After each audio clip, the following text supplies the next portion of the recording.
History of Madison County, Illinois, with biographical sketches of many prominent men and pioneers, published by W.R. Brink and Co., 1882, on page 374, and it's on the section talking about the city of Alton.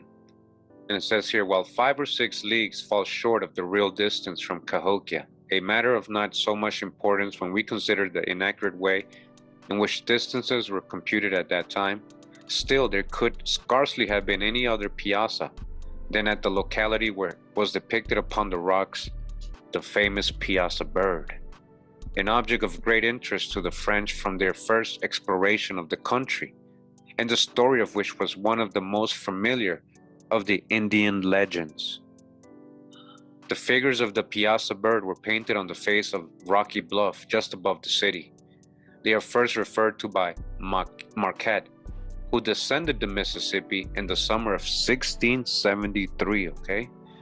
He says, as we coasted along the rocks, frightful for their height and length, we saw 2 monsters painted on one of the rocks, which startled us at first and upon which the boldest Indian dared not gaze long.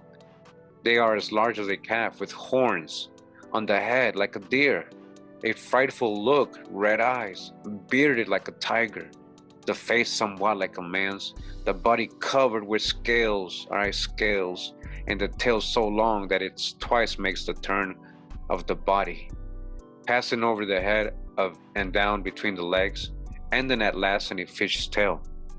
Green, red, and black are the colors employed. On the whole, these 2 monsters are so well painted that we could not believe any Indian to have been the designer, as good painters in France would find it hard to do as well. Besides this, they are painted so high upon the rock that it is hard to get conveniently at them to paint them. All right, so we got a first-hand account from 1673. This person, Marquette, found this painting, this drawing of this dragon-like creature, the Piazza bird. We're about to read more into it. All right, so today we're going to get into this book, Records of Ancient Races in the Mississippi Valley, being an account of some of the pictographs, sculptured hieroglyphics, symbolic devices, emblems, and traditions of the prehistoric races of America, with some suggestions as to their origin. This is by W.M. McAdams, author of The Ancient Mounds of Illinois, Antiquities of Cahokia, etc., fellow of the American Association for the Advancement of Science, member of St. Louis Academy of Science, president of Illinois State Natural History Society. This is from 1887. And we begin here in chapter 1. It says here, it is quite probable that the ancient mound builders and early inhabitants of this country did make attempts to record some of the more important events of their history. Figures either carved or painted on the rocks, in some cave shelter or beneath some overhanging cliff, are not uncommon along the banks of the rivers of the Mississippi Valley, but more especially do they abound along the great river, where its banks form the boundary between the states of Illinois and Missouri. Some of these pictographs were seen and noted by the first white explorers, the Jesuits. All right, so dodge the hijack. How do they know they were really pale skin white? So that we know that they outdate the advent of the European and were doubtless made long before the discovery of this continent by so-called Columbus, and may quite possibly be referred to that mysterious race known as the Mound Builders. At any rate, we attempt to place before archaeologists these picture writings, symbolic devices, and emblems with as much of fact as we are able to gather, mixed with little theory, hoping they may be useful in tracing the so far utterly unknown origin of the aboriginal inhabitants of America. The best known of these old pictographs is that of the Piazza, a remarkable painting that once adorned, or rather was exhibited on, the smooth rocky face of the bluff where is now the city of Alton. This curious old pictograph was first brought to the general notice of the public of John Russell, a whilom professor of Greek and Latin in Shirtliff College in Upper Alton. He wrote for an Eastern magazine the tradition of the piazza, which he claimed was obtained from the Illinois Indians. We give his article in full as written. No part of the United States, not even the highlands of the Hudson, can vie in wild and romantic scenery, with the bluffs of Illinois on the Mississippi, between the mouths of the Missouri and Illinois rivers. On one side of the river, often at the water's edge, a perpendicular wall of rock rises to the height of some 100 feet. Generally on the opposite shore is a level bottom prairie of several miles in extent, extending to a similar bluff that runs parallel with the river. One of these ranges commences at Alton and extends for many miles along the left bank of the Mississippi. In descending the river to Alton, the traveler will observe between that town and the mouth of the Illinois a narrow ravine through which a small stream discharges its waters into the Mississippi. This stream is the Piazza. Its name is Indian and signifies in the Illini, the bird which devours men. Okay? The bird which devours men. The Piazza. Near the mouth of this stream, on the smooth and perpendicular face of the bluff, at an elevation which no human art can reach, is cut the figure of an enormous bird, with its wings extended. The animal which the figure represents was called by the Indians the Piazza. From this is derived the name of the stream. The tradition of the Piazza is still current among the tribes of the upper Mississippi and those who have inhabited the valley of the Illinois, and is briefly this. Many thousand moons before the arrival of the pale faces, when the great Magalonyx and Mastodon, whose bones are now dug up, were still living in the land of green prairies, there existed a bird of such dimensions that he could easily carry off in his talons a full-grown deer. Having obtained a taste for human flesh, from time he would prey on nothing else. He was artful as he was powerful, and would dart suddenly unexpected upon an Indian, bear him off into one of the caves of the bluff, and devour him. Hundreds of warriors attempted for years to destroy him, but without success. Whole villages were nearly depopulated, and consternation spread through all the tribes of the Illini. Such was the state of affairs when Watogo, the great chief of the Illini, whose fame extended beyond the Great Lakes, separating himself from the rest of his tribe, fasted in solitude for the space of a whole moon, and prayed to the Great Spirit, the Master of Life, that he would protect his children from the Piazza. On the last night of the fast, the Great Spirit appeared to Watogo in a dream and directed him to select 20 of his bravest warriors, each armed with a bow and poisoned arrows, and conceal them in a designated spot. Near the place of concealment, another warrior was to stand in open view as a victim for the Piazza, which they must shoot the instant he pounced upon his prey. When the chief awoke in the morning, he thanked the Great Spirit, and returning to his tribe told them his vision. The warriors were quickly selected and placed in ambush as directed. Watogo offered himself as the victim. He was willing to die for his people. Placing himself in open view on the bluffs, he soon saw the Piazza, perched on the cliff eyeing his prey. The chief drew up his manly form to his utmost height, and planting his feet firmly upon the earth, he began to chant the death song of an Indian warrior. The moment after, the Piazza rose into the air, and swift as the thunderbolt darted down on his victim. Scarcely had the horrid creature reached his prey before every bow was sprung and every arrow was sent quivering to the feather into his body. The Piazza uttered a fearful scream that sounded far over the opposite side of the river, and expired. Watago was unharmed. Not an arrow Not even the talons of the bird had touched him. The master of life, in admiration of Watago's deed, had held over him an invisible shield. There was the wildest rejoicing among the Eleni, and the brave chief was carried in triumph to the council house, where it was solemnly agreed that in memory of the great event in their nation's history, the image of the piazza should be engraved on the bluff. Such is the Indian tradition. Of course, I cannot vouch for its truth. This much, however, is certain that the figure of a huge bird, caught in the solid rock, is still there, and at a height that it is perfectly inaccessible. How and for what purpose it was made, I leave it for others to determine. Even at this day, an Indian never passes the spot in his canoe without firing his gun at the figure of the piazza. The marks of the balls on the rock are almost innumerable.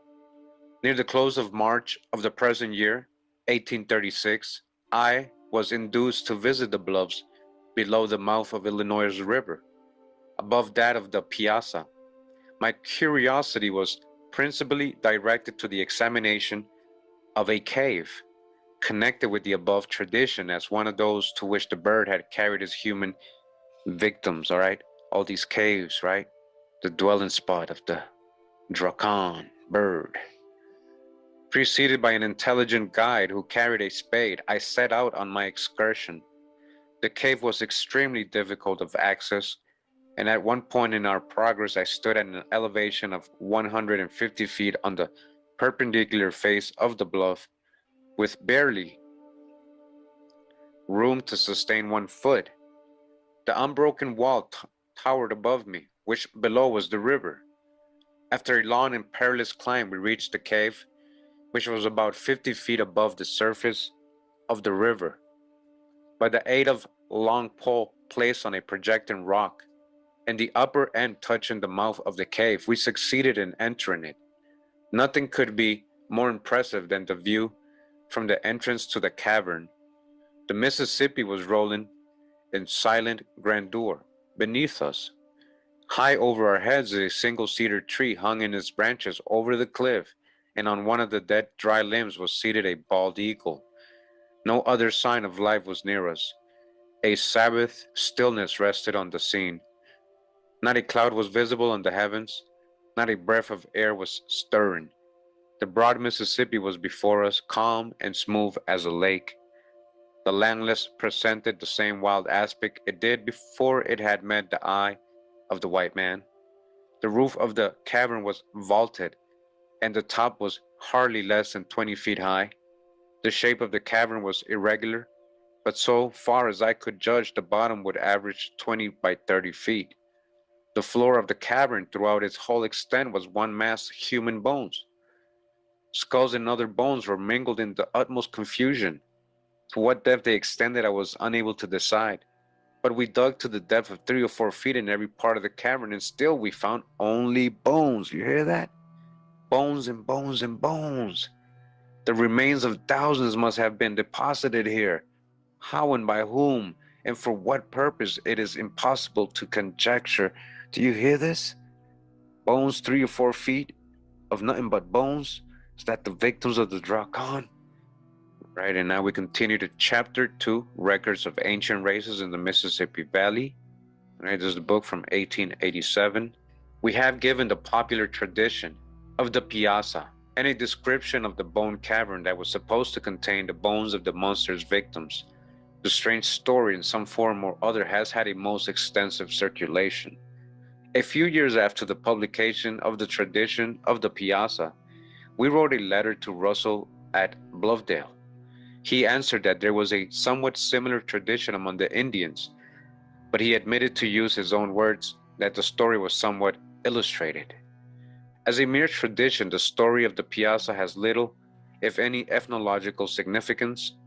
Cinderella's slipper and Mother Goose stories tell no more of the unwritten history of Europeans than the myths of the Onondagas or Tuscaroras do of the origin of the red man.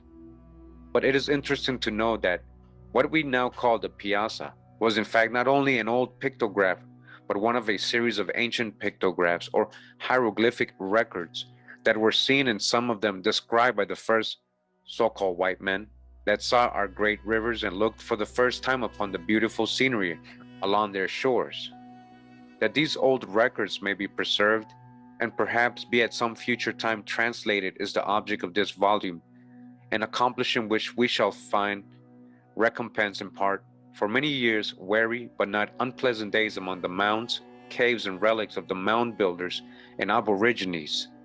The first notice we have of the pictograph, now known as the Piazza, is from that courageous and devoted Jesuit priest Marquette, made popular by the historian Parkman in his discoveries of the Great West.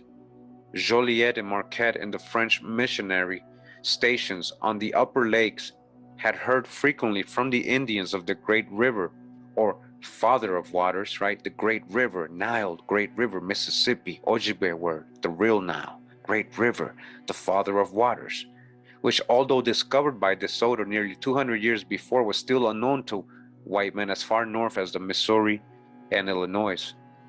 In 1673, these two intrepid voyagers, with a small party, started out from Green Bay to find the great water. The Indians of the lakes endeavored to deter them from going. The country, they said, was filled with savages and frightful creatures, and in the great river, in a certain part, there was a great monster, whose roar could be heard at a great distance, and these terrible creatures swallowed every person who came near them. Traveling on their way and crossing overland to the Wisconsin, Marquette and his companions descended that stream to its mouth and entered the Mississippi.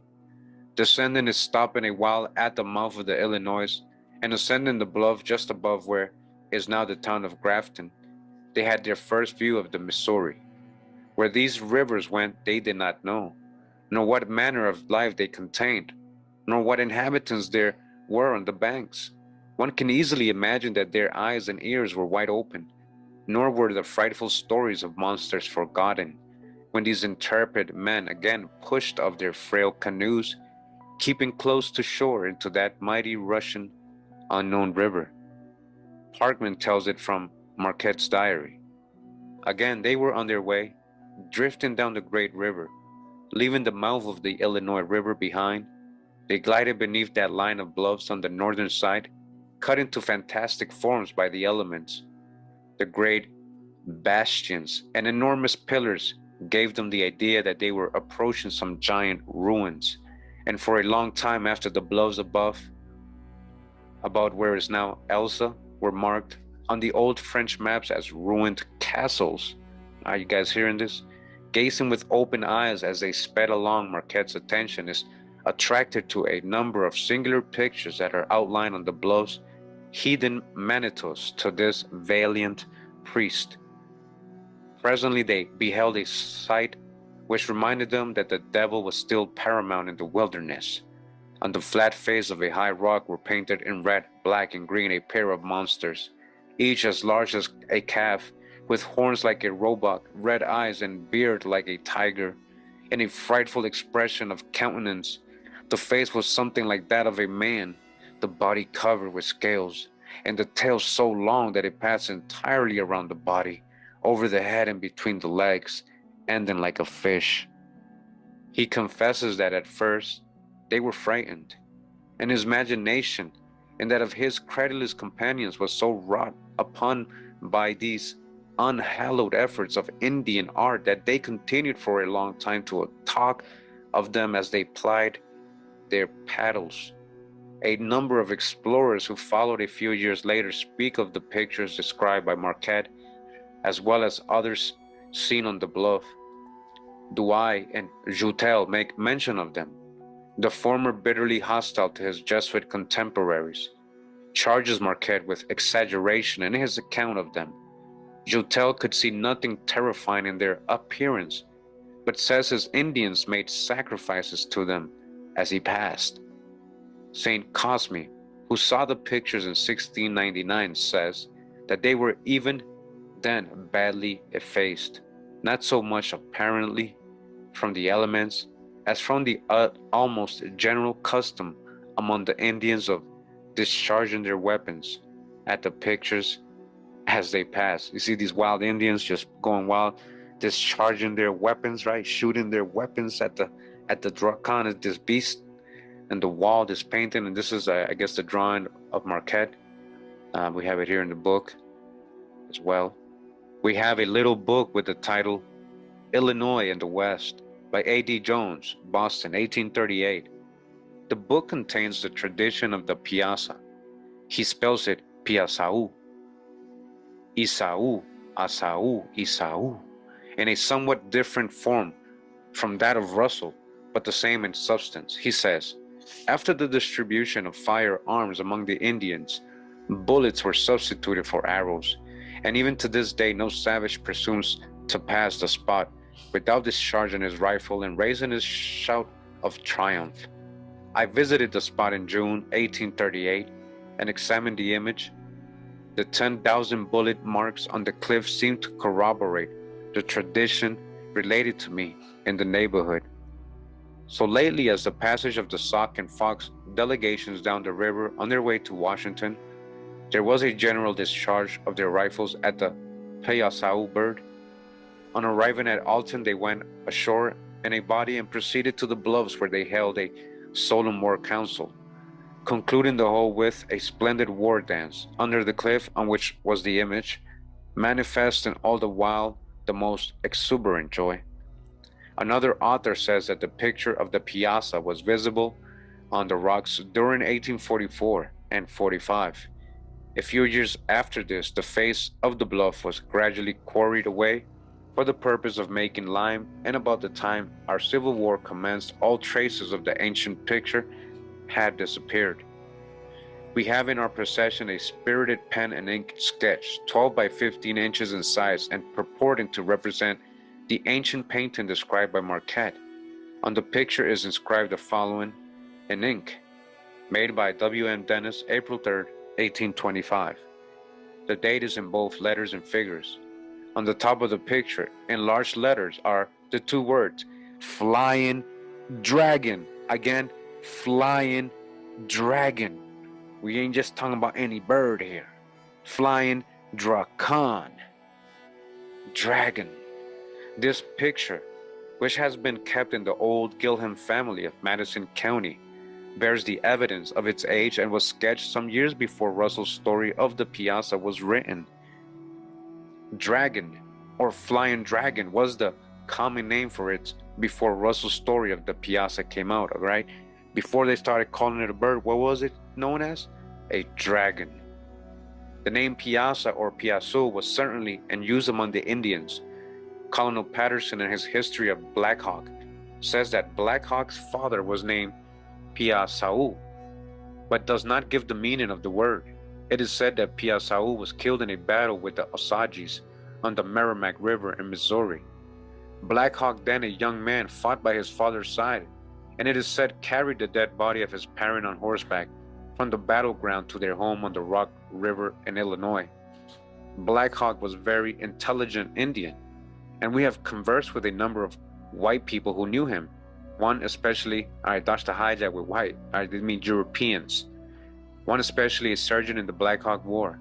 He on more than one occasion approached the chief on the subject of the mounds and the picture of the piazza, but Black Hawk seemed to have no information on the subject. It is a little singular that Marquette in his description of the picture should always speak of two, as though there were two of the figures, when many later authorities should mention only one. It is singular, too, that all modern writers on the subject, as well as those living who remember to have seen the picture, for there are a number of old citizens who claim to have been familiar with the figure, should always refer to the creature's wings. Marquette, although he described it in detail, makes no mention of wings. One of the most satisfactory pictures of the piazza we have ever seen is in an old German publication entitled The Valley of the Mississippi, Illustrated. 80 illustrations from nature by H. Lewis, from the Falls of St. Anthony to the Gulf of Mexico. Published about the year 1839 by Ahrens & Co., Dusseldorf, Germany. One of the large full-page plates in this work gives a fine view of the bluff at Alton, with the figure of the piazza on the face of the rock. It is represented to have been taken on the spot by artists from Germany. We reproduce that part of the bluff, the whole picture being too large for this work, which shows the pictographs. This picture was taken some 3 or 4 years after Russell wrote his story of the tradition of the piazza. The account in the German works tells of the tradition and says the pictograph was growing dim and showed evidence of great age. We are inclined to believe these German artists faithfully made a sketch of what they saw dimly outlined being what remained in 1839 of Marquette's famous monsters. In the German picture there is shown, just behind the rather dim outlines of the second face, a ragged crevice, as though of a fracture. Part of the bluff's face might have fallen and thus nearly destroyed one of the monsters, for in later years writers speak of but one figure. The whole face of the bluff was quarried away in 1846 and 47. We continue in chapter 3 of this book, and it says here, Parkman says, Marquette made a drawing of the monsters, but it was lost. I have, however, continues he, a facsimile of a map made a few years later by the order of the Intendant Duchesneau, which decorated with the portrait of one of them, answering to Marquette's description and probably copied from his drawing. We have received through the kindness of Mr. Parkman a copy of the portrait of which he speaks, but we cannot agree with the historian in believing that it answers to Marquette's description or refers to the well-known figure that once adorned the bluff at Alton. It is a fact, though not generally known, that there were several of these old pictographs in the vicinity of Alton, and this may account for some of the early differences in description. 3 or 4 miles above Alton, below the mouth of the stream called Piazza Creek, is a series of these old pictographs, the most prominent of which are the outlines of 2 huge birds without wings. That these were noted by the early voyagers, there is no doubt. We present a sketch of them on another page. Several years ago, we succeeded in getting together a number of old citizens of Alton for the purpose of hearing them discuss the location and appearance of the piazza. Among those present were the Honorable Samuel Blackmaster and Henry G. McPike, the present mayor of the city. The 2 gentlemen named were especially familiar with the old pictographs and kindly spent some time in making for me a sketch of the piazza, which I have now in my possession. From these various sources we have had our engraving made of the piazza. It may be objected to by some on the ground that it is too elaborate for the work of an Indian artist.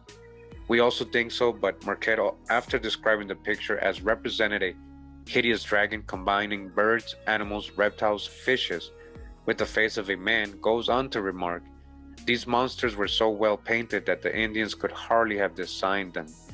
Good painters in France would hardly have done as well. When it is remembered that Marquette was a priest, with education and no small degree of cultivated intelligence, our interest is increased as we wonder who could have been the author of this remarkable pictograph. It is also a matter of interest to the ethnologist to know that, in common with the nations of the Old World, most of the Indian tribes of this country had traditions of dragons and other monsters. Dragons, most tribes, okay? Schoolcraft, who traveled in an early day among the Indians and saw their primitive customs and heard their traditions, gives us much information of their history and antiquities in his splendid works. He mentions a number of these traditions. He says the Dakotas, right, believe that thunder is a monstrous bird flying through the air, and the noise we hear is the fluttering of the old and young ones.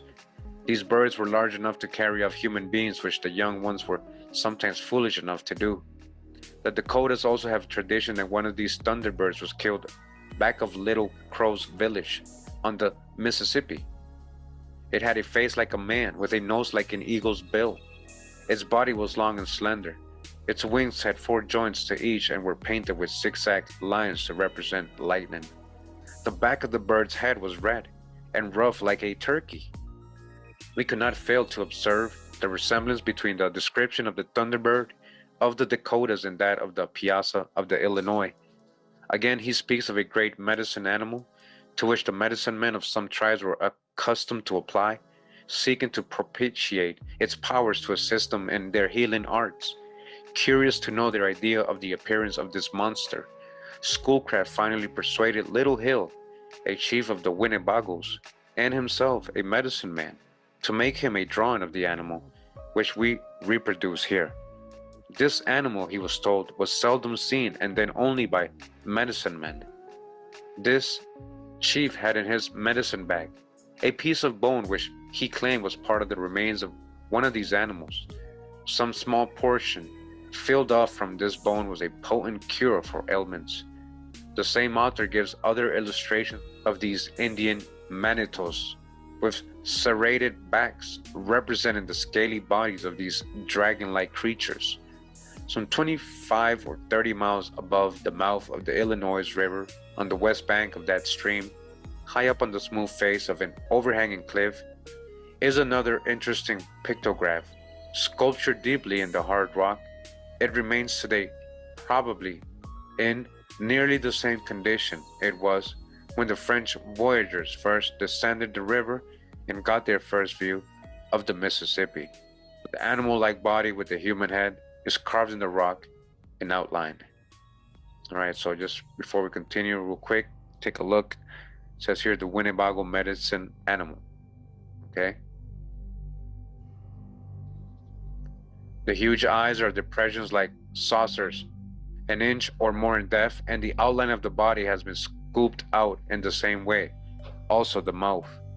The figure of the archer with the drawn bow, however, is painted or rather stained with a reddish-brown pigment over the sculptured outline of the monster's face.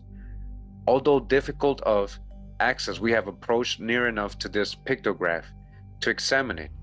It has the appearance of a great age, although protected by its position from the elements. I somehow received the impression that the painted figure of the human form with the bow and arrows might have been made later than the sculpture. The lapse of centuries, however, has had its effect on the painted portion of the form of the archer, and one has now to seek a favorable light on the bluffs to get a good view of the outline. And this is a pictograph of on the Illinois River. There was a tradition among the early European settlers, which they seem to have obtained from the Indians, that the arrow shown in the figure, and which points obliquely toward the foot of the bluff, some distance beyond the indicated some buried treasure in that direction. All right, talking about this arrow.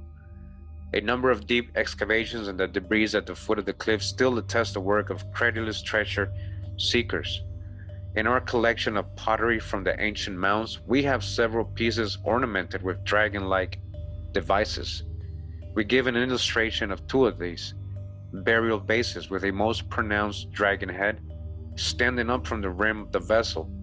There is the great mouth with the teeth revealed and protruding tongue with fierce eyes, and the general aspect not only of the piazza, but of those mythological representations of the dragon so frequently found in Asia. We present a sketch of another.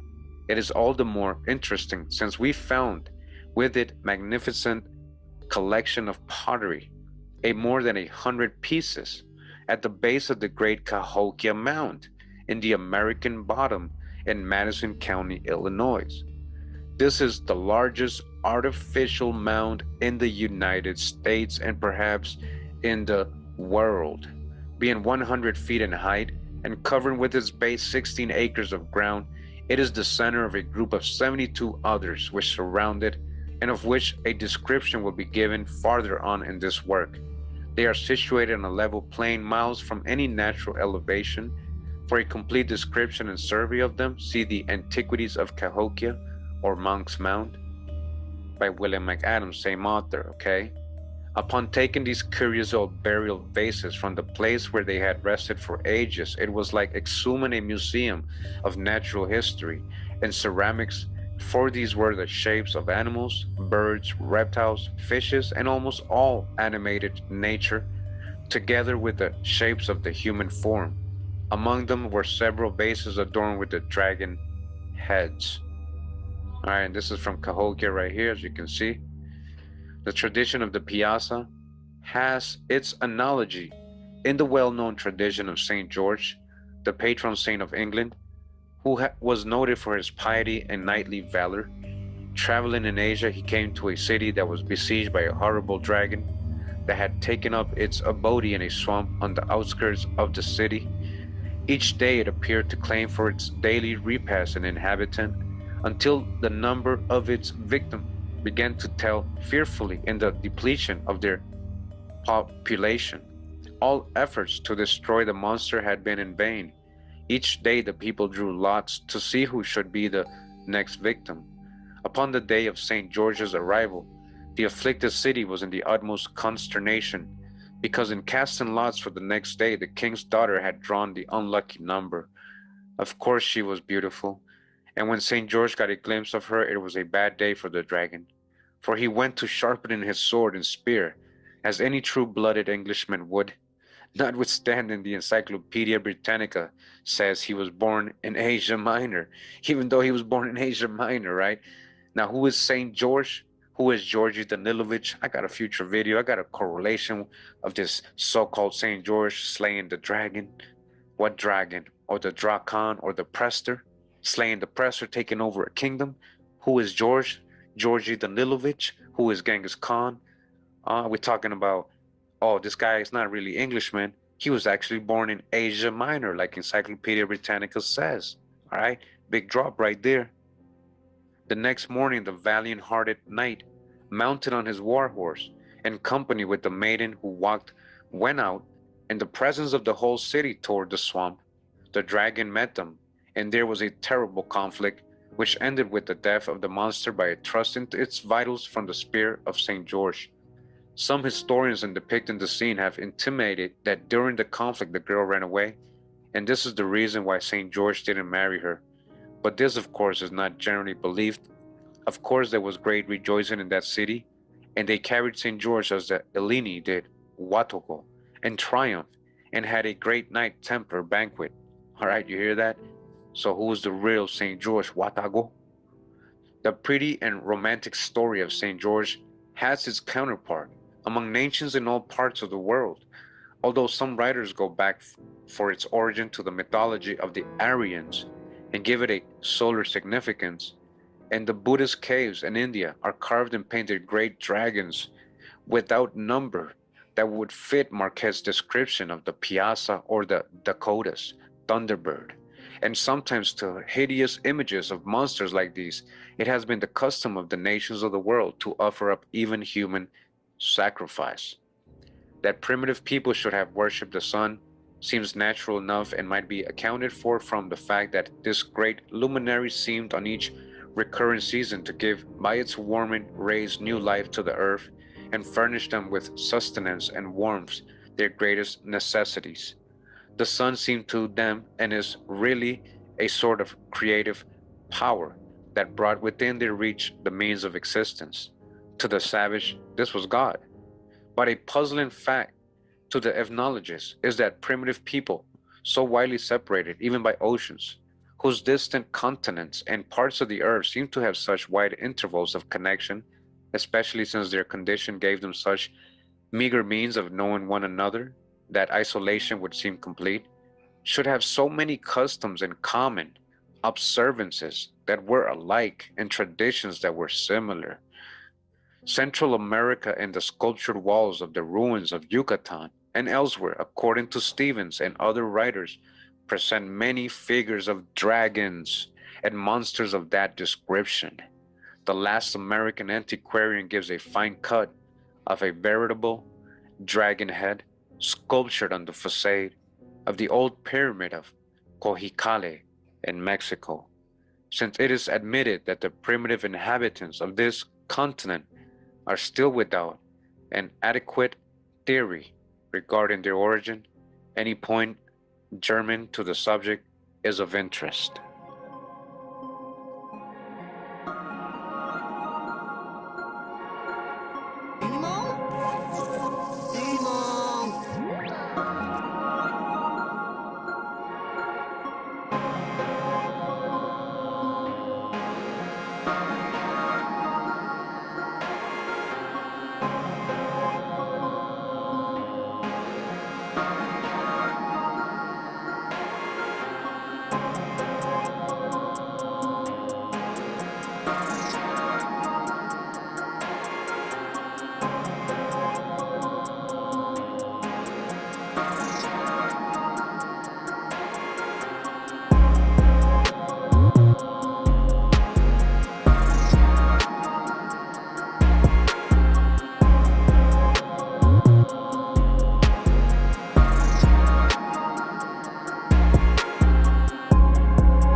I was 5 years old when they covered it up. It's not far from his front door. And these days, it's hard to get to. I don't want it easy. But what sits on David Knup's property Go down those steps. has long been the source of much debate. I don't think God made them that way. I think man had something to do with it. We are in Rockwall, Texas, the home of the famous rock wall. David's wife, Patty. There are a lot of stories going around. The story started way back in 1852. Terry Utley Wade, my great-great-grandfather, was digging a well. They kept digging down, they hit something hard. And he wondered if it was just a rock or what. What is this? Hey, come on down here. Look at this. So he just kind of dog-legged the well over to one side and went down. He never did find the bottom of it, and that's when he decided it was a wall. And through the years, more sections of that wall have been uncovered. 16 different outcroppings along Rockwall, Collin County, and Dallas County. Part of the wall. We're in the Dallas Morning News website. This here, what's the history of Rockwell's ancient rock wall? Curious Texas goes digging. Many believe that the city of Rockwell was built on top of an ancient civilization, but others say the story of those origins don't add up. Alright, so again, this is a sample of the rocks they took out and rebuilt over here just so people can see. As you guys can see, it looks just like a wall, how they placed together perfectly. They're literally saying nature created a wall, a megalithic wall. Because underneath Rockwell County and parts of Dallas lies a mystery that has been debated by historians and geologists for decades. Alright, still debated. Stacked mineral stones that bear resemblance to a wall are buried just below the surface throughout the county. The pale stones are long and narrow, and they appear to be separated by 1 or 2 inch layer of sediment. Since it was first unearthed in 1852, many have theorized that the city of Rockwell, whose namesake is the underground wall of rocks, was built on top of an ancient civilization. But others say the story of those origins don't add up. That's why a reader asks Curious Texas, what's the history of Rockwell's ancient rock wall? Alright, now take a look at this picture right here. Alright, look at the stones right here. Does that look natural to you? Apart from what the scientists are telling you and the reasons they give you, which are really don't make sense either, just use your eyes. Look at this. Another one here on the side. It's huge. It goes all the way down. We're in the Waco News Tribune, Thursday, April 2nd, 1925. Rockwell Mystery, deepened by fine, by the Associated Press. Dallas, April 1st. The mystery of rock walls in Rockwall County near here grew deeper today when excavations at Lavon revealed an amazingly symmetrical section of the wall. The discovery was made by Roland Boyd, 15-year-old high school boy on his father's farm. W.N.F. Boyd, the father, with several farmers, excavated part of the wall, which scientists said today was a beautiful and extremely interesting piece of masonry, no matter whether it was put there by man or nature. Dr. James E. Pierce, archaeologist, and Dr. L.T. Patton, geologist, viewed the formation. Stones of the rock wall, along with the geopolymer mortar substance that holds these bricks together. Instantly, they said, boys, none of you get naming rights to the town. All of you can't lay claim to this because this is absolute proof right here that there were people here long before us. So that's why the name of the town became Rockwall.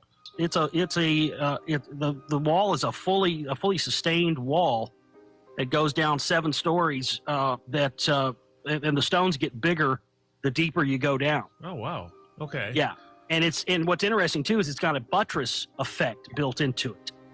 There's major engineering that went into this. Engineering skills that we've really only acquired in the last, say, 100 years are found in this rock wall. Things like the buttressing effect. It's built to handle and carry live loads, meaning it can sustain the weight of something very, very heavy being placed upon it for long periods of time. It also has piezoelectrical properties.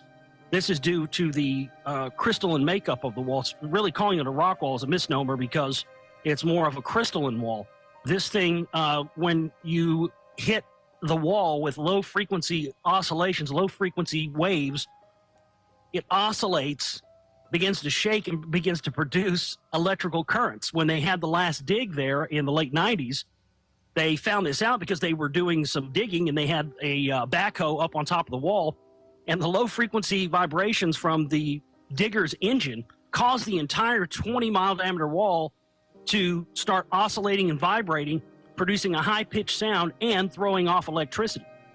So what we have here is we have something that not only produces energy, but also can withstand something very, very heavy being placed on top of it. This is why it's led a lot of people to speculate this may be some sort of, ancient UFO launching pad or something of that nature. But it appears, whatever it was, to have a variety of uses and a variety of uses through time. It's so old, somewhere in the 200 to 400,000 year old range, that you can see when you start to dig. And when we have our dig, when we found a piece of property and get that going, we'll be able to show you in some of the coming films and on my coming TV station the layers of this thing. Because when you start to dig at the first top of the layers, you start to see a very different building style and building material that's employed in the wall once you start to go deeper down. And what you realize is that this thing is so old and it's been around for so long that people who came after the original builders of this thing found this and just built onto it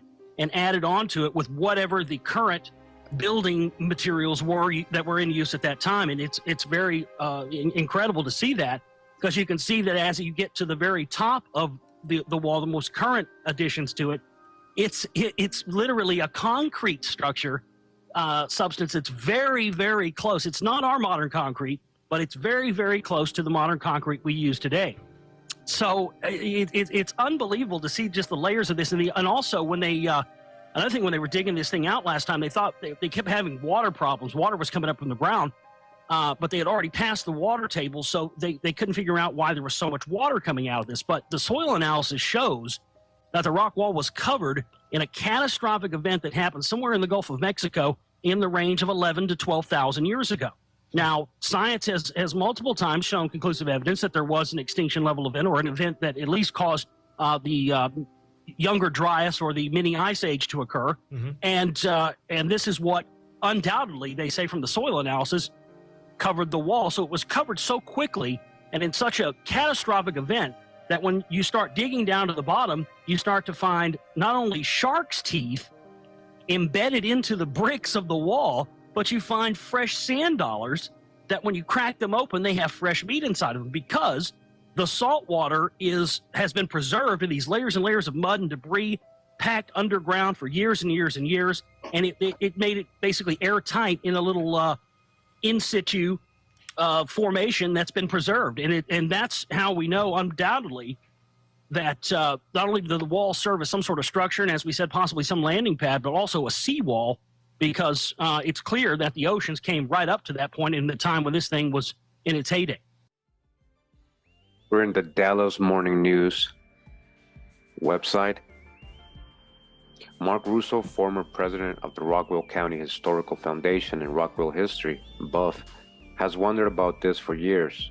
Russo said he's been deeply involved with the wall and its story since 2005. When you see how perfect it looks and how the stones align, I've never seen such a consistent behavior, he said. Benjamin Boyston, Terry Utley, Wade, and William Clay Stevenson discovered the rocks while looking for a well of water on Wade's property. The rock formations looked like long bricks and resembled a giant wall. Hattie Canup's family has lived on the property where the rock wall was first discovered for 6 generations. Canup has been a Rockwall resident since she was 7 and doesn't remember a time when she didn't know about the formations, so-called formations. She recalled that people from Southern Methodist University in Arlington State, now the University of Texas at Arlington, came to the city because of the rock wall. When I was a kid, I grew up about a mile from the original site, Canup said. My dad would give them permission to roam over the property looking for outcroppings of the wall, so I think I've always known about it. Canup hasn't seen the original wall in person, but she said that in 1936, part of the wall was excavated on the property for viewing for more than a decade. At the Rockwell County Historical Foundation Museum, a map outlines the possible locations of the rock formations. There are about 16 outcroppings throughout the county. 16, all right, guys? Different outcroppings. Now, how would that be natural? 16 different parts, right? Like nature did that in 16 different places that they found, that they were digging, Russo said, with some underneath Lake Ray Hubert. All right, so this is the outline of the wall they're saying. Look at that. It's huge, megalithic wall. Was that an ancient city? A fortress protecting? And that's in the Rockwell County Historical Foundation Museum, okay? The wall's origins sparked theories, including ones of ancient civilization, evidence of UFO presence or American Indian settlements, Russo said. Some even theorize that a possible supervolcanic eruption may have covered the possible ruins. Mud flood? At the Rockwell County Historical Foundation Museum, curator Carolyn Holt said many artifacts and clues point to a possible ancient settlement. In some of the museum's collections, photos depict corners of the alleged buried city that signify that people may have carved it out. All right, they are corners, and also they did find like glyphs on some of the walls, you know, some art and glyphs. John Gaisman, a professor emeritus of geology at the University of Texas at Dallas, tested a set of rocks for an episode of the History Channel's America Unearthed in 2012. So, you know, we're going over parts of it, and you know, you gotta dodge the hijack, because the way they explain it, talking about magnetism, all these arrows pointing a certain way, yeah, you know, to scientists like them, it probably makes sense to them, but they're trying to find a reason. They're like reaching so hard. You guys are gonna see how far they reach. So make sure to check out the full version of America Unearthed so you guys can see what I'm talking about. Dodge the hijack, right? It's like they sent that dude. It's like he's an agent and he was sent to cover up the story even more. Says Geisman, a geophysicist, meaning that he studies the magnetic properties of rocks, magnetic properties. Geisman said the rock formation is called a sandstone dike, which is created when sediment and minerals build up into fractures of the earth. Rocks formed in dikes are almost always younger than the surrounding rock, and sometimes these dikes are formed after earthquakes or when faults occur that force liquefied material upward. All right, so a lot of conjectures, a lot of ifs, and a lot of maybes. And like, oh, possibly it's a dike, possibly from eruptions, possibly from earthquakes and faults. In the case of Rockwell's rock wall, the sandstone is made of quartz that has been cemented by additional quartz, which makes it extremely hard in contrast to the surrounding rock, Geisman said. All right, so it's unlike the surrounding rock, right? It's different than all the rocks around it, and it's stacked on top of each other like a wall. You guys be logical, right? While sandstone dikes are not uncommon, Geisman said he thought Rockwell's rock formation was unusual when he saw it for the first time. So, all right, he's like, whoa, that looks different than what I have studied about dikes, all right? Remember, they have agents on the field. Not only were the sandstone dike stones thin, but they could also be traced for long distances, which are unusual characteristics for dikes. This is what I'm saying. He's even admitting that's unusual for dikes, but let's call them dikes. All right, even the own geologist from that episode of the History Channel, America Unearthed, when he went over there, you guys know what I'm talking about. His whole explanation You know, it doesn't make sense. And he's even admitting this is so unusual. They usually don't go that long. He also noticed that the pattern of the dikes was similar to that of bricks. Oh, he must have noticed that.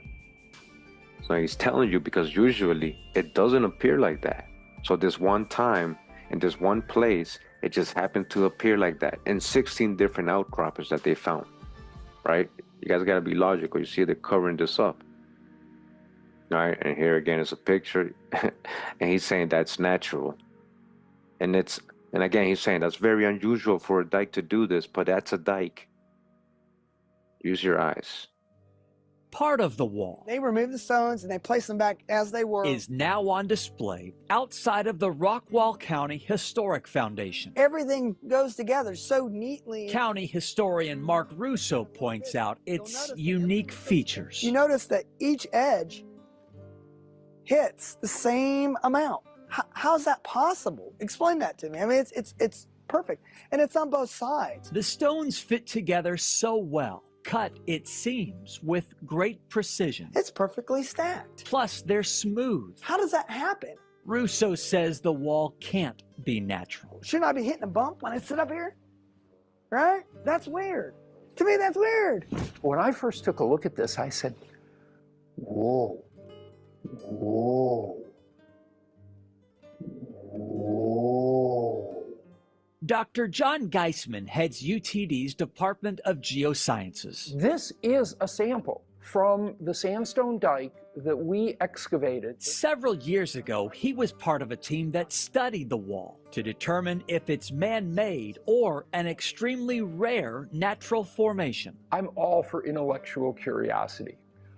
That said, I'm always all for wisdom and reason. In his opinion, It's a natural phenomenon, no doubt. Geisman says the stones are made up of sand-sized particles that cemented together and over time cracked apart and made what looks like a wall. I mean, Mother Nature did a really good job, in my opinion, of having those cracks spectacularly uniform in character. It's easier to explain it that way. Now you gotta go, well, who did it? When did it happen? Russo believes it was built by pre-Caddo Indians 2,000 to 3,000 years ago. He says artifacts found near the wall is proof, though he'll never know for sure. Then if I was Marty McFly and I'd hop in my DeLorean going 88 miles an hour, we might have that answer. But that's not possible either. It's that curiosity People from all around came to see the rock wall. that leads people to come see it for themselves, just like they did back in the 1930s. David's grandfather opened it up to the public. Though he came to regret that decision. He had people 24 hours a day, 7 days a week, crawling over the fence, letting the sheep get out on the highway that he had in the pasture, knocking on his door. And then, wouldn't you know it, David became part of the problem too. There's no proof to it. David was notorious for sneaking out to come up and see his grandparents even in the middle of the night. And they were afraid that he would fall either in the rock wall or else in the water well. So they covered it up, making the myths Some things we will never know, even more of a mystery. And you're okay with that? and I'm okay with that. We're in the McKinney Weekly Democrat Gazette, Thursday, June 19th, 1913. The Rockwall Mystery. Replying in the Garland News to Mr. Leake's latest theories regarding the construction, or rather, as he puts it, formation of the rock wall. Mr. Chess M. Kerfman states in the Rockwall's success, Mr. Leake says my theory is unattainable for the reason that Trinity River has chiseled down through several hundred feet of solid rock at Dallas since that country was under the sea. Supposing that were the case, and it probably is, Mr. Leake seems to think that it would have taken the river several years to accomplish this. It is an evident fact that the rock wall was not built in the last century, and it is more than probable that it was not built within the last 1,000 years. It is my opinion that it was constructed shortly after or before the Christian era. All right, they're talking about 2,000 years ago. It may have been the work of some of the early tribes of the Aztec Indians, all right, as some of their works are being dug up in old Mexico every day, all right? They're telling you this is man-made. Mr. Leake thinks the wall too narrow for its height to have stood above the ground. Judging from the way it is constructed, it must be something over 20 feet thick at the bottom, as it gradually gets wider from the top down.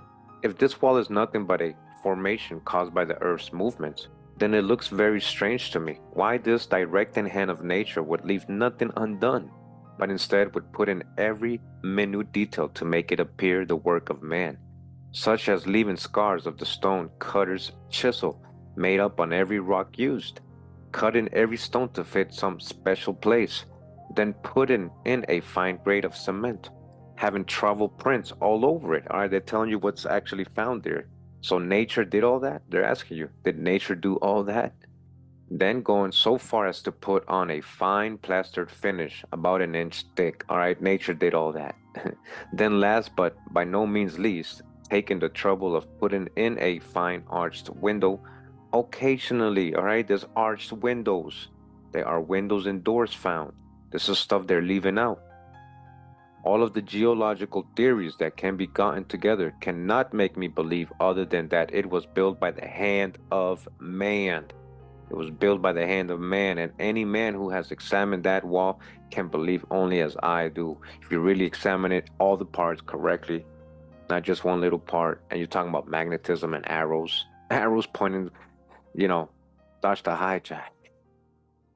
It's, I've seen a lot of, recreations and representations of a lot of the ancient cities and fortifications from the ancient Middle East and some of the ancient biblical lands, and some stuff like the Temple of Solomon and some of these various old structures. They exist. You can look at some of the artist representations of those, and I find it very interesting that the structure of the wall itself resembles those in many ways. It's not really a Great Wall of China type thing. It's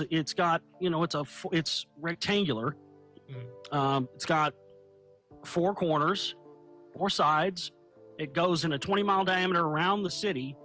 But it's interesting because in the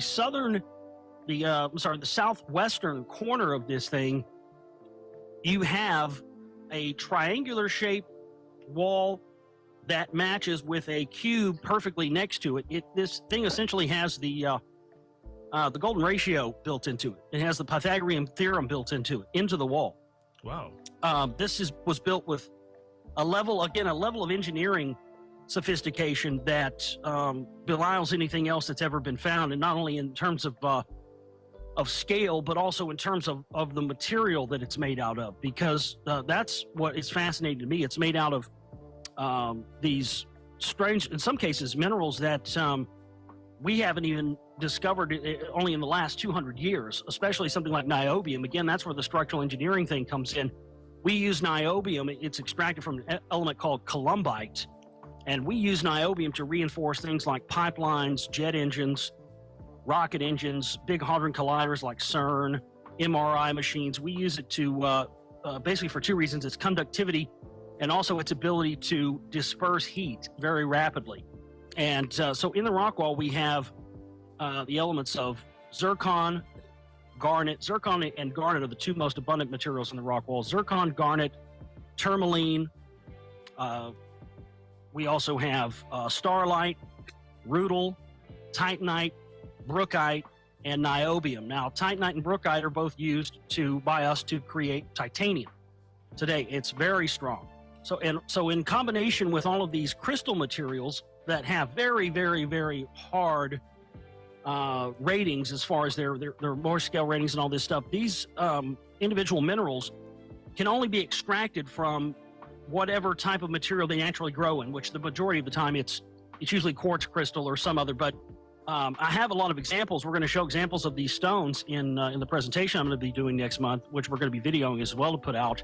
But when you look at these examples of these minerals that the rock wall is made up of, the stones themselves are made up of, it would take an arduous process, a process that is foreign to us today, to be able to pick out all of the little bits that make up these elements like titanite, brookite, and then you would have to throw away all the material that you pulled it out of in some kind of either a chemical or some kind of process that, again, we don't know anything about, to then mix together and cast these stones with, and then again by some other technique that is foreign to us. They were able to blend all of these minerals together, create bricks, and somehow not allow the molecular structures of the individual minerals to bond. They all remain independent in situ in these stones. Now, what struck me was the fact that if this was true and you extracted all this to make these stones, you would do it, number one, for its absolute hardness, absolute how long it would last, and its resilience. It would be basically an indestructible wall or material that you were making these out of. And it also was odd that none of the source materials like columbite or quartz are found in the rock wall stones at all. So I'm thinking, they had to do something with this. And then that's when we come to the mortar substance that the stones are held together with. The stones are held together with what they have deemed a geopolymer mortar. And it's a mortar that's made from 3 different types of crystals that have been gathered from different locations scattered across the earth. These people couldn't figure out when they started doing the analysis why these quartz, and that explains it right there. It explains it because tourmaline is not found anywhere near rock wall. You have to go hundreds of thousands of miles away to get it. It's found in places like Afghanistan, Pakistan. It's also found in places that are in Pakistan and Afghanistan. The mines it's found at is found right on the 33rd degree parallel, which is also where the rock wall is located. So you start to see that all of these materials are not found naturally. There's no rock at all in Rockwall, Texas, or this area of North Texas at all. These materials would have had to have been sought out over large distances. The Austin American, Austin, Texas, Sunday, August 12, 1956, says Rockwall Mystery, the great underground rock wall for which the town and county of Rockwall are named, is the cause of many scientific controversies. The wall, which appears above the ground in some places, is made of smooth stone, believed to be hand-finished and joined together by what seems to be mortar and sand. Mysteries of the rock wall. Now, they found these pieces here while digging near the wall, right? And it does look like handmade, like an artifact. That's why they have it in their little historical museum there, right? Just wanted you guys to see that. Mysteries of the rock wall. Anarchaeology.com, and again, it has these pictures of the rock wall. As these photos and commentary were prepared by the late James L. Glenn for the Rockwall Historical Foundation. Around 1950, Dr. Glenn was the pastor of the First Presbyterian Church of Rockwall and had worked as a missionary among the Seminole Indians on Florida. Prior to coming to Rockwall, Dr. Glenn was a respected civic leader and had a fascination for the rock walls there for the remainder of his life. It was Dr. Glenn who collected most of the anecdotal information concerning the walls from lifelong residents and their recollections of Rockwall's pioneering families from the 1850s. The photographs are from an excavation by Mr. Sanders of Fort Worth, Texas in 1949.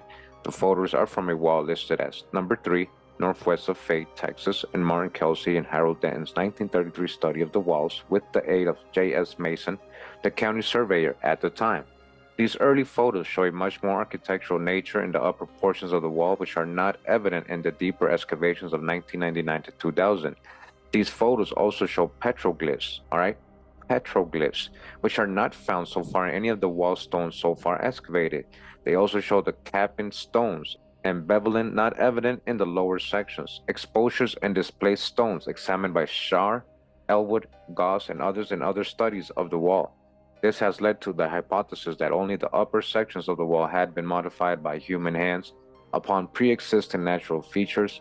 These sections also do not show unbroken fissures, which are evident in the latter excavations, which can be explained by natural processes.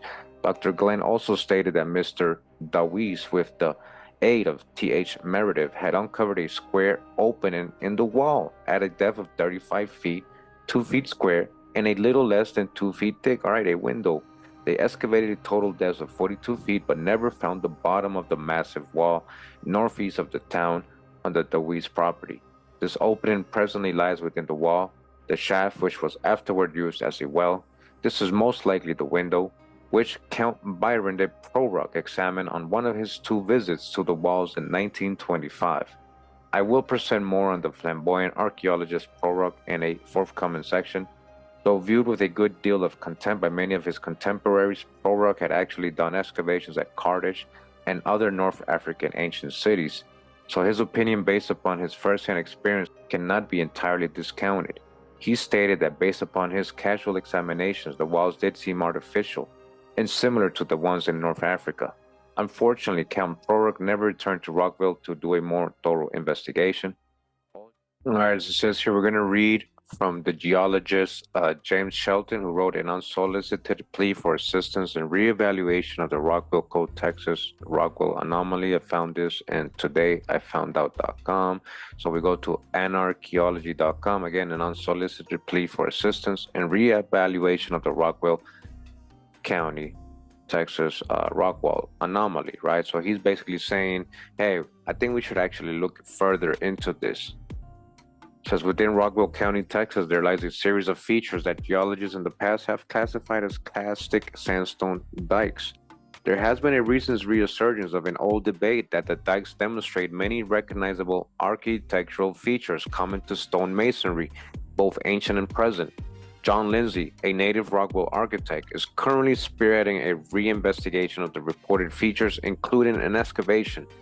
Thrust of his investigation is to document additional architectural-like features.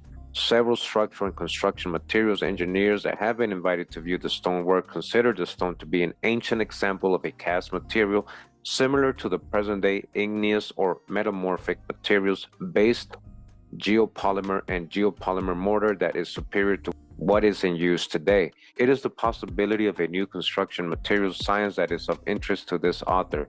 The author has visited Lindsay's present excavation site and observed the seemingly out of place in context stone, possible mortar and plaster-like materials related to distinguishable architectural-like features. He is currently of the opinion that the current geological explanation, that of a classic sandstone dike sourced by the Upper Cretaceous Trinity Group Lower Wolf City sandstone member, does not adequately explain the presence of the feature. He has completed a partial review of existing North Texas and Rockville dike-related geological literature and would like to begin this paper with a review of the literature and add to it his observations and conclusions. It is the opinion of the author that the lack of interest in this unique, highly visible, out-of-place local feature by the geological community has resulted in less than a rigorous treatment and study of the area, leading to mistaken classification and mechanisms outlined in obscure published reports. All right, this is another geologist letting you know they're not paying attention. They're not really telling you the truth about this, really. The above mentioned mistakes on the part of researchers have been repeated over the years and have been accepted as fact without critical review until the present. If the currently accepted classification is mistaken, one wonders how many other mistakes like this have been accepted on faith as fact by succeeding generations of geologists. Because of this, the author has chosen to use this paper on the Rockville feature to discuss what he believes to be much larger oversights that relate to the geology of the Cretaceous that deserve re-examination and resolution. All right, so he's going to break it down, and he actually does break it down. He goes into the geology and mineralogy, local geological review from published sources, all right, mineralogy, classical structural setting for a possible hydrothermal event, all right, like he goes really in, unconventional genesis of the Rockwall dike sequence, and then he goes into natural constructive features. Now listen to this. He says, although this author has constructed a case for natural occurrence, the Rockwall dike system has long been known for its resemblance to construction as opposed to most sand dikes that do not display staggering joint stone masonry features, right? All the other dikes that they compare them to, they don't have this same feature, right? They don't look like this. Various linteled portals and archways, complete with arch guiding Springer stones, have been documented along the wall. Listen to what he's saying. Many of the openings are in fact squares and resemble windows or conduits for water. One lintel that was excavated and brought up from the water well in 1949 had what appeared to be an ancient script on it that is roughly in a straight line across the stone. What is more interesting is that a copper coin-like object, erratic artifact found in cuttings from an augured water well in 1870 in Illinois at a depth of 125 had two humans portrayed on it and the exact same script etched around the edge of the object. This object is now in safekeeping at the Smithsonian. It's in safekeeping, it's hiding, right? That's what they call safekeeping, hiding. The Pleistocene strata, the coin was brought up from dates to 200 to 400,000 years before the present by superposition. The early 1900s discovery of the Dyke Stone Line passageway within the city of Rockwell that led to the underground vaulted chamber beneath the town square mentioned before presents a geological enigma. No one has supposedly entered this feature since. All right, you see this? They haven't even gone and excavated this part. Lindsay is currently negotiating with the property owner under whose land the entryway lies on in order to gain access to the supposed chamber. One of the geology professors at UT Arlington stated that some of the dikes appear to have been repaired or built onto. Whether this could be attributed to early settlers or pre-Columbian peoples is a question for archaeologists. Most of the features can be explained away geologically, such as the constant elevation of the top of the wall's relation to the relatively flat top of the Peking Gap Formation. Others have no readily available solutions. That an early population could have constructed dwellings from the material or even recombined the weathered material into a sort of geopolymer is not questioned. There is evidence all over the old megalithic building world for cast instead of cut stone. Many of the more rectangular stones do display casting features, common to cast ferro cement and plaster materials. All of the mortar between the stone joints looks as though a trowel was used to spread the mortar bed and butter the stones. All right, listen, the resemblance is uncanny. Now that guy mentioned John Lindsay. John Lindsay is from Harvard. He's a local architect and stuff. And this is him excavate. I want to show you what he found, right? Show you these pictures. All right, this is him right here. Here it says early phase of corner excavation. There's actually a corner here. You see how it goes that way and then it goes this way and that way. There's a corner here. Middle phase of corner excavation. There's like a hole right here. You see that? And there's like a corner right here. Last phase of corner excavation. As it says here, you guys can see the wall. This ancient wall. They're saying nature built this. Window and wall following collapse. All right, there's a window and then it collapsed. There was a window here. Okay. This is just an example of a Hopewell mound builder wall. He's just, I guess, showing the resemblance, right, of the Rockwell. It says Brooke Elwood excavated this section for studying unusual magnetic effects in Rockwell 8, 1989. Angle iron driven by unknown person, unknown time left in place at request of Rockwell City Council. All right. Now there goes the rock right here, the wall. Now this is stonework from the Inca Pucara in Bolivia. All right, so again, they're just showing you, look at the resemblance to the Great Wall in Texas. What's the difference, right?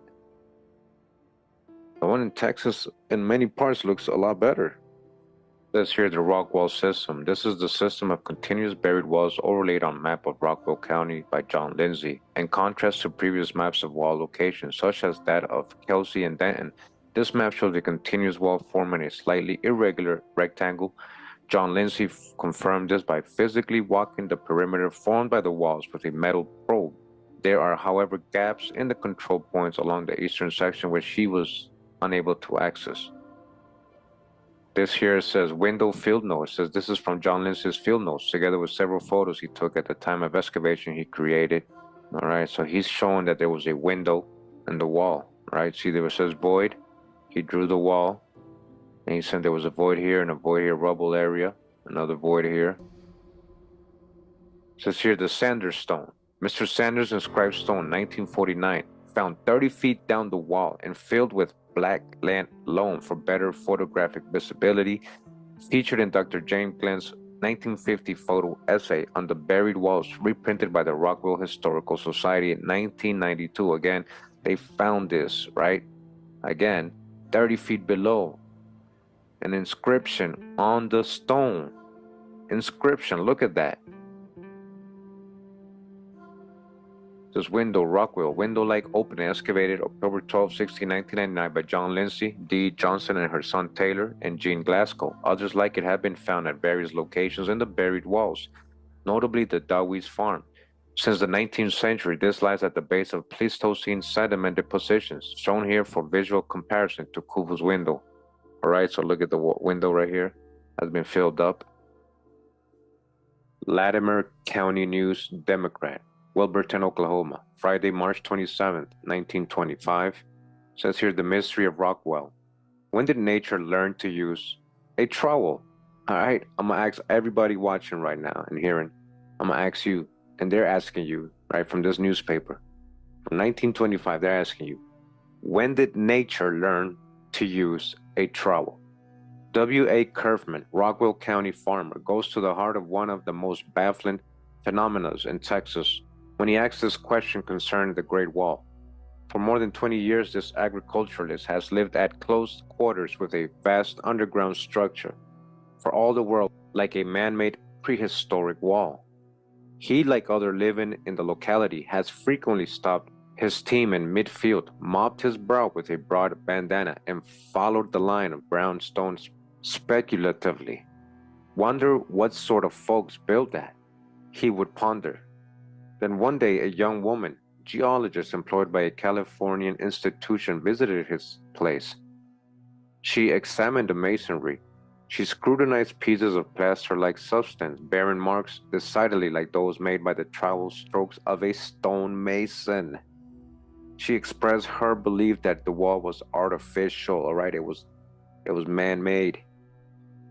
Then she took the cho for the Golden Gate or some other point in the so-called Land of Sunshine. A few years later, an oil prospector stopped by the Kerfman establishment. He too took an acute interest in this strange formation. Digging down a few feet on each side of the structure, he found enough to warrant an opinion that prehistoric man had done some great building in this locality. All right, these are what people are letting you know. He also left his bardic suspended in midair and sought parts unknown. A few more years of idle cogitation. Early this year, the distinguished Count Byron Kuhn de Prorock, internationally esteemed for his excavations, was lecturing in a nearby city, heard of the riddle of Rockwall, and came to view the enigma firsthand. He looked at the wall where it rested exposed at several points. His experienced eye measured the regularity of spacing of stones, comprehended the mortar-like substance that filled the crevices between, classified the materials entering into the workmanship. With due allowance for the claims of scientists learned toward other theories, Count Prorock expressed the belief that long-dead hands had piled these masses of rock. Nature, he held, had done its part only in the shifting of sands, the blowing of winds, the decaying of vegetables and animal matter.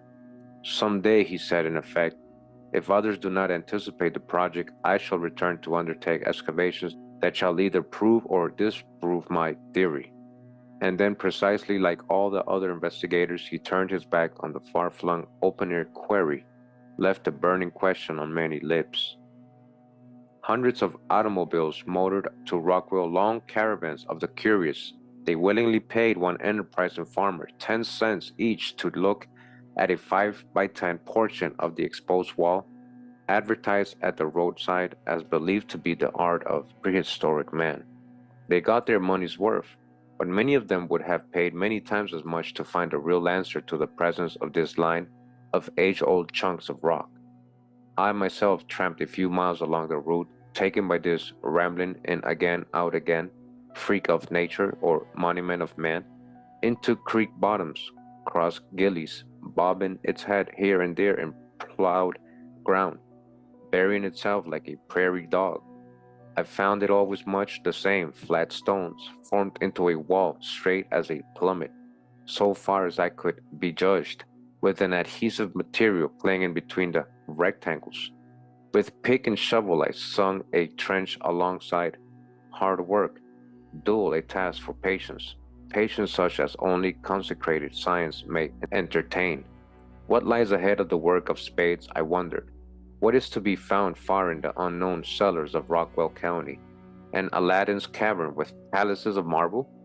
Wells have been sunk alongside the wall for 30 feet or more, and it is believed that the deeper these wells have gone, the more symmetrical and regular the wall structure has appeared, right?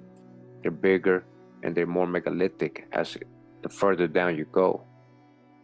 Looking up from my layman's observations on a knoll, I saw across the way the bright little town of Rockwall, and I wondered whether or not there could be another courthouse, another jail, Another school building buried in the bowels of these burdened hills.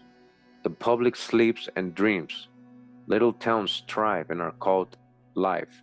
Yet how infinite small is our knowledge of our country, how miserably restricted is our imagination, how frail our courage. The mystery of the Great Wall is soon to be solved.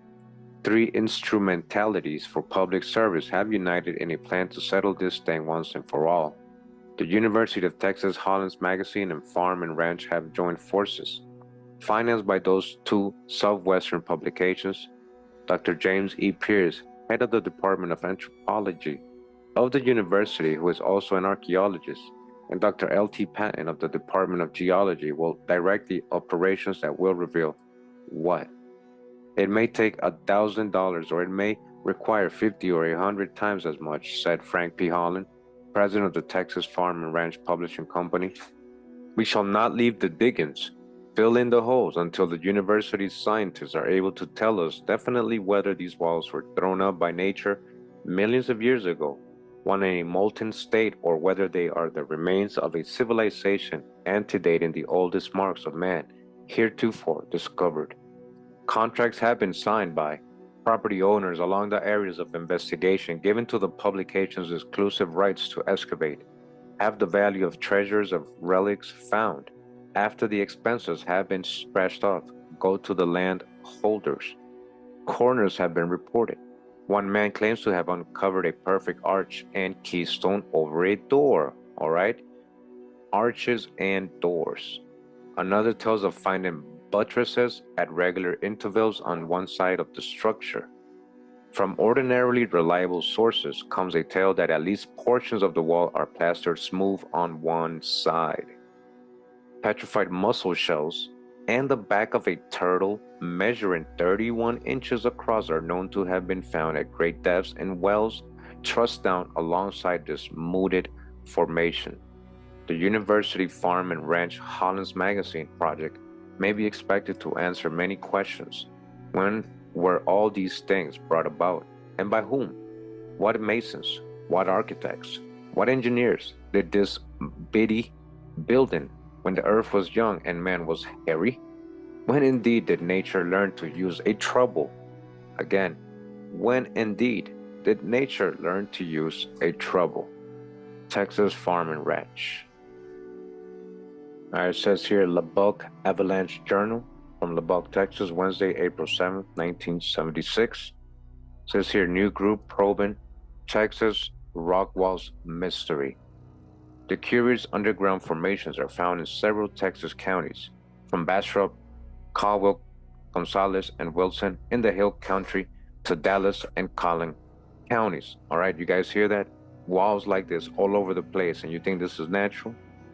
But nowhere do they appear in such number as in Rockwell County. They vary in width from 2 inches to nearly 2 feet thick, and some of the individual limestone rocks that compose the walls weigh more than a ton. One wall stretches along a ravine for more than a mile, while others stop abruptly after a few hundred feet. So far, 63 walls have been found, 63 walls, generally by someone with some other purpose in mind. The rock appears fitted together. Some have neatly relieved edges, and the spaces between the edges are filled with crushed rock or mortar. The way they're laid out, one on top of another, and the way they fit together, I don't see how they could have just popped up. Stockhill said, someone built them, all right, and we're trying to prove it. Experts disagree as to the origin of the walls. Some have been unable to decide whether they were natural or man-made, and 2 university studies have provided separate arguments for natural formation. The new dig may disprove them both. On 4 large stones as hard as flint, scratch marks appear in such a way as to prompt supporters of the ancient man theory to call them picture writings. All right, they found glyphs on these. 2. An almost perfect square opening called a window was found 35 feet below the surface in an 1887 dig. They found a window, you see? The shaft then was 42 feet below the surface, but the bottom never was found, okay? It was never found. A window and everything. So Dutch to hijack with their theories on the dikes. All right, so I hope you guys enjoyed this presentation. Again, I know a lot of people will still be doubtful, skeptical, and criticize, but the geologist's explanations for this being natural, it's just, it doesn't make sense. When you actually look at this and use your eyes, you can clearly see it looks like some stone masonry wall. Doesn't exist anywhere else. There's no other dikes like it. And many other scientists and experts have their own opinions about it. And again, we know how they like to hide things. We know how the Smithsonian covers up things. We know there's gatekeepers out there. They send their geologists out there to basically cover up these stories so nobody would pay attention to it. But is this a myth or is this historic? You tell me. With everything else we're finding about America, with all the stuff they found, all these newspaper reports, you tell me. Isn't it obvious this is just another one of those finds of the ancient world, of an advanced ancient civilization here in America? Hey, pura vida, much love and respect. Thanks for tuning in. Hawa.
Awa.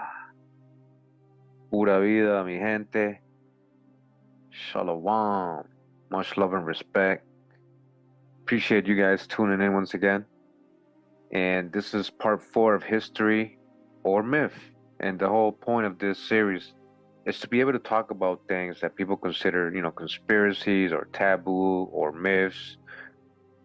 But a lot of these subjects might actually be historical. So we, like to talk about them. We leave it up to you to decide. And with these series, I always ask everybody, let's be logical. Let's remember all the research we've done before. And you make your own conclusions based on that. So what I wanted to start out with today is things that we know and things that we can prove first before we get to the main topic. So one of those things we do know is that Abraham Lincoln was a dark complexioned man, swarthy, so-called black, so-called Negro, whatever you want to call it, but he was. We've shown the primary sources describing his parents, describing him, and his autobiography of him describing himself, as you guys can see here in this image. This is very legit. I showed in this video right here. This is the cover and thumbnail of the video.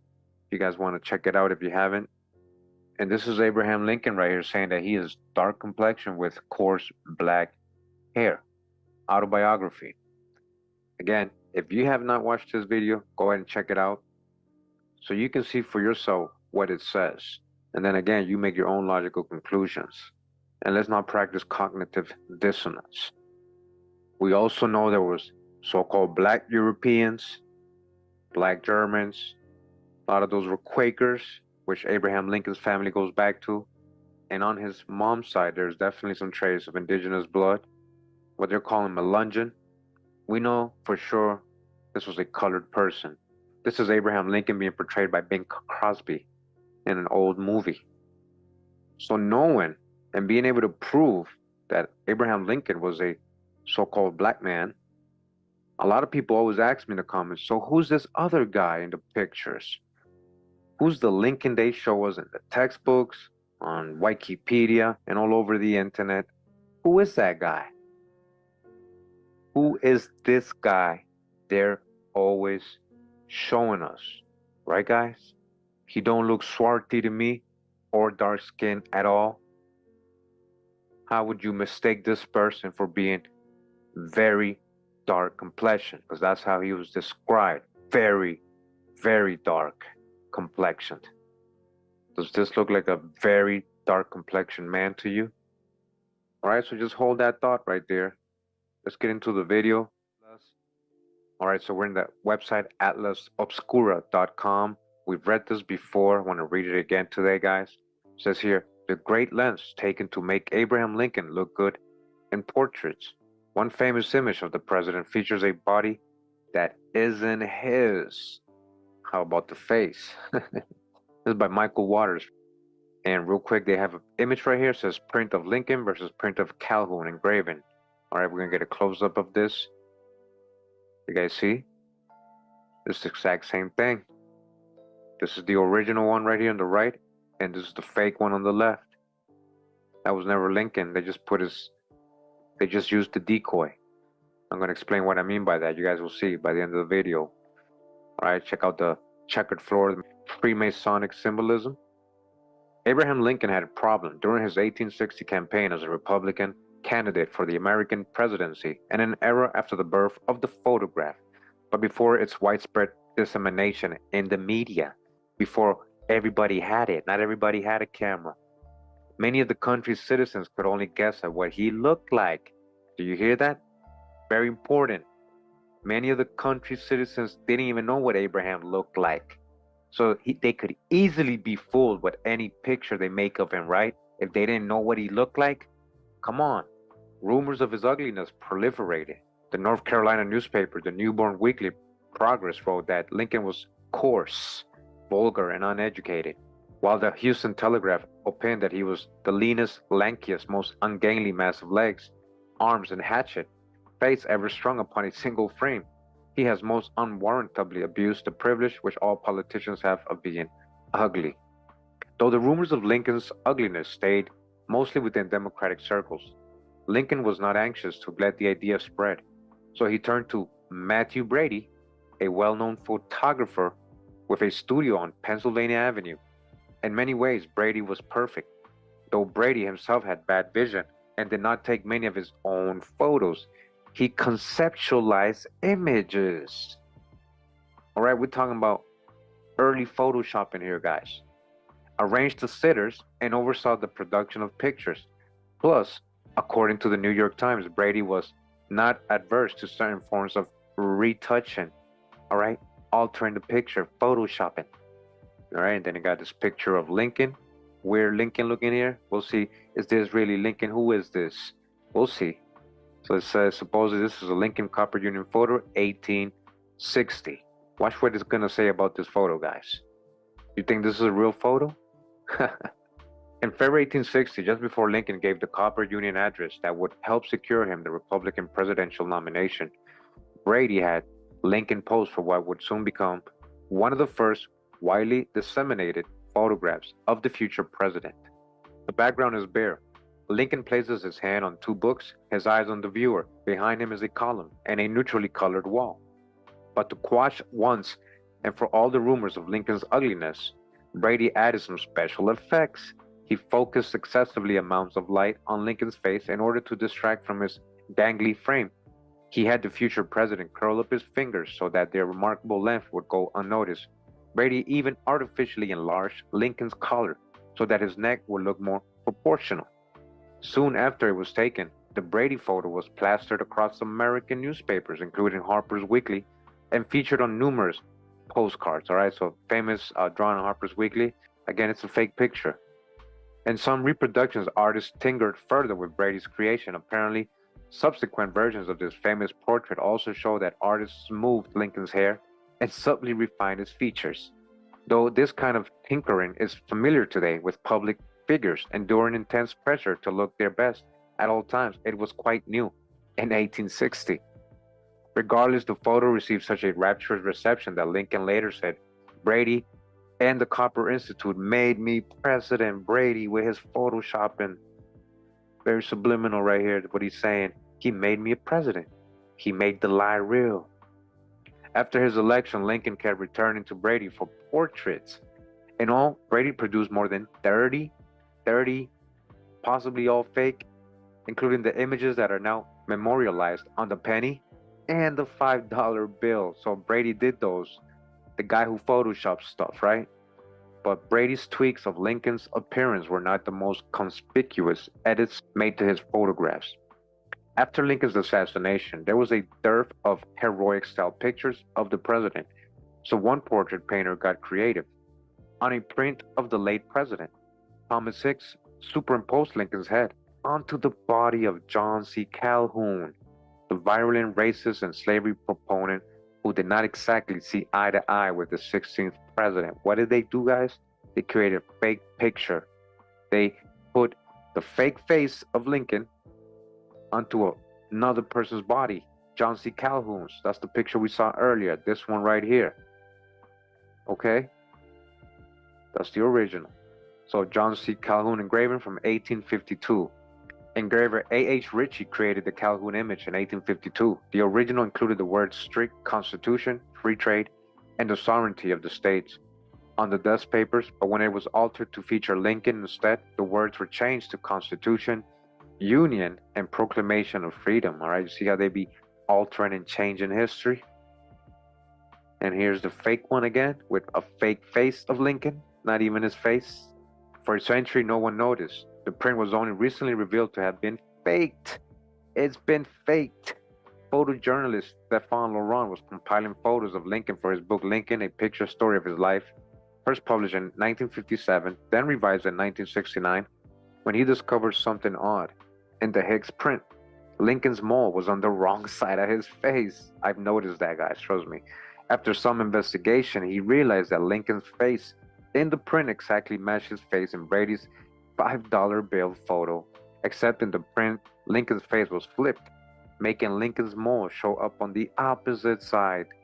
All right, again, photoshopping, and they don't even know how to hide things right. Apparently, Hicks hadn't noticed this discrepancy when superimposing the picture onto Calhoun's body. They put the mold on the wrong side. All right, so here goes another fake picture of Lincoln. And again, this is the fake $5 bill that Brady did again. Brady's the photoshopper. Do you guys know this was fake? He put a fake head on him. But this high-profile precursor to a Photoshop edit was not only used on photos of Lincoln, Brady often altered images. For a group photo of General William Sherman's staff, he edited in a member who couldn't attend. In fact, Brady even asked soldiers to pretend they were dead.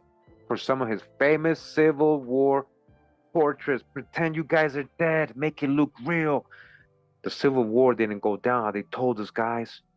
This is deep right here. Remember my Civil War videos? It wasn't about slavery. But was there really a war how they told us? What's up with all these pictures? They don't really ever show a battle. They just show the people standing, posing. Or, as it says here, some dead bodies, some fake dead bodies, some people pretending to be dead. Pretending to be dead. You read it, guys. Look, I'm not making this up. At least Lincoln, despite all of the posing Brady had him do, never had to lie on a battlefield and feign death for the sake of Kodak moment. At least he didn't have to pretend he was one of those people dead on the field. All right, so that's deep. How can they just admit that with a straight face, huh? So again, a lot of fake pictures when it comes to Lincoln, guys. Which makes sense, right? Because we know he was a so-called black man. We do know that, and we've proven it, okay? So much for Honest Abe. Famous portrait of President Lincoln's wife is a fake. Even his wife's pics are fake. The portrait of First Lady Mary Todd Lincoln that was proudly displayed in the Illinois governor's mansion was discovered to be a fake by art historians. Originally thought to be an accurate portrait of President Abraham Lincoln's wife, the portrait is simply a slightly altered version of a painting of an unknown woman. All right? Fake pictures everywhere of him, his wife, everybody. The fake portrait was accompanied by a fake backstory as well. The legend was that Mrs. Lincoln and Mr. Carpenter were in cahoots, and she secretly sat for the portrait so that she could give it to her loving husband as a present. The portrait was purchased by Lincoln descendants in the 1930s for about $3,000. They got scammed. And then they donated it to the Illinois Historical Society in the 1970s. Just recently, it was sent for a cleaning, during which conservator Barry Bauman discovered the inaccuracy. So now this is supposed to be the real one. And just look at her face. Remember that. I'm going to show you a man that looks just like her today. Is this really his wife? Or is this another decoy? All right, so before we continue, I just want to show you guys that this was actually a thing. Back in the 1800s and early 1900s, they were photoshopping things a lot back in those times. And Science and MediaMuseum.org, photo editing before Photoshop. It was always possible to alter photograph with darkroom trickery or clever layering of negatives. In the 1920s, for example, Alexander Rodchenko used scissors and paste to assemble impossible collages from multiple photographs. This is DaysDigital.com. It says here, it turns out Photoshop was a thing even in the 19th century. Ernest Eugene Eppert faked photographs of the 1871 Paris Commune massacres, whilst photographs published in Stalin-era Soviet Russia had purged party officials erased from them. Others were more playful. Photographs were manipulated using a variety of techniques, multiple exposure, taking 2 or more pictures on a single negative, combination printing, producing a single print from 2 or more negatives, photo montage, and retouching directly onto the negative or print. And then you got this one, which is a funny one because it's actually dealing with Lincoln, and it's supposed to be his wife, right? Remember that face, all right? That's a guy. I'm gonna show you guys who it is. And Lincoln Spirit, fake Lincoln Spirit is supposed to be behind her, right? Again, Photoshop, 1870s. This is from 1880, all right? So, you know, it's nothing new. This is something I thought interesting. I want to show you guys. It's in sprayteachers.com. And there's actually a book for grade levels 8th to 11th, as you guys see here. All right, it says Photoshopping Abraham Lincoln, a close look at Articles 2 and the requirements to be president. Abraham Lincoln, one of the greatest presidents of American history. However, he was exceptionally homely and gangly in appearance. How did early attempts at Photoshop make him more appealing to the voters? All right. Again, Photoshopping Abraham Lincoln. All fake pictures. All right, back on dailymail.co.uk, it says here, ye oldie Photoshop, the first ever altered images, including two pictures stitched together to make iconic portrait of Abraham Lincoln. Another website letting you know he's been Photoshopped. All right, and then I give you some other examples here I wanted to show you guys. It says here, the photo on the left appears to be a General Ulysses S. Grant in front of his troops at City Point, Virginia, during the American Civil War. It is in fact created from three pictures: the head from a portrait of Grant, the horse and body from Major General Alexander McCook, and the background of Confederate prisoner captured. All right, you guys see what they were doing? They were photoshopping a lot of this fake Civil War stuff. And Abraham Lincoln, same era. We got another one right here. See how they removed the guy on the seat on the right? Again, photoshopping, adding things, removing people. Wire.com says here, early 1900s postcards show of primitive photoshopping skills. All right, you see, adding big cabbage and corn to their, and this was fake. People probably saw this back then and it was like, wow. And here we go again with Lincoln and his fake picture.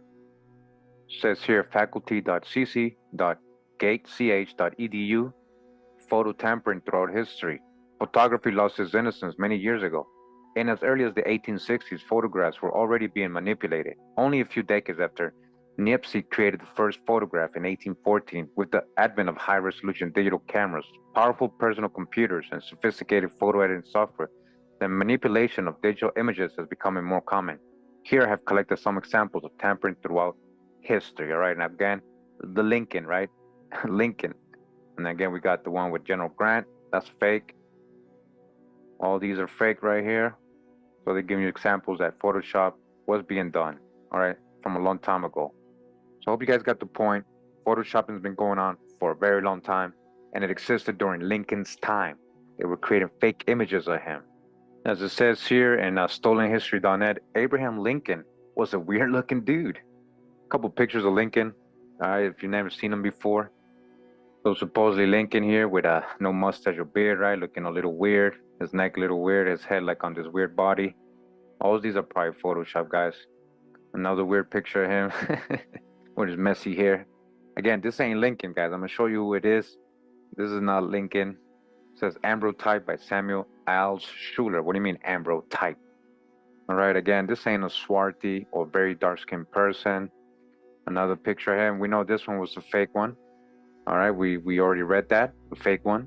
This is the one that ended up in Harper's Weekly, as you know. And another one right here. Again, this ain't Lincoln. I'm going to show you guys who this is. So now we get to what I wanted to show you guys. Now, shout out to the person who left me a comment once about Stephen Phelps. He said, hey, if you want to know who the fake Lincoln is, it's Stephen Phelps. That's the real Lincoln. So it's not that he's the real Lincoln. His name is actually Stephen Phelps. He's not Lincoln at all. But this is the person they've been using as Lincoln. So again, we're in this series, History of Myth. Take it how you want. I'm going to show you, and you conclude for yourself. Now again, stolenhistory.net, it says, Abraham Lincoln's real name was Stephen Phelps, and his brother played Mary Todd Lincoln. His wife, I told you that's not his wife. Remember, they faked her picture too. So again, his brothers played Mary Todd Lincoln, Jefferson Davis, Stephen Douglas, and others. It's brothers who are playing all these people. They're all related. They've been playing both sides, creating fake people, whitewashing the real people, because there was a Lincoln and there was a Jefferson Davis. And I'm going to tell you guys, Jefferson Davis was also described as swarthy in many accounts. Dark skin, olive complexion, all that. Shout out to the channel Straight Up. I saw a video, he showed it. And shout out to Big Bro James. He also has a couple books that are stating that. So of course, when we see Jefferson Davis looking so-called white again, and now we're seeing that the Phelps brothers are actually these people. Who are these Phelps brothers? I found that Abraham Lincoln was a character played by Stephen Phelps, whose brothers also played the roles of his wife Mary Todd Lincoln, as well as his opponents Jefferson Davis and Stephen Douglas, among a few others. Wow. Whoa, what's going on? Say what? Is this possible? Now, they got a picture of Lincoln's wife here, supposed wife. It says, same hair length style as William. Who's William? William is Stephen's brother. One of the brothers played his wife, remember? So we're going to see a picture of William. All right, so we're going to read all this here. Now, we haven't seen the picture of the brothers yet, but just bear with me, guys. I'm going to read this here. It says, same nose, bags on the eyes, blue eyes, masculine mouth and lips, manipulated to remove Adam's apple, chest and shoulder lightened and features removed on film negative, masculine shoulder line. William's photo had been retouched where the mole might appear. So it says here, William Phelps, aka Mary Todd Lincoln. This is William Phelps here, guys. I'm going to show you. I did the genealogical tree. These were real people. These were the pictures that were popping up. As you guys can see, he looks just like her. Look, guys, look at his eyes. He's chubby like her. That's just one coincidence. I'm going to show you many when it comes to these Phelps brothers and who they look like. And down here we got brother Stephen Phelps, aka Abraham Lincoln. Right here to the left, guys, that's Stephen Phelps. If you guys didn't know, that's what he looks like. Doesn't he look exactly like the pictures of Lincoln and the drawings of Lincoln? And this is supposed to be Lincoln on the right, looking all young. All right, so just soak it all in real quick, guys. We're going to read a couple things. Soak it all in. And remember, we know Lincoln was a so-called black man. Jefferson Davis has been described also as being dark complexion on many accounts. So it makes sense that these people would be somebody else. Now, that's not it, right? Let's keep going. Oh, who's this? It says Myron Phelps, all right, another the brother. He's the one they modeled Jefferson Davis after. And he also is John Brown, the abolitionist. Look at the resemblances between Jefferson Davis and John Brown, guys. John Brown actually came out later in time when he would be older. There's Myron Phelps. That's why John Brown was a little older looking. This is superimposed, the picture, as you guys can see. Same thing. We're going to show the real picture of Myron Phelps. You guys can see it looks just like him. All right. Myron Phelps, aka Jefferson Davis, pro-slavery. Birthmark. John Brown. Here's John Brown with beard. It's the same person. And it's not even John Brown or Jefferson Davis. It's one of the Phelps brothers. It's Myron Phelps. All right, guys? Myron Phelps. Now, John Brown was supposedly murdered as well. It says his execution, aka disappearing act, move it on to a new character in the play. So they assassinated Lincoln, right? Well, they needed to. They got rid of John Brown, yeah. Like they're telling you right now, so he can go ahead and play another role. And what's important about this future video, says here Myron Phelps, aka Jefferson Davis, aka John Brown, aka John Tubman? Hold up. Isn't John Tubman the husband of Harriet Tubman, Araminta Ross? All right, we got a future video on her, guys. Don't worry. I want to get sidetracked here, but this is pretty deep right here. We're going to get back into that. Don't worry. All right, just wanted to show you guys this. So, I didn't know how to do this video because, I like showing real sources and stuff. This is a lot of conspiracy, and a lot of conjecture, I know. But you got to be logical, guys. Look at this. Find a grave. Stephen Sumner Phelps. They even added a picture of Abraham Lincoln right next to him. Why? What does that have to do with Lincoln? Why would anybody do that? Now, we're going to read that not only did he look like him, but he was supposedly a good friend of him, and that they even talked about how they resembled each other, guys. Come on. So Stephen Sumner Phelps was born in 1805 in Palmyra, Wayne County, New York. His father and his brothers had moved over to different states, eventually reaching Illinois. Stephen Sumner Phelps, along with his brother Alexis, were one of the founders of Oquawka, Henderson County, Illinois. He is very famous here. We're going to read all this right now. So real quick, pioneer, Indian trader, founder of Oquawka, Illinois, close friend of Abe Lincoln. Close friend of Abe Lincoln. So he happened to know him. So he was surrounded by him. He was associated to Lincoln, the guy who actually looks like him. He was the fifth of 7 children born to Stephen and Louis Phelps. He started his first trading post in 1826 near Ottawa. By September 1828, he had purchased a claim in Oquawka, Yellowbanks, and moved there with his wife, Phoebe Chase, and brother William. He was given the nickname Hawkeye by his friends, the Sauk and Fox Indians. We're going to see he knew Black Hawk. He financed the first newspaper in Burlington, Iowa, still known as the Hawkeye. In his honor, he was the first sheriff of Warren County and the first mayor of Oaxaca. Again, so a lot of history with Stephen Sumner Phelps. Okay? All right, guys, so this is the genealogical tree I built. I want to show you guys that these were real people. I got their parents, I got records, everything. All right, as you guys can see, Stephen Phelps, born in New York, Oquapa, Henderson, Illinois. White. We got land grants that he got in Henderson, Illinois. All right, these are real people. I actually colorized that drawing they have of him and enhanced it a little bit with the MyHeritage software that I usually use, and this is what came up.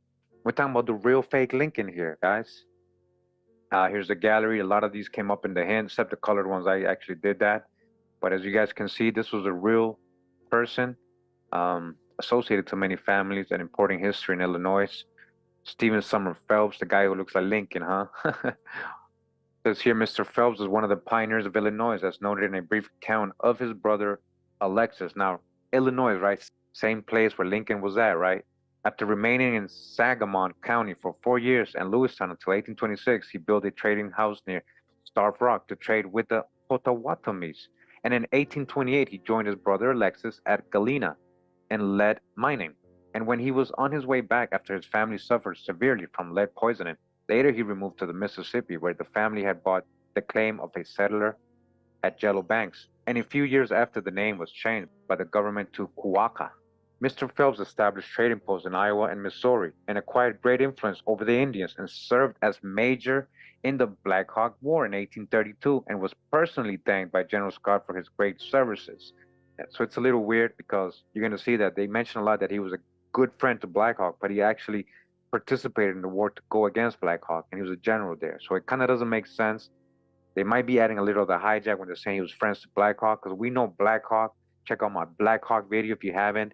Black Hawk wasn't playing no games with no settlers or doing treaties or anything like that. He was for the well-being of his people. So if he was dealing with anybody, it was because these were people that were benefit to him.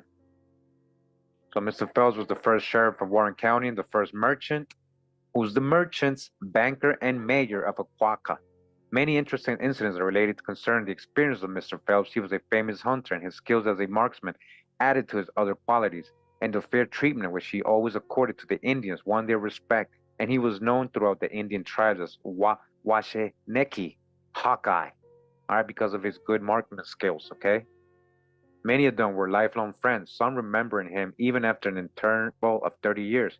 He furnished the funds to start the paper so widely known as the Burlington Hawkeye, named in his honor, all right? So very famous person, very prominent historical person, Stephen Sumner Phelps. This is what he looks like, guys. This is what they've been using to make Lincoln. Now, the picture here says Stephen Sumner Phelps pictured was a friend of Abe Lincoln, and the two shared an uncanny resemblance. Oh, really? Oh, so they were friends and they just happen to look the same, right? Come on, guys, let's be logical. I hope I'm dealing with logical people here in the chat and the audience listening.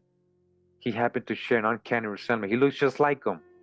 So another thing I want to show you in Stephen Phelps' profile and his records, I found something very, very interesting. And I thought, what a coincidence and how telling. I thought it was pretty crazy. I'm going to go into the 1850 United States Federal Census.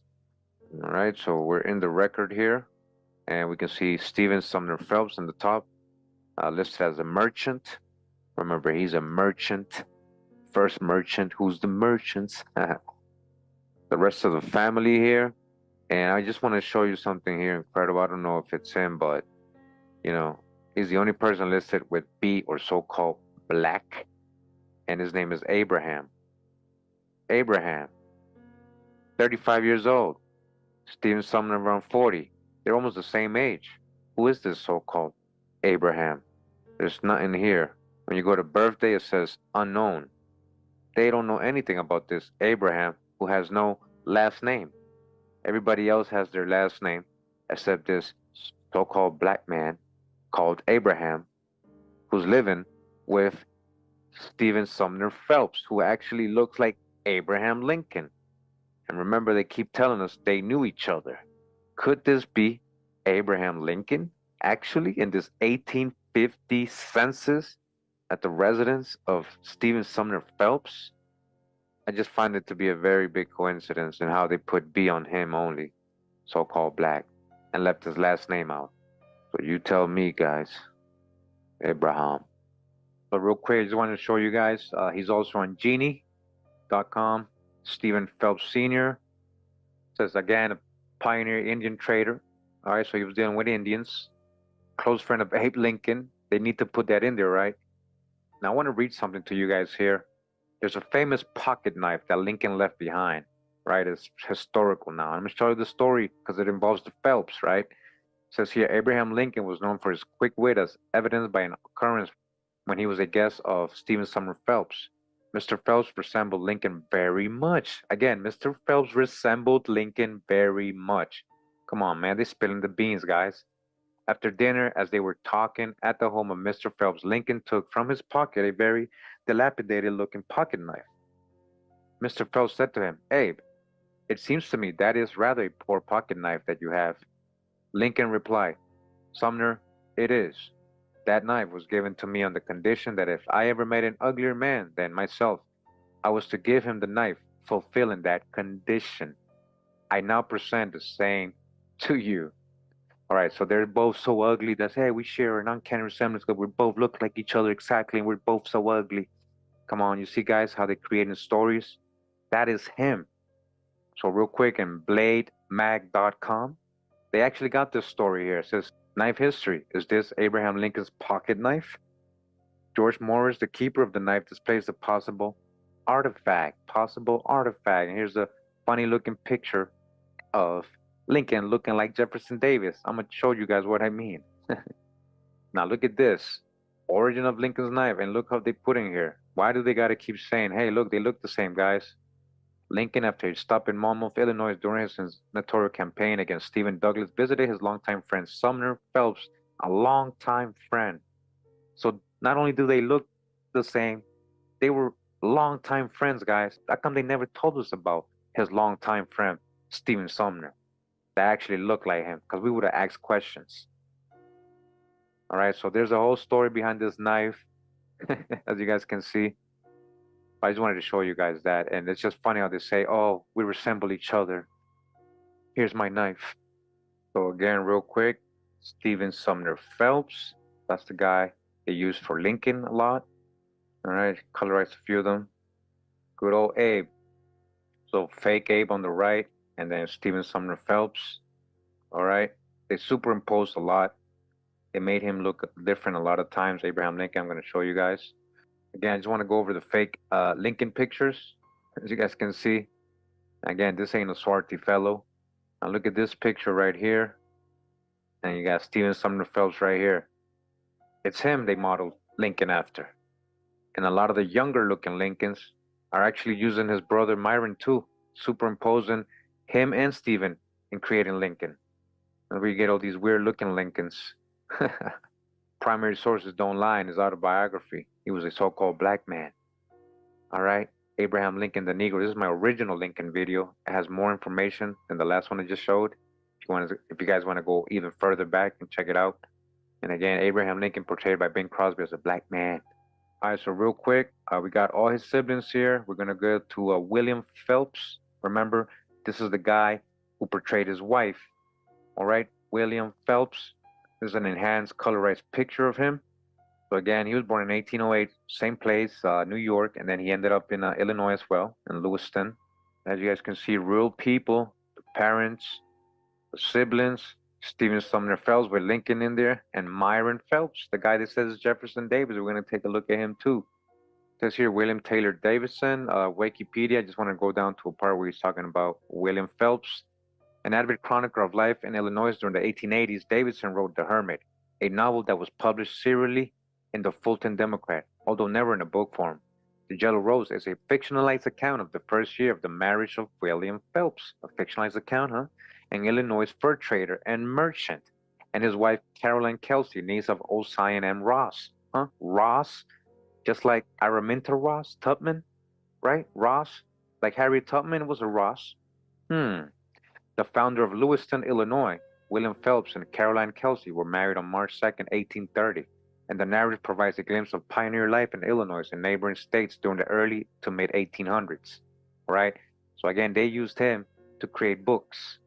Again, the couple were the basis for the main characters of Davison's novel, The Yellow Rose. William Phelps also presumed to be the basis for the character of Old Bill Pearson, mentioned in Hut Put and Edgar Lee's Master Spoon River anthology. Chechepinequa, the name given to William Phelps by Native Americans, referred to his powerful upper body. All right, big shoulders, just like Lincoln's wife. Going into William Phelps again, his brother, and he was the wife.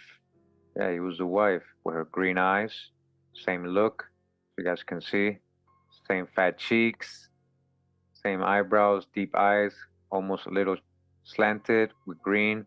You guys can see the slanted eye, green eyes. That's him. Go back to his picture. You see? This is her right here again. You see?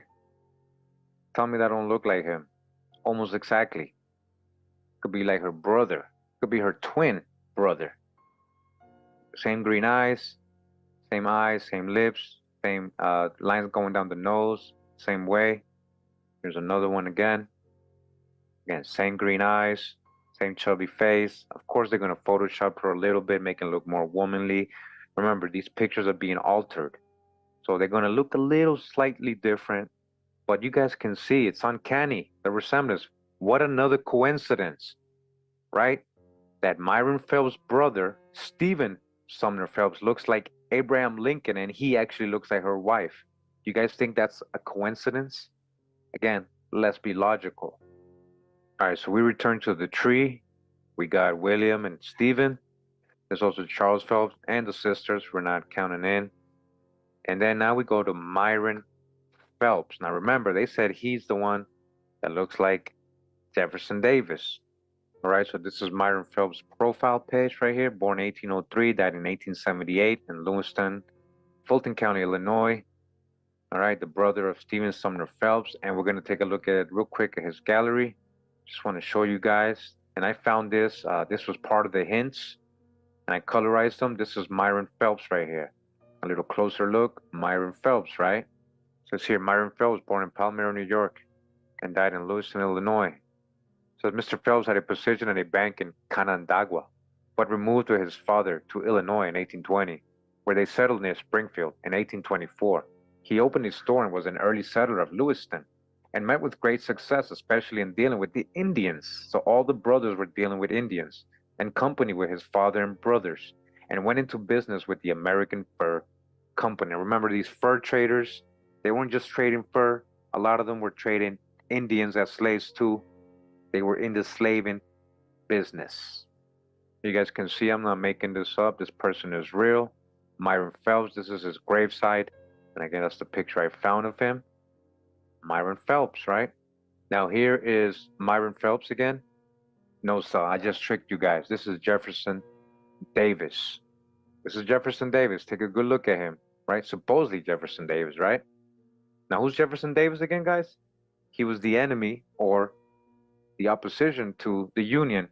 He was the leader of the Confederate Party, the president of the Confederacy, Jefferson Davis. He was supposed to be Abraham Lincoln's rival, but he's actually his brother, Myron Phelps. Stephen Sumner Phelps' brother, Myron, played Jefferson Davis. Here's the black and white image I colorized. Here's Myron, Jefferson, Myron, Jefferson. Keep going down. Myron, Myron, Myron, and boom. All right, guys. Now I want you to use your eyes and be logical. Look at the resemblance of these two people. It's almost uncanny. And it's like literally they superimposed the picture. They flipped it. Like you guys see how his eyebrows go up on this picture of the real Myron, and then how the eyebrows go up this way. So it's like superimposed the other way. That's what I see. And the eyes go in dark, the eyebrows, the shape of his shin, everything. I see a lot of resemblance here, guys. There's another picture of Jefferson Davis, just to get like another look at it.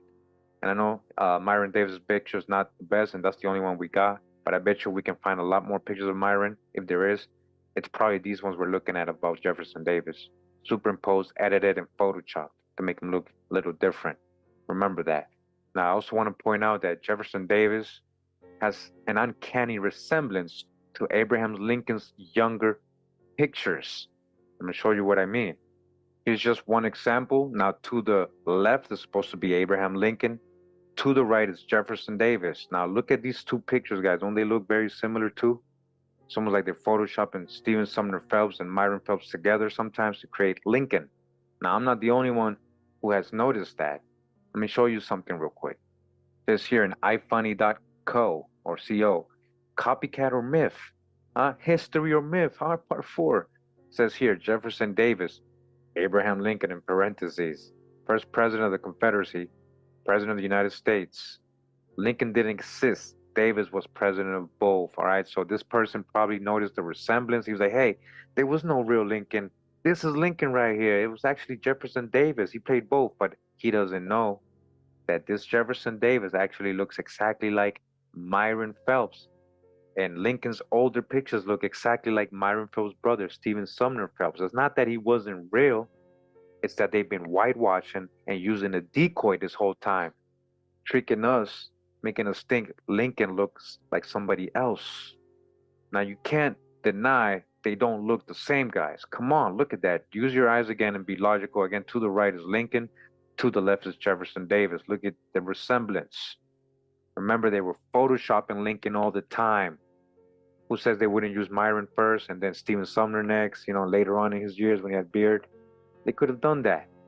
Another website here says Mossad, outblogspot.com. Of course, these ain't going to be on real websites because they don't want you to know this stuff, guys. But, it says here, Dixie leader Jefferson Davis and Yankee General Abraham Lincoln were the same illuminists, all right? A whole different person. So there's another image of him. It goes Jefferson Davis on the left and Abraham Lincoln on the right. As you guys can see, very similar. Another one, Abraham Lincoln and Jefferson Davis.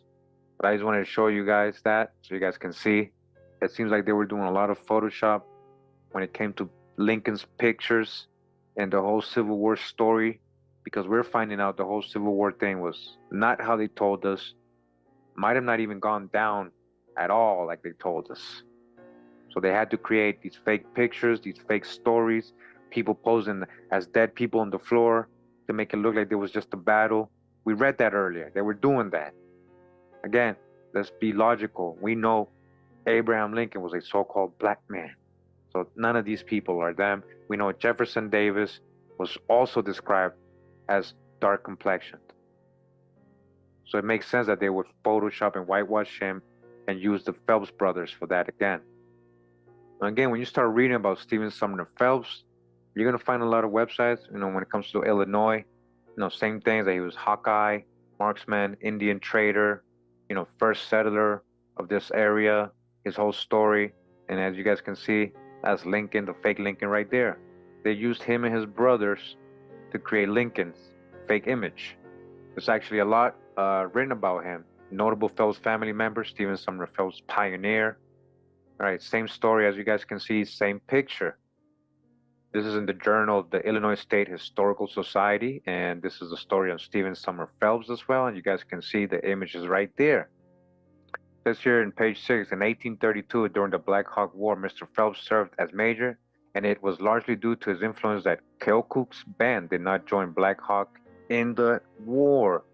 Remember, we read about how Keokuk sold out to Black Hawk, and it was Phelps' fault. Now we know the backstory. 2 of the narrow escapes of his life were among the incidents of that war. One was when a victorious band of Black Hawk's warriors shook the scalps of the murdered settlers in his face and threatened to serve him the same way. The other occasion was when some soldiers returning from the war who had imbibed more than they should threatened to take him kill the old Chief Tama, who was on a visit to Yellowbanks, and also Mr. Phelps for harboring him. It was Captain Peter Butler's company from Monmouth who saved the two as they arrived at Yellowbanks at the moment of greatest danger. This incident is given in Miss Talbert's history with Lincoln as the principal. No doubt the close resemblance of Mr. Phelps to Lincoln led one of the spectators among the soldiers passing through to attribute it to Lincoln, who was not at Yellowbanks at the time. Do you guys see that? They just spilled the beans here completely. They just got caught. I hope you guys understood this part. They're literally telling you that they got caught attributing the same story to two different people who actually happened to look exactly the same as the same person. They messed up. You see, they attributed the same story to Lincoln and to Stephen Sumner Phelps, guys. They even admitted it that they messed up and attributed the story to Lincoln when it was Stephen Sumner Phelps. You're not going to mistake Lincoln for this guy. Lincoln is Lincoln. He was very famous and popular. They would have known if it was Lincoln. That's because he was the fake Lincoln. This was in the autobiography of Black Hawk by J.B. Patterson, that they attributed that to Lincoln when it was actually Mr. Phelps historically.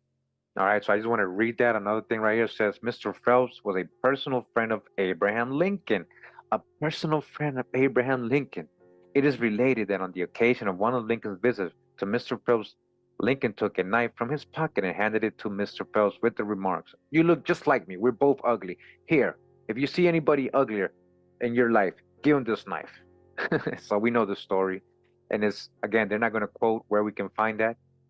So now it's going to get into about him and his brother. We haven't even got to Alexis. So going back to the tree, we got Stephen Sumner Phelps, Myron Phelps over here, and Alexis Phelps. His house is actually very historic. It's listed as U.S. National Register of Historic Places. It says here the Alexis Phelps House is a historic home located on the Mississippi River at Aquaca in Henderson County, Illinois. The New England-style house was built in 1832-1833 by Alexis Phelps, a fur trader and one of the first settlers of the region. Phelps, who was born in Palmyra, New York, settled on a piece of land known as Yellow Banks, which his brother Stephen had purchased in 1828. Alexis and Stephen Phelps founded Aquaca, which they named for the Native American name for Yellow Banks. Now listen to this. Stephen Douglas, who frequently presided over the Henderson County Circuit Court, stayed in the house during his visits to Aquaca. The house was also rumored to be a stop for the Underground Railroad. Who was in charge of the Underground Railroad? Harriet Tubman? Oh, but she's not real, right? That's what somebody said. Oh, I got a future video. I got her genealogy done, guys, and living descendants to tell you that she's real. So what a coincidence that this house was used as an Underground Railroad, and Stephen Douglas, Abraham Lincoln's rival for the presidency, was always there. You're going to read that a lot, that Stephen Douglas was there a lot. Aquaca, right? Aquaca. It happens that Lincoln was actually there supposedly in 1858, not 1958, they messed up, but 1858 to give a speech in his election campaign for the Illinois Senate.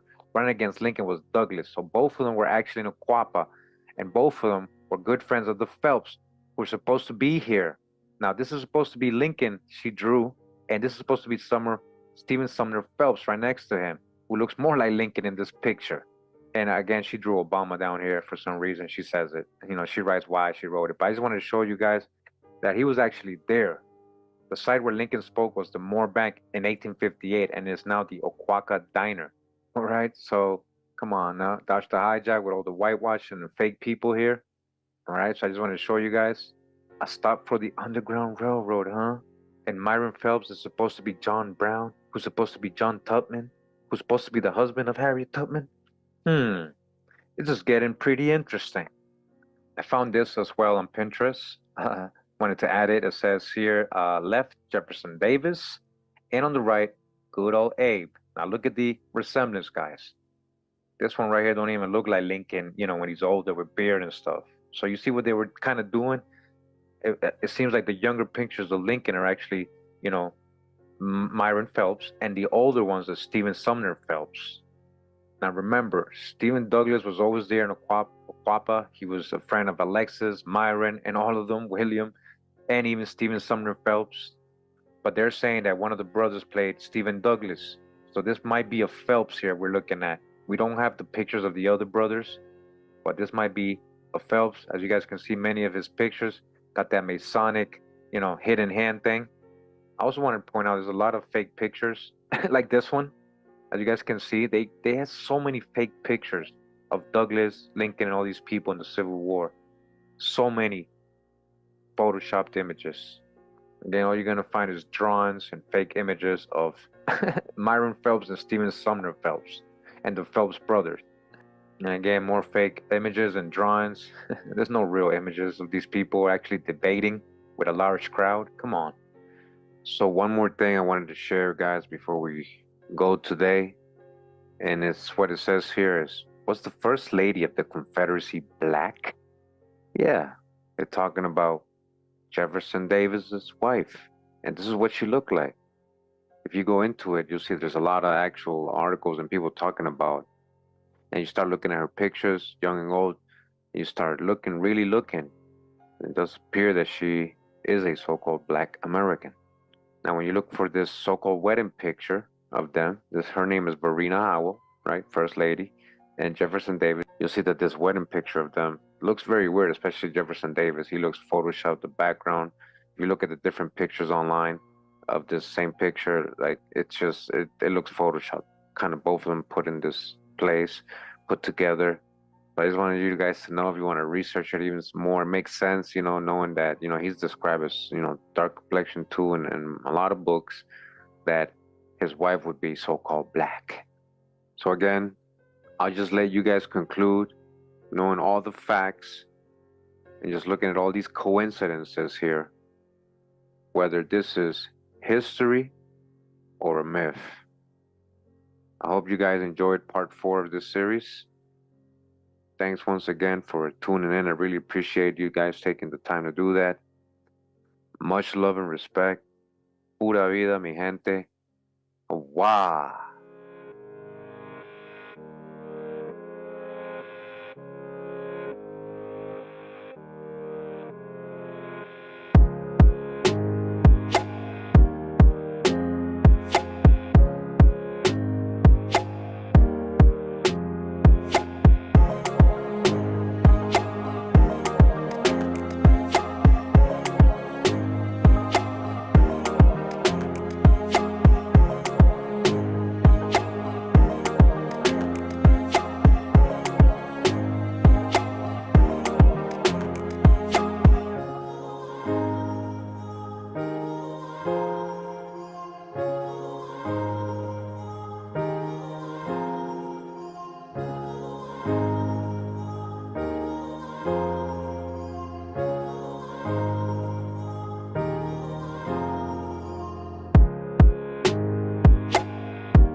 Wow.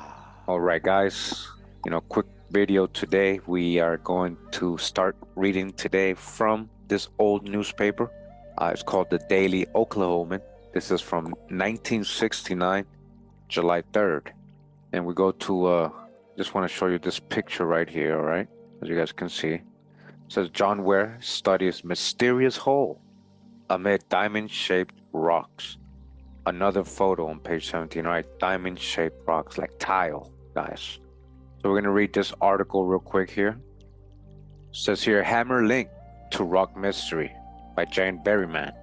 The mystery of a dolomitic limestone formation unearthed between Oklahoma City and Edmond was compounded Wednesday by the discovery of an object on the site which resembles a stone hammer. All right, I'm going to show you guys a picture of that. Geologists who have focused their attention on the unusual formation since its discovery by construction workers last week were at a loss to explain the origin of either the formation or the artifact. Do you guys hear that? They're like, how could it be? How could this be right here? What is this? Diamond-shaped, literally floor. It's a floor, guys. And they also found a hammer. John M. Ware, an Oklahoma City geologist, said, it simply can't be explained within the field of geology. I can't explain this. I don't know. We need an archaeologist to give a final opinion. A man-made floor, a ruin. And this was buried, guys. Both Ware and another geologist, J. Durwood Pate, agreed that the rock is extremely old. It's old, Ware said. I'm not talking about old in terms of the Plains Indians. It goes back much further than that. However, its age and origin may remain a mystery unless an archaeologist can be persuaded to take on the project soon. Do you guys hear that? Unless an archaeologist comes, because we can't figure it out. This is not natural, it's not geology. Within 20 days, construction workers will continue their job of digging out the area to begin building on a foodstuffs warehouse. Pate explained that the dolomitic limestone was discovered about 33 inches under a red clay surface. That, and the fact that the rock itself had been worn on one side and rough on the other, indicates it has been there a long time, he said. Another intriguing point about the rock is that it contains marine deposit, indicating that it was laid down in the ocean, all right, laid down in the ocean. Whether it was man-made or not, we simply don't know, Pate said. But considering the vertical cutting of the hammer-like object and the symmetrical design of the diamond-shaped formation, it is improbable that it occurred in nature. It can't be natural, he's saying. These are geologists telling you, because the tiles are laid out like a design, perfectly flat, and they even found a hammer, a tool. Do you understand? This geologist is telling you, this is not made by nature. Man-made. They found an ancient floor. We're going to see the dates people are given to this. That's why it's so significant. Pate said the formation, about 100 feet by 60 feet in area, is rapidly becoming a tourist attraction. People are flocking there and taking pieces of the rock away, he said. We need to preserve it until something can be done about determining its origin. You hear? Now looters are coming in, people are destroying it. Pete said he plans to take the hammer object to Dr. Robert Bell, an archaeologist at the University of Oklahoma, for his opinion. And that's where this article ends, guys. So basically, they're letting you know this is not natural. This is where it left off with the geologist. This ain't natural. All right, so before we go, on page 17, as you guys can see, this is the hammer. It says, ancient hammer is examined by geologist John Ware, left, and J. Durwood Pate. The object was found by construction workers 33 inches under dolomitic limestone formation between Oklahoma City and Edmond. Again, the Daily Oklahoman, July 3rd, 1969. Okay, so over at the oklahomadaily.news website, it says here, Oklahoma's 200,000-year-old mosaic tile floor. Okay, and again, this is the picture we just saw. And the newspaper, we went to the original first. I just wanted to show that so you guys can see it was real. This is the floor they found in buried underneath in Oklahoma. It would indicate that it would be at least 200,000 years old based on their, based on how geologists, measure. It says here in 1969, Oklahoma City became the epicenter of a significant archaeological event. While laying the groundwork for the Northwest Expressway, construction workers stumbled upon a seemingly ancient mosaic tile floor, all right? An ancient floor. This discovery, nestled 3 feet beneath the city's surface, was composed of hundreds of flat, diamond-shaped rock, spanning an area of about 100 by 60 feet. Experts were astounded by the tile's remarkable preservation, their careful arrangement, and the mysterious presence of Permian limestone, typically found near the coast. Initial testing suggested that this man-made artifact could be around 200,000 years old, potentially making it the oldest known human creation. Again, potentially making it the oldest known human creation. It just doesn't make sense. They don't fit into their historical narratives. America's the true old world. However, the discovery's significance was disputed, with the potential impact on local development and the controversial judgment of a higher geologist contributing to a contentious debate. Today, the story of this intriguing find is largely forgotten, yet the possibility for further investigation remains ready to reignite the interest sparked over 5 decades ago. In 1969, a surprising discovery was made in Oklahoma that sparked a contentious debate among experts, potentially reshaping our understanding of history. Construction workers unearthed what appeared to be a 200,000-year-old structure, a find that was extensively reported by the Oklahoma newspaper at the time. The so-called ancient mosaic floor of Oklahoma, with its enigmatic post holes, raised the possibility of rewriting not just the history of North America, but of the entire world. Again, the entire world. Again, this is the true old world. According to the 1969 newspaper report, the structure found by the workers is believed to be approximately 200,000 years old.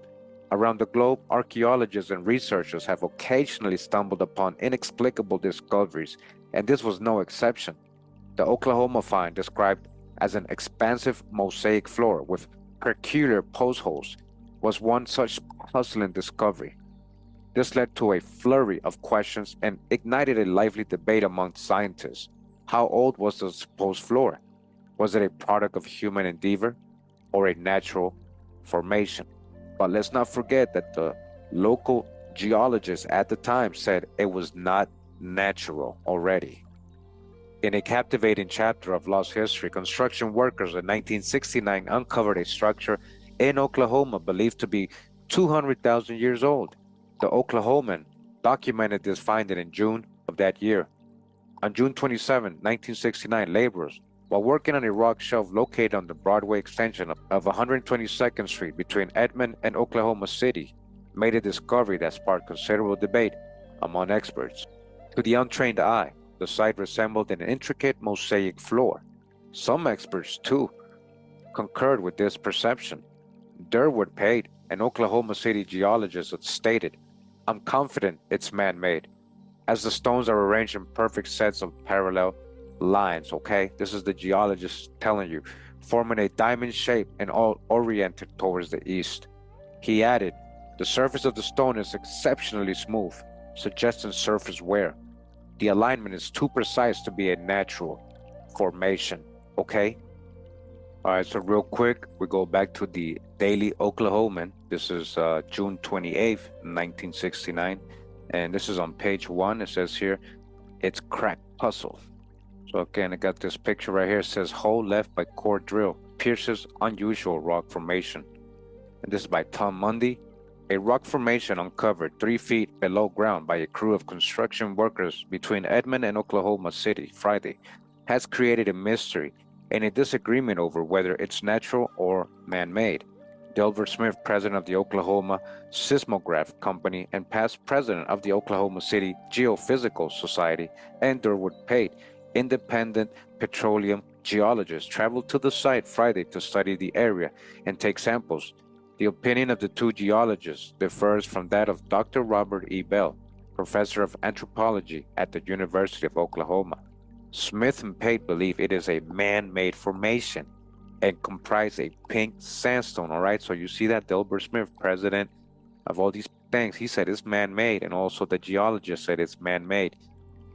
Dr. Bell believes it is to be natural rock formation of sandstone and lime, and said he has seen this type of formation before. All right, see, he said he believes. The geologist knows though, right? Continuing says, I am satisfied that it is not a natural earth formation and that it is man-made, Smith said.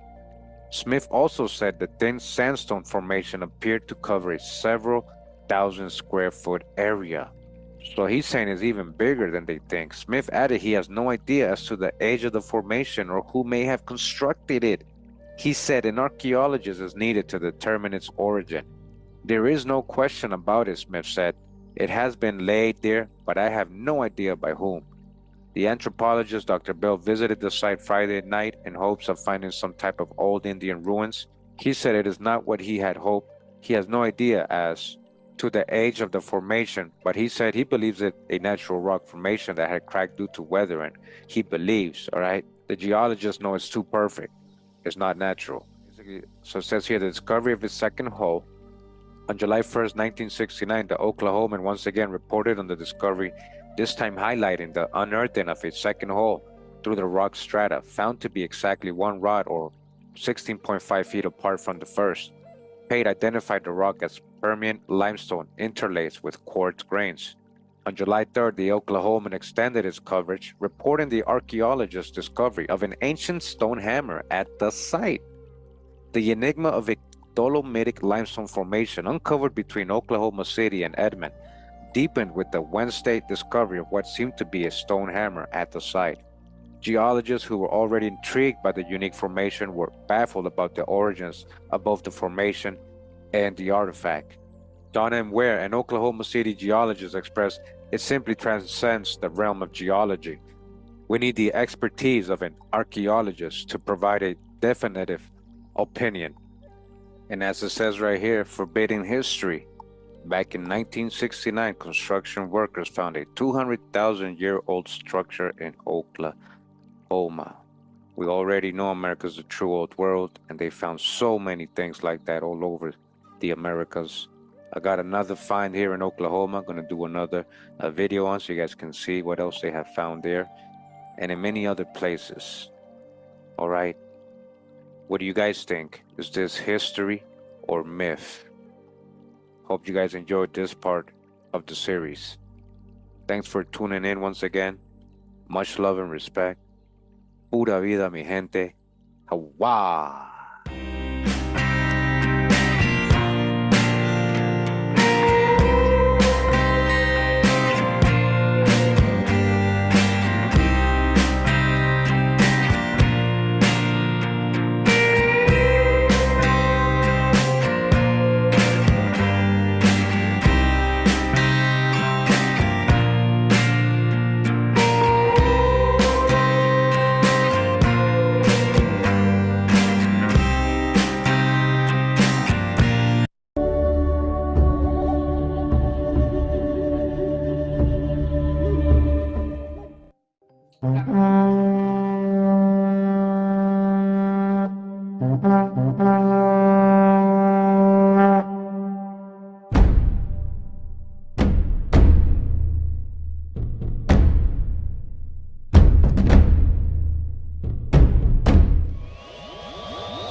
fact that years ago, my friend Paul deciphered some stones that were originally claimed to be from Marion County, Illinois, and they turned out to be a Latin mishmash of Mediterranean languages, Greek, Latin with Phoenician characters, a lot of Egyptian hieroglyph, a lot of Numidian, and these stones told a story about a colony leaving from Alexandria, Egypt, and coming here. And when did they leave? Looks about like 25 to 30 BC. And so they came through the Gulf of Mexico, up the Mississippi River. Right. They went from around the Horn of Florida, then came up Mississippi, then they came up the Ohio River, the Big Wabash, the Little Wabash, the Skillet Fork, into the Lick Branch, and where there's a couple of ravines there. So why has no one in history heard about this? Oh, wow. Hey, much love and respect. Pura vida, mi gente.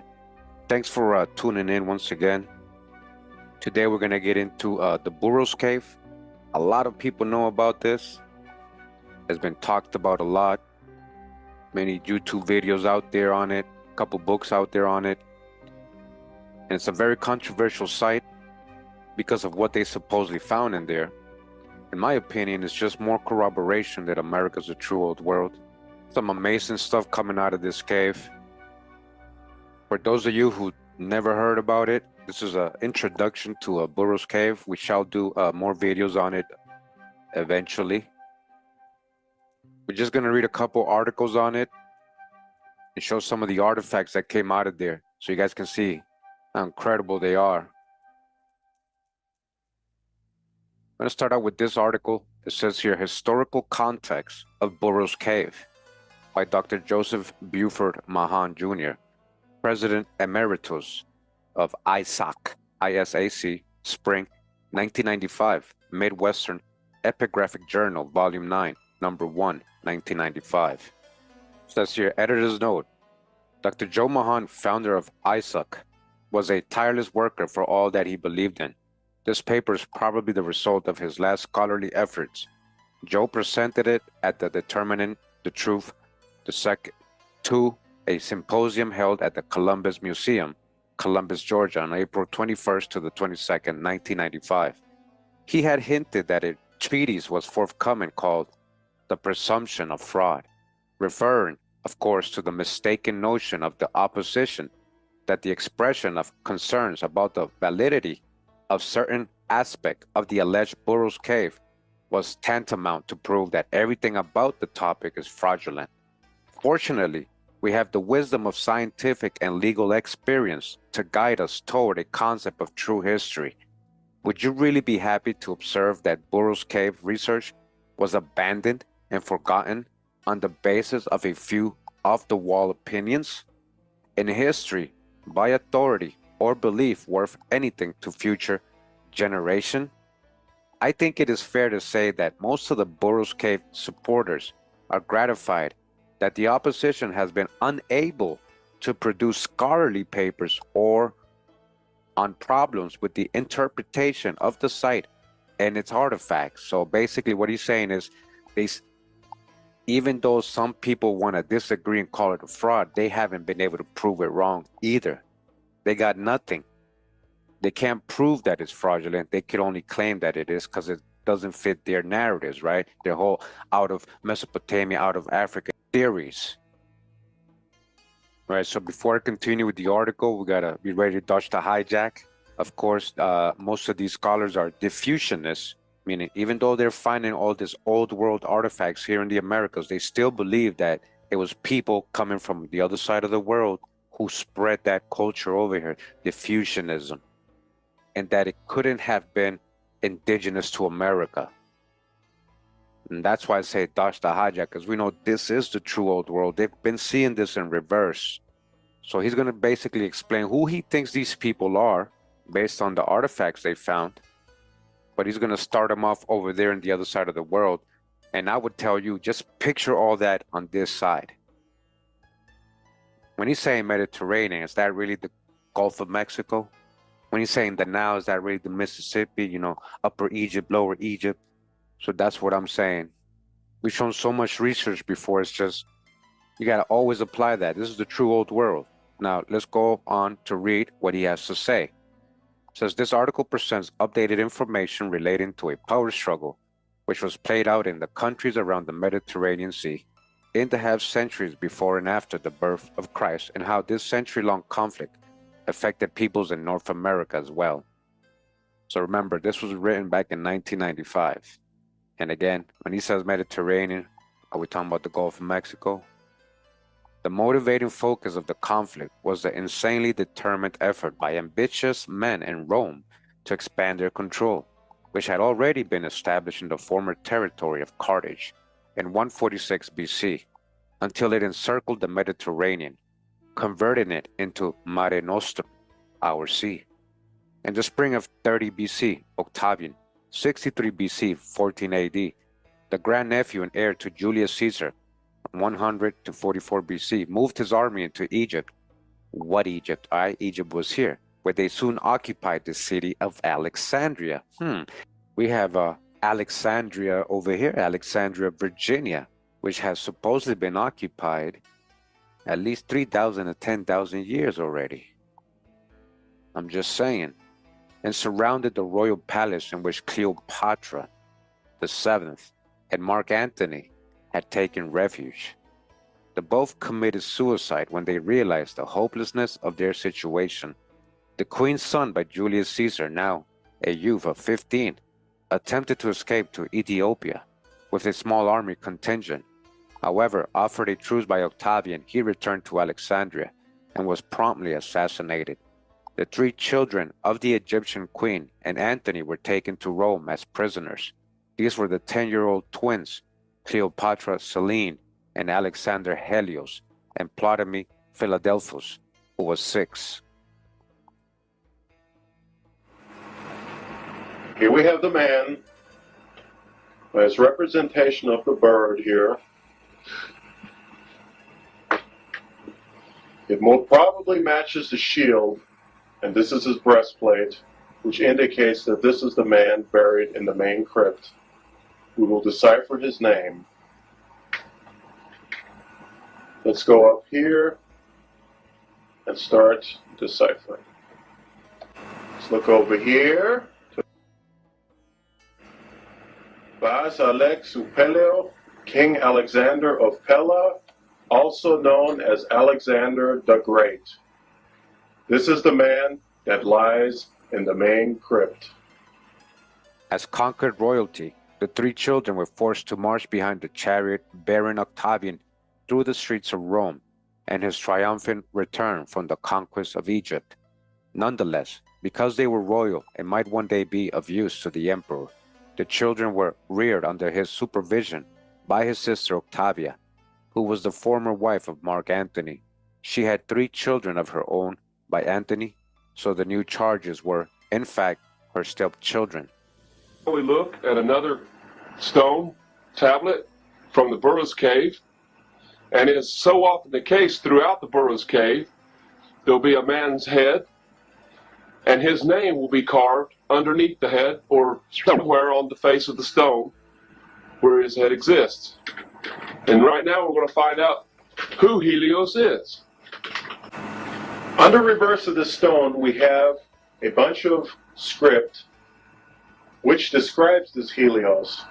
This is an extremely important recovery from the cave because it will give you exactly who this person was, what he was, and from what dynasty he came from. Over to the left, I have copied as best as I can the script that is on the stone, and looking at it, it is clearly the Etruscan script, the Etruscan. Now reading this, it reads in the Latin language, a form of ancient Latin.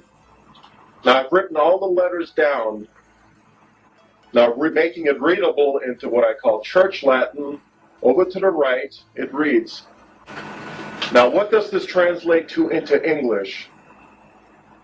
This translates to, from the Latin, as that this Helios on the reverse is depicted as sworn by Jupiter to belong and represent his forefathers, the Ptolemies of Egypt.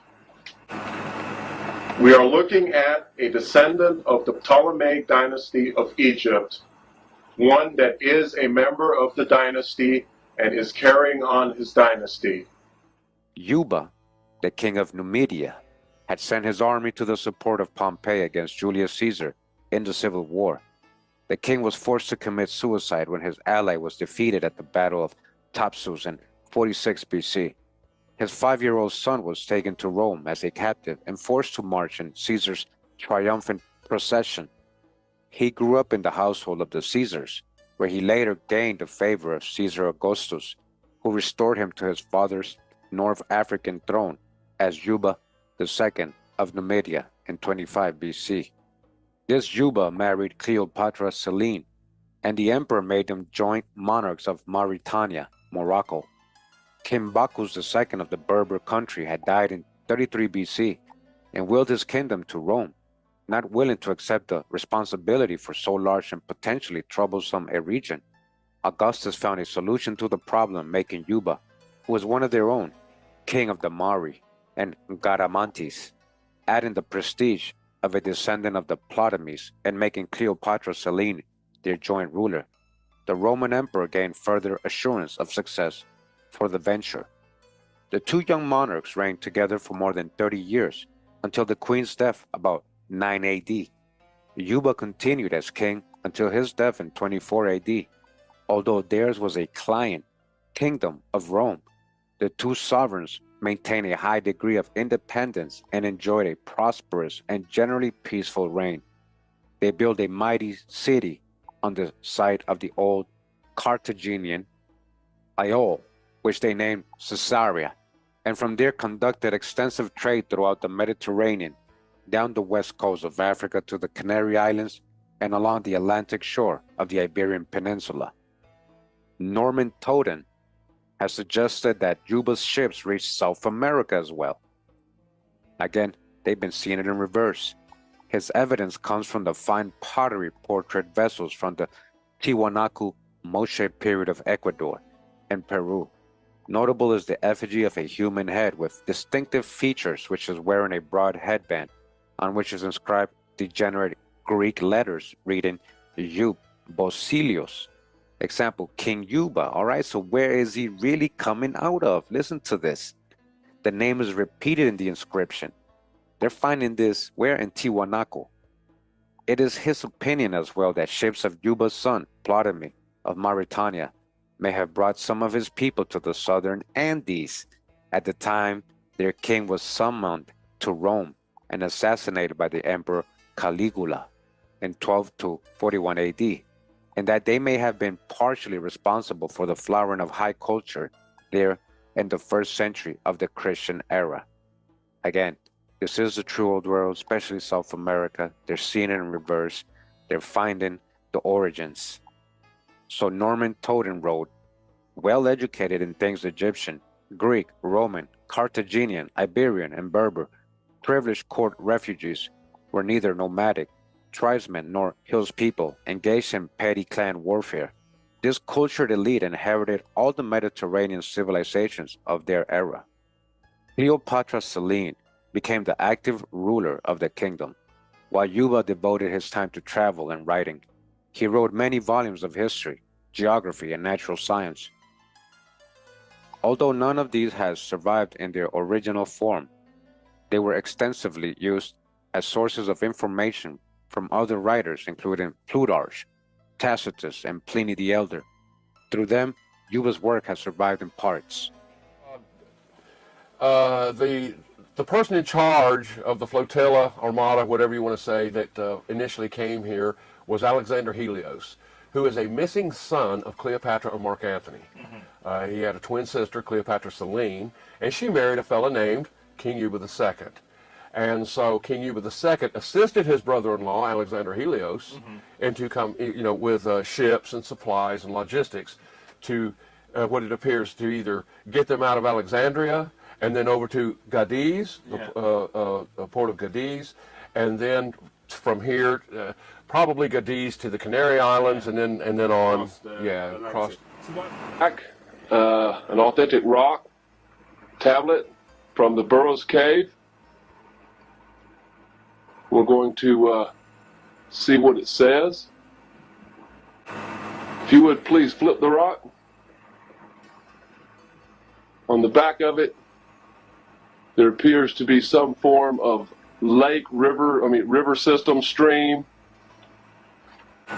And we wonder if it's possible, if the script on the other side could tell us what this meant, what this river was.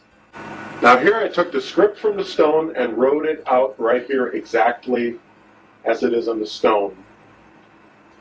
Now this particular script here, turns out, is written in the snake-like formation. If you read it like this line, and it comes down and reads like this, then around here, and it ends right here. This is a very characteristic trait amongst a lot of the ancient scripts.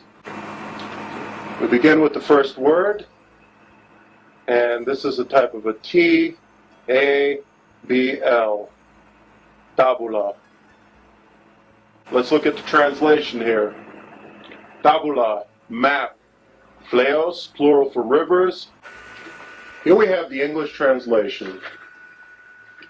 It says, Yuba's map of rivers by Helios. On this rock is inscribed the river Baetis, on which the powerful Punic branch of the Phoenicians from Gades navigated and vanished after Romulans crushed them. Now we know the name of the river Baetis, and it also names a city known as Gades. And we have the Romulans, which is the old original name of the Romans, who crushed these Punic branch of the Phoenicians, which were the Carthaginians.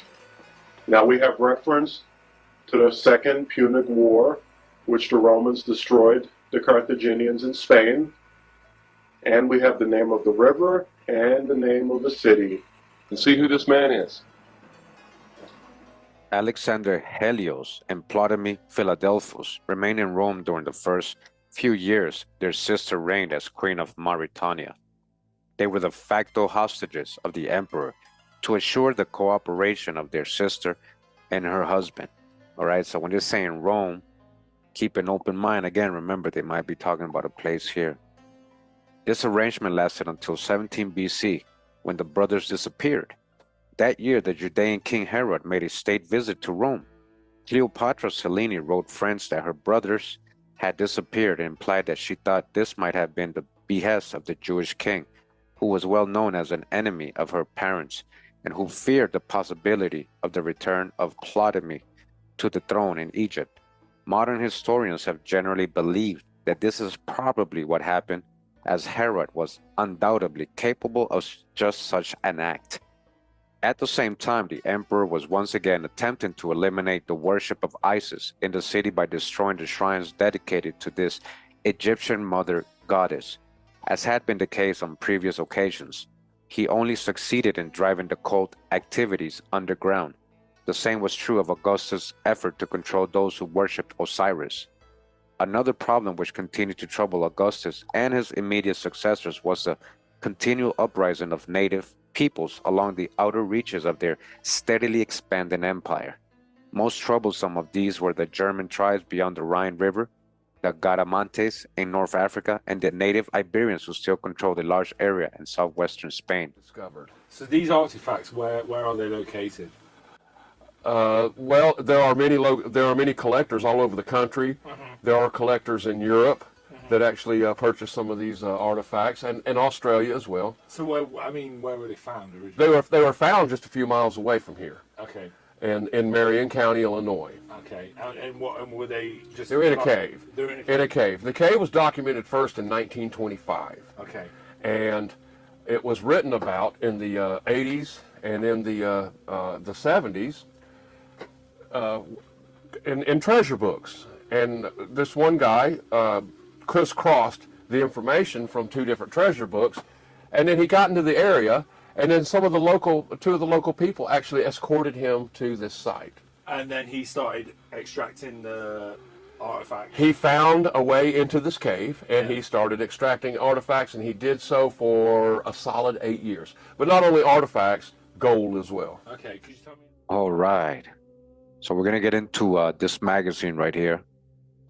It's called The Ancient American. This is volume 1, number 2. And it says here, right in the cover, Burroughs Cave, fraud or find of the century. We're going to get into that story right here. And yes, we're just going to read what they have to say in this magazine. This was written back in the 90s. I actually shared this magazine and many of the issues, many of the volumes of this magazine on my Patreon page for my Patreons. So if you're a Patreon, you have access to this. Make sure you are downloading and reading these articles. Very good information. It says here, a most controversial site. When the bizarre contents of a cave in southern Illinois were disclosed only a few years ago, even impartial observers could hardly believe their eyes. A virtual cornucopia of apparently authentic pre-Columbian artifacts tumbled forth into the public view. And what artifacts?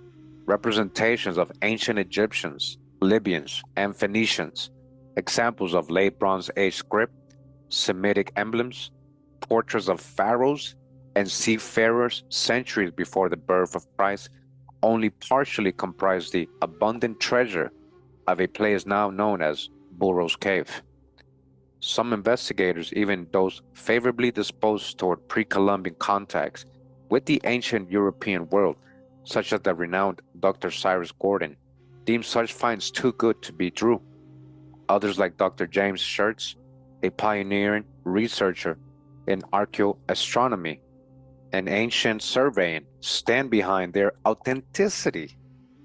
Our article by John J. White III and Beverly H. Mosley is the first richly detailed narrative of Burroughs Cave, but not everyone may be entirely familiar with some of the terms they use to describe this site. So let me take this opportunity to make all our readers more fully conversant with their fascinating discussion by supplying a brief glossary of concepts with which they may be unfamiliar. All right, so they're going to break down some terminology here like Phoenicia, Canaanites. Well, you know, if you've been following me for a while, you guys know what that means. And, you know, Phoenicians, seafarers, we know so-called Phoenicians or sea people, as it says here, mixed sea people, were coming out of mostly of America, ancient America. They're seeing it in reverse, okay? Because now that you know that, it says here, thus armed with an understanding of these important terms, because you guys have been following me for a while, our readers should find this issue's description of Burroughs Cave all the more intriguing. Our other articles require less advanced explanation. It is particularly gratifying for us to learn, for example, that the mysterious metallic sheath we illustrated in our previous issue has sparked spirited investigation among our readers, whose provocative letters we include here. Perhaps they will succeed in positively identifying this puzzling object after all. And what other modern publication has reported on the astounding 500 million pounds of copper removed from Michigan's Upper Peninsula 5,000 years ago, okay? 500 million. Somebody mined that in ancient times in Michigan, okay? Betty Souther's investigation of the great copper mystery will amaze readers unaware of this little discussed enigma. So too the colossal effigy mound of an eagle in Wisconsin and the hard physical evidence for pagan Celtic worship in Maine are more of the prehistoric riddles the ancient American is pledged to present for your consideration. So going back to the cabin you took us to earlier today, well, the entrance to the cabin, what is underneath there? What is... A series of caverns in sandstone. Yeah. And sandstone is not indicative to include caves or caverns. You have to have limestone for that and water flow. And so these are hand-hewn caverns. Yeah. It is not a good thing to discover or find or try to propagate ancient Mediterranean tombs in North America. No. It's not. Yeah. Okay, if you're trying to change the history of North America, you have no friends. Yeah. If you're trying to change the history of the world, everyone hates you. So again, Burroughs Cave, fraud or find of the century. by John J. White III and Beverly H. Mosley Jr., Midwestern Epigraphic Society, Columbus, Ohio. We begin our presentation with photographs of 8 small artifacts allegedly removed by Mr. Russell Burroughs of Olney, Illinois, from a cave near his home state between 1982 and 1988. Taking these items at face value as genuine ancient artifacts, observers may conclude that Phoenicians from the great city-state of Tyre were likely participants in prehistoric events surrounding what has become known as Burroughs Cave. Some of the finds include portraits of Semitic-looking people, Egyptian-like art, a Judaic-like icon, bell symbols, the chief Ra symbol, coins, Phoenician writing, and Ogham writing. All right, so before we continue, just want to remind everybody, we already know they have found all kinds of ancient inscriptions all over the Americas. Our otherwise brief report took on a new dimension when we observed that the circle cross ideogram was used in places where an emblem for the ancient city of Tyre was appropriate. The bell symbol usage follows a similar pattern, and it occurs with the circle cross symbol on 2 coins.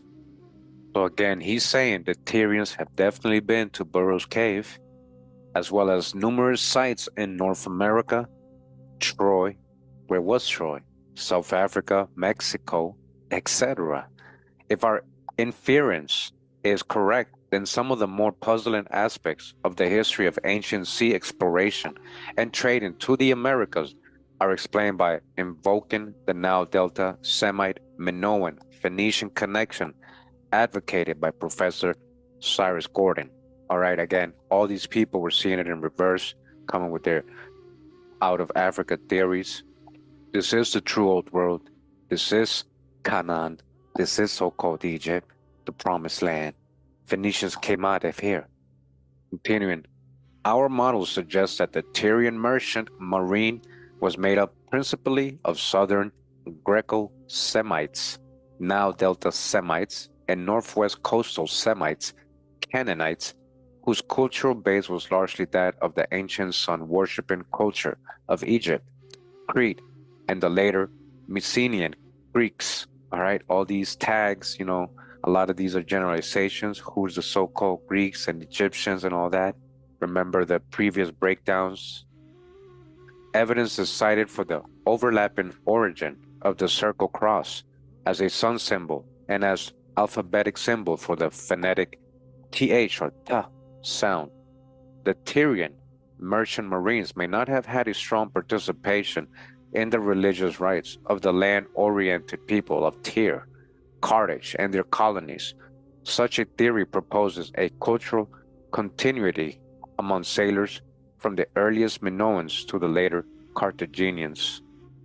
Our model attempts to package the bell symbol, the circle cross symbol, and the widespread Ogham inscription usage.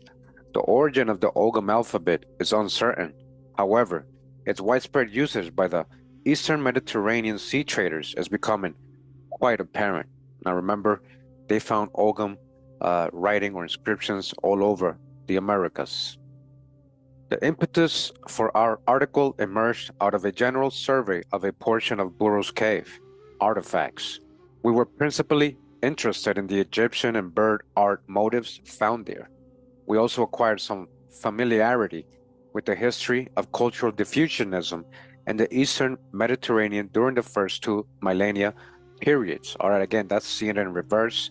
When they're talking about their diffusionism, they're talking about people coming from the other side and colonizing America, instead of America having its own indigenous population. Gathered among our readings were isolated references concerning Egyptians, Minoans, Phoenicians, sea traders, sun worshippers, circle cross symbols, the Ogham alphabet, and bell symbols appearing in the Americas, okay? In different readings, all right? Not just from this place. Ogham is a family of alphabets based on vertical or slanted strokes positioned relative to a baseline. Diffusionist research has shown Ogham was widely used in the Eastern Mediterranean basin, along the Atlantic seaboard of Europe, in southern Africa, and across the American continent. It is widely held that Ogham was used and spread throughout the world by cultural reference as to the ancient sea traders and explorers, right? Sea peoples. It is important for the reader to appreciate the significance of Ogham and its sister dot-based alphabet, Tifinagh, for the development of prehistory concepts discussed in this article. Based on their simplicity, they could be the first alphabet invented by man, largely for making brief stone inscriptions, and probably in the 3rd millennia BC or before. Their continued use into the 1st millennia CE indicates the persistence of the knowledge and training of ancient cults, such as the Druidic, who preferred the comfort and continuity of ancient signs and symbols. Taken together, the various alphabets and symbols can play a major role in understanding Bronze Age literacy. It follows that a great portion of the ancient sea travelers spoke the Canaanite Hebrew language and shared some portion of the Phoenician culture. But it is difficult to be specific, all right? You see how they can't be specific? This is what I'm saying. And that's what we're trying to do here is get specific. The so-called bell symbol is found worldwide in Ogham inscriptions. These consist of 2 vertical strokes of the letter L, a gap and 1 vertical stroke for the letter B. The upper baseline for this word is sometimes omitted. The inscription is usually read BL and thought to refer to God or a sun god named Bel. All right. It is generally inferred that the Bel inscriptions have a Semitic cultural and language origin. However, corroborating evidence is often not available. The circle cross symbol is widely found in a similar but independent fashion and is usually referred to as a sun symbol or a sun god symbol. Mr. Russell Burroughs showed us a particularly interesting stone artifact featuring a circle cross symbol at the top. The image implied a ship or fleet sailing under the circle cross emblem. A logical choice for this emblem was Phoenicia, or the city-state of Tyre, specifically. We then assembled some additional artifacts that appeared to confirm our interpretation.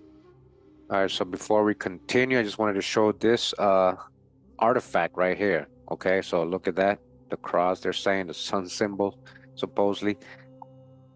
The emblem of the Garden of Eden, X marks the spot, the 4 corners. And then you got this inscription right here, what appears to be almost like Egyptian. He's even holding the Ak cross. Then you got the candle lantern at the bottom. It says here, this Burroughs Cave artifact is interpreted by the authors as the declaration of a visit to ancient Illinois by a ship's party or fleet, including Egyptians, Tyrians, and Israelites. Photo copyright Midwestern Epigraphic Society by B.H. Mosley, okay? They're holding on to this. So so-called Egyptians and Tyrians, Israelites, that might be all the same. Continues, says, origin of the artifacts. Former U.S. Army officer Russell Burroughs discovered a fabulous Egyptian-style funerary cave on private property in southern Illinois during 1982. While looking for conventional surface relics of 19th century frontier days, his discovery seemed at first too fragile and important to relinquish to either establishment skeptics or diffusionist enthusiasts. The situation was compounded by the fact that the cave is filled with silt and has numerous breakdowns.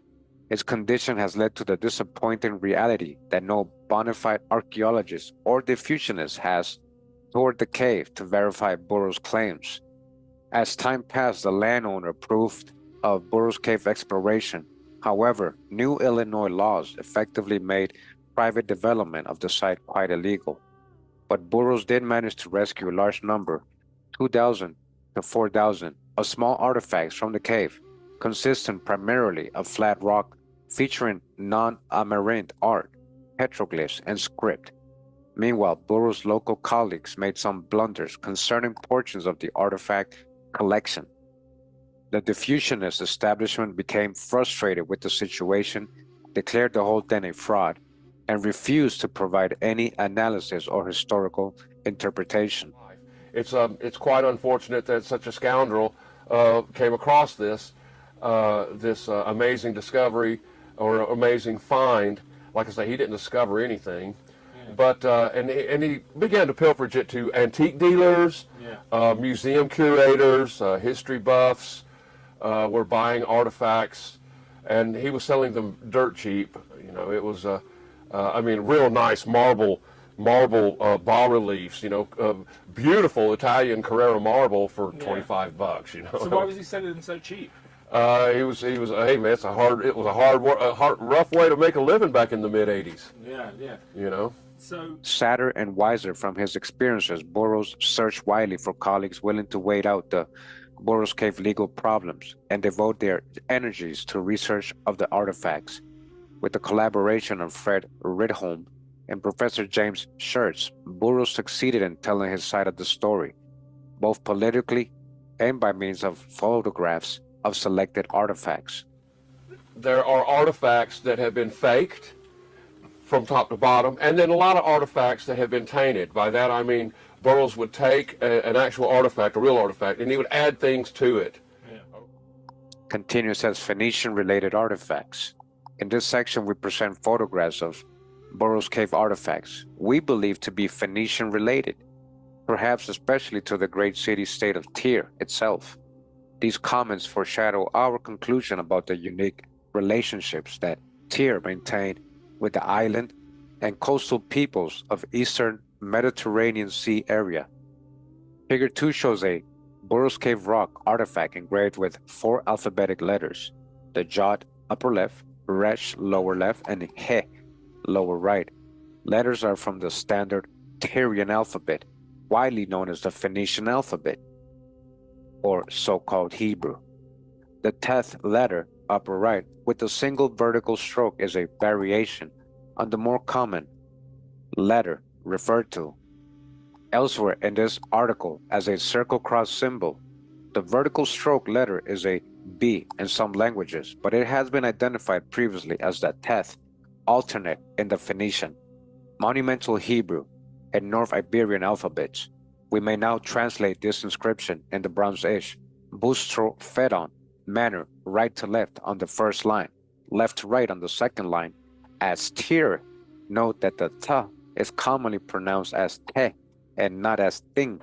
Thus we have an example of the name of the great Phoenician city-state Tyr, written in Burroughs Cave artifact. All right, they're saying that's what it says. Let's go look at the artifact. All right, so this is the artifact they're talking about right here. Okay, they're saying it says Tyr. That's what he's saying. Having suggested that Phoenician writing occurs among Burroughs Cave's artifacts, now let us examine 4 Burroughs Cave rock portraits that resemble the profiles of Semitic men. All right, so this is figure 4, what they're talking about. You see the beard, almost like he got braids coming back. Even the beard looks like it's tied up. So they're calling this a Phoenician Mercian prince, okay, with his cylindrical hat, cylindrical. And this is another figure they got right here. There's the hat with the birds. Again, the face, again, bearded. Again, they're finding this all in Illinois, supposedly, okay? All right, so it says figures 5 and 6 resemble portraits of hairless or well-shaven Semites wearing circle cross earrings. So these are the ones they're talking about right here, okay? So these don't have beards, and they have that so-called Jewish Muslim cap, they're saying. This is a close-up of their earrings with the so-called sun symbol, but we know about that symbol. This is figure 8. You guys can see this ancient inscription and writing. Almost looks Asian, yeah. It says, a Burroughs Cave artifact showing an Egyptian cartouche identifying Metaneptah, the successor to Ramses II, all right? That's what it says. They found this in Illinois. Discussion of the artifacts. Little is known about the actual discovery of the Burroughs Cave artifacts. We are not certain that the artifacts shown here were found together or date from the same period. The item could in fact have been predated over a 1,000 years time span and a 6,000 mile span in distance. For example, the rock artifacts were likely created near Burroughs Cave or possibly at sea. The coins, on the other hand, may have been cast back at home port. All right, that's the hijack. Again, they're seeing all this in reverse. The artifacts shown in figure 5 and 6 are clearly a form of sandstone. Figure 1, 2, and 7 are photographs of black-colored sedimentary rocks. Up to 90% of the Burroughs Cave rock artifacts have a similar appearance, although a few of the stones from Burroughs Cave may be as hard as lithic limestone. A black chip fell away from one of the black stones during our studies, indicating that the sedimentary rock are quite fragile. Rocks of this type do occur in southern Illinois. All right, so this stuff is in Illinois. It doesn't mean it came from anywhere else.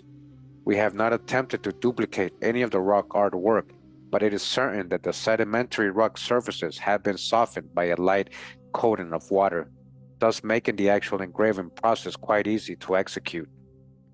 We can only surmise what ancient activities took place at Burroughs Cave, or what the site meant to its prehistoric inhabitants. The sea traders would have sought copper, fur, and other precious items. Many of those present could have been refugees and or slaves. The cave is rather far inland from the Wabash River. Its location was not suitable as a transshipment point, but the area may have once served as a winter camp. In any event, it appears that Burroughs Cave was a burial site for leading figures of this culture. The number of its small artifacts indicates a tradition of visiting Burroughs Cave in the manner of a religious shrine, honoring the dead and appealing to the gods for good fortune. We visualize the present at Burroughs Cave a number of skilled craftsmen who created rock artifacts at the behest of their clients. While some of the artifacts may be portraits of the deceased or these clients, many of the pieces appear to be art for its own sake, perhaps visualizations of past experiences or stories heard. So real quick, look at this image right here. They're saying a replica of the coins. This is the symbol on the coin. And this is what's on the back. The replica of 56 millimeter diameter Burroughs Cave coin having a Tanif bell and Shiva symbol on the observe, and B, a circle cross on the reverse. All right. And this is another coin. They're showing with the elephant, I believe. And this is what's on the back again. Finally, let us return to figures 7D and 8. They seem to suggest that a trip to Burroughs Cave was completed during the reign of Merneptah.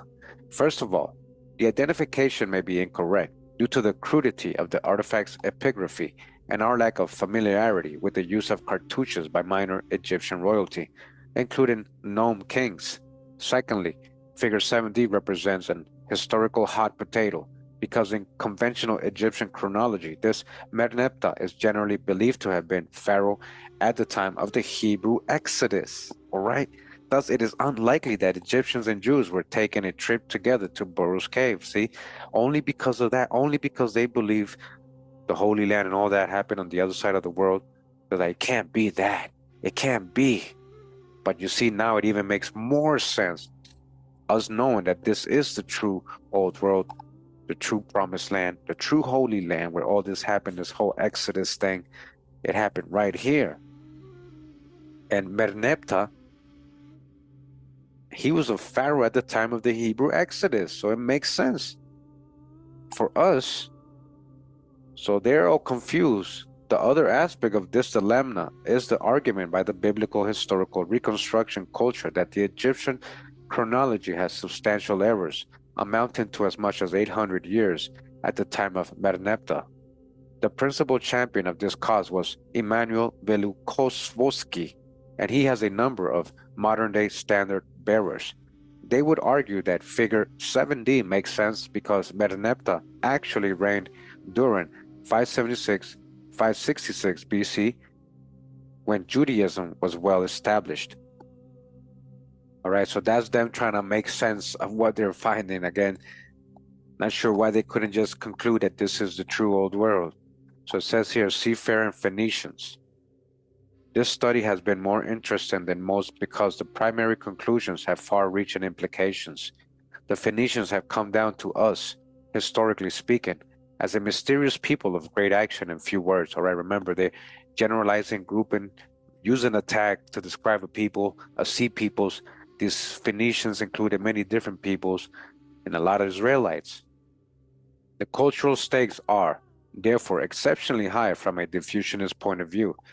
Many discovery conquests are yet to be made, but the great one on the horizon may reveal proof that the high cultures of the ancient Americas were highly indebted to the influence of civilized visitors from Asia, Africa, and Europe during pre-Columbian times. So they're saying, oh, so that's how they built all the pyramids and got so advanced here in ancient America. Oh, it's because people came from all other parts of the world. And again, we've heard this story all our lives. We see it in a lot of these books. Remember, these authors are still with their out of Africa, out of Mesopotamia history, that Israel is a place and that it's over there on the other side of the world. It's not a place, it's a people. So let's dodge all that hijack. We already know better in 2023. Remember, this was written in 1993. Guys, we're talking about 30 years ago. Update yourself on the research and dodge your own hijacks. We may also infer that Burroughs Cave is a prime candidate to yield a huge bounty of information about this entire question. The controversy regarding the cave's authenticity puts a high overhead on our research activities. Nevertheless, the challenge of unlocking its secrets, if they exist, is quite exciting and potentially very satisfying. Our next artifact features a helmeted person of important significance. We see a strange style helmet, which appears to be an Achaean Greek helmet. And then we have a person wearing a type of body armor. The significant part of this stone is the reverse of this stone. Let us take a look at the reverse. The reverse of this artifact includes a relatively lengthy inscription, 2 lines of script. It is read from right to left. The alphabet, once again, is in the Numidian alphabet. And remember, this stone originated in North America. Let us take a look at this alphabet. In deciphering this Numidian alphabet, I determined that it was a Category 2 Neoclassical Numidian. There are like 3 different categories in the Numidian alphabet. Looking at the decipherments of the letter and reading its sound values, I was able to conclude that it was a Libyan dialect, which was very identical to an Egyptian Demotic, spoken in the 2nd century BC up through the time of Christ, the most modern form of Egyptian that was spoken at that time. This was followed by Coptic, but we have the Demotic language of Egyptian on this inscription. All these different words, they translate to, I am the priest of Osiris and great king, the living sun god. Now, as I said, Akka, sun god, also represented Akuit, the 2 eyes of Horus, one representing the sun and one representing the moon. I draw a conclusion that this person defined as Alexander Helios, the sun, for his twin sister Cleopatra Selene was known as the moon. So he is representing himself as a living sun god. This stone is also from the tomb of Alexander the Great, known as Burroughs Cave. All right, so going a little ahead in the article because it starts going on, it's a little bit of the hijack here with fake locations and fake history. So we're going to get to the summary of the article. It says here, our conclusions stress that research on the Burroughs Cave artifacts has great potential for providing previously unavailable information about the prehistory of the Americas. Oh, you don't think? In time, some of the Burroughs Cave artwork will be highly admired. The great need at present is for language experts to translate the numerous inscriptions of the rock artifacts. The discovery of the 7-armed candlestick is a major boost for the advocates of Jewish exploration and diffusion in the Americas. All right, this is the Holy Land. They see it in reverse. Such finds make a strong case for the existence and activity of seafaring Phoenicians in the Americas. In particular, their sun god-based religion led to the practices of leaving circle, cross, and bell symbols throughout the world they explored. We hope that our presentation of the Burroughs Cave finds will stimulate the extensive mapping of petroglyphs data involving the symbols we discussed. Now, this is the stone that really put the nail in the coffin for me as to what is in the tomb. It reads again from right to left, and then from left to right, and on and on. And the translation is very interesting on this stone. And it translates as the handsome white Helios, defined as the righteous one by the people and possessor of the Hellenic kings. Now, when I read possessor of the Hellenic kings, I was saying, well, it must be referring to all these other corpses that are in the body, and this Alexander Helios is the possessor. Now, All right, we're going to get into this article now. It's called Ancient Mariners in America. It says here Beverly H. Mosley Jr., a catalog and discussion of funeral art and epigraphy from Burroughs Cave, Midwestern Epigraphic Society, Columbus, Ohio. It says here, the Jushis preserved the memory of a great mausoleum with archive in gold situated boop-trapped in the Little Wabash Skillet Fork vicinity of southern Illinois. The last Jushi Sun King, Zapatla Samuel Brown Jr. of Mates, Texas, during a visit to Columbus, Georgia, the last days of October 1957, 2 months before his December 31 death, confided to Joseph B. Mahan, the leading student of Jushi history, the secret existence of this mausoleum and another like it somewhere in mountains of East Tennessee. 24 years and 7 months later, April 2nd, 1982, Colonel Russell Burroughs, 47, of Olney, Illinois, stepped on the edge of a flat oval-shaped 225-pound stone which nearly flipped him down a 12-foot shaft. The grinding of a heel as he slipped prevented the stones closing over him, as intended. He later discovered the walled hole to be smooth and decorated with a large face and curious-looking symbols. Thus began his search of the valley for more symbols. All right, so I'm glad they brought it up. I want you guys to understand that there was already legends before 1982, before this guy Russell Burroughs, who the cave got named after, found it. The Indians already knew about this. They were telling the historian, the Jushi historian, hey, there's a mausoleum here of artifacts of ancient times here. There was already people written books, as we heard earlier, about treasure hunting, and this guy Russell kind of like went over the legend and found the place. And we heard Harry Hubbard earlier saying how he was selling most of the artifacts. He faked a couple of them, he added things to a couple of them. But here you see he wasn't the first. But continuing with his story, it says, he found himself facing near ground level a masonry walled entrance of cut and fitted lime and sandstone, what Professor Warren Cook of Castleton College subsequently named Burroughs Cave. It was linchpinned from within. On the sixth laborer's day, Burroughs knocked the linchpin out, dismantled the limestone blocks, and in time explored beside the stream that had hollowed the cave for 193 plus jars, which he mapped. Though crawling to within sound of torrentially rushing water, he never found the exit. All he beheld ran consistently Mediterranean, specifically what had been Carthaginian, North Algeria, and Morocco, together Roman Mauritania, plus southern Spain directly across the sea north, joined with American Hopewell. Okay, again, they're seeing everything in reverse. America's the true old world. This is a stone lid near the entrance to Burroughs, it says here in this drawing, as you guys can see.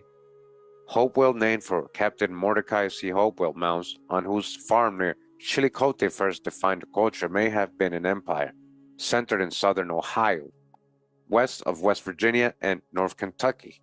It extended vastly under Gracile, Illinois Indians who had learned their high culture from robust invaders from the Gulf called Adena, after a mount also near Chillicothe, on the estate of territorial governor Thomas Worthington, who had named his stone mansion Adena. The language inscribed on the thousands of votive stones exhibited the unique mix of Mauritania plus Carthaginian South Spain, Egyptian, Punic, Greek, Koine, Numidian, Example, Old Libyan or Berber. All right, they're finding this in the mounds, guys. Hebrew, Latin, and Celtic barrack. Precisely the mix of Hannibal's army, in which astonishingly recurred creolized as the latest layer of Central Algonquin. All right. So Hannibal's, all right, because they did find one of these stone inscriptions with the image of a man stating it's Hannibal. I'm going to show you guys that. The first artifact we'll be looking at is a portrait stone of a man wearing an Iberian helmet cap from the 2nd century BC. The top portion of the stone contains an inscription which bears the name of this person. The first portion of the inscription contains the name of the person. The latter half of the inscription is, to this point, still undeciphered. I can only speculate on its content. Carthaginian gold coins, repeated representations of Carthaginian deities, Baal and Tanit, and Carthaginian ships leave little doubt of Neo-Punic impress. Egyptian influence abounded. 8-plus-foot animal-headed, cone-capped statues with 1 foot forward, watertight masonry crypts like those in the Valley of the Kings and the tomb of King Yuba II and Queen Cleopatra Selene at the Mauritanian capital, Caesarea, formerly the Carthaginian port, Eol, today Churchill. Hieroglyphics, pharaonic uraeus on kings' portraits, Anubis, etc. The religion of North Africa, including Carthage, remained Egyptian. Mauritania's queen Cleopatra Selene retained Egyptian forms, even to representing herself like her mother as Isis on her coins, though she spoke Greek of her native Alexandria. A cult of Isis had sprung at Rome. King Yuba retained the religion of Numidia, which Augustus traded him for Mauritania, whose ritual religious languages, as of Mauritanian Hopewell, in all probability remained Egyptian. Animals drawn on the stones include remembered lions, elephants, and whales.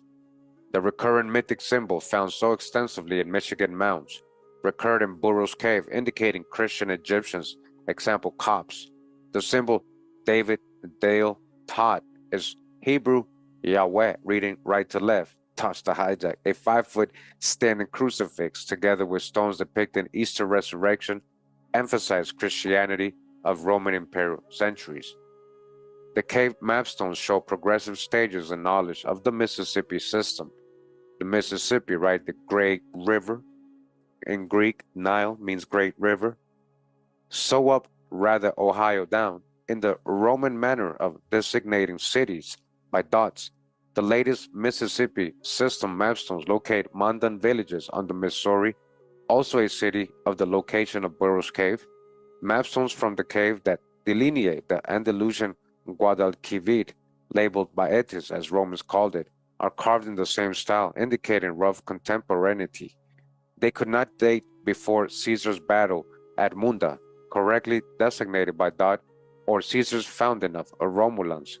Other stones depict Caesar's unmistakably and so labeled with Uraeus, thus post-dating his union with Cleopatra, which to cave ceremonialists made him pharaoh of Egypt, in the line of Ptolemy the first, who is also depicted and so labeled, as is Juba II.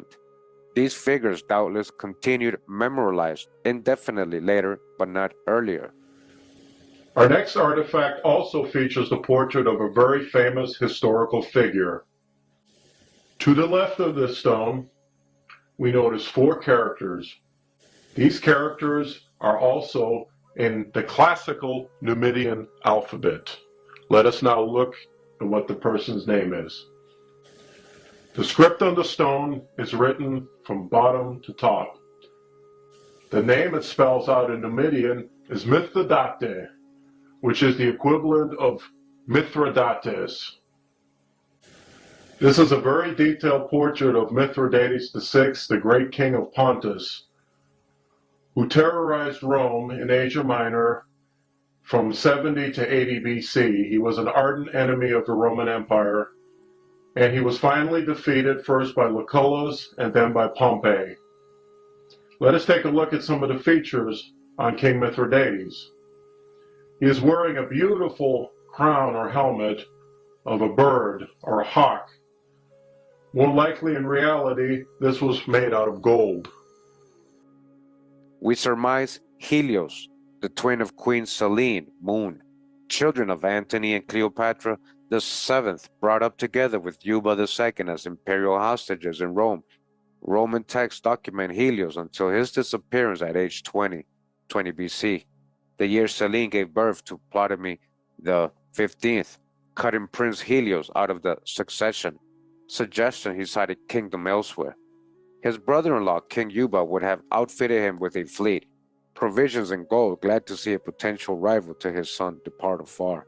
Juba had sent out an expedition that discovered the Canaries consisted of 9 islands, and as Numidian royal heir, had learned the Carthaginian secret of getting to the Gulf of Mexico. The route from Veracruz, inside Florida, and up the Mississippi to the Ohio had been sailed constantly since archaic Poverty Point times. Our third artifact, portrait, also features a very famous historical figure. Notice a warrior-like, wearing a beautiful helmet, who is enshrouded with some form of leaves. Keep that in mind. To the right, up at the top, is an inscription, which gives the person's name and a little description about him. Let's now look at the characters and the decipherment of this script.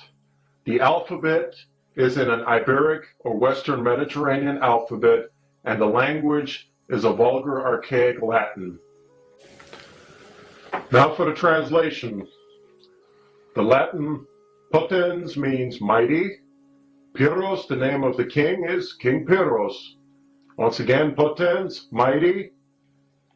And then the word pampineos means one who is shrouded with garlands of wine leaves. Do you remember the picture? Molossi, Molossion, Rex, king, and Maximus, greatest king.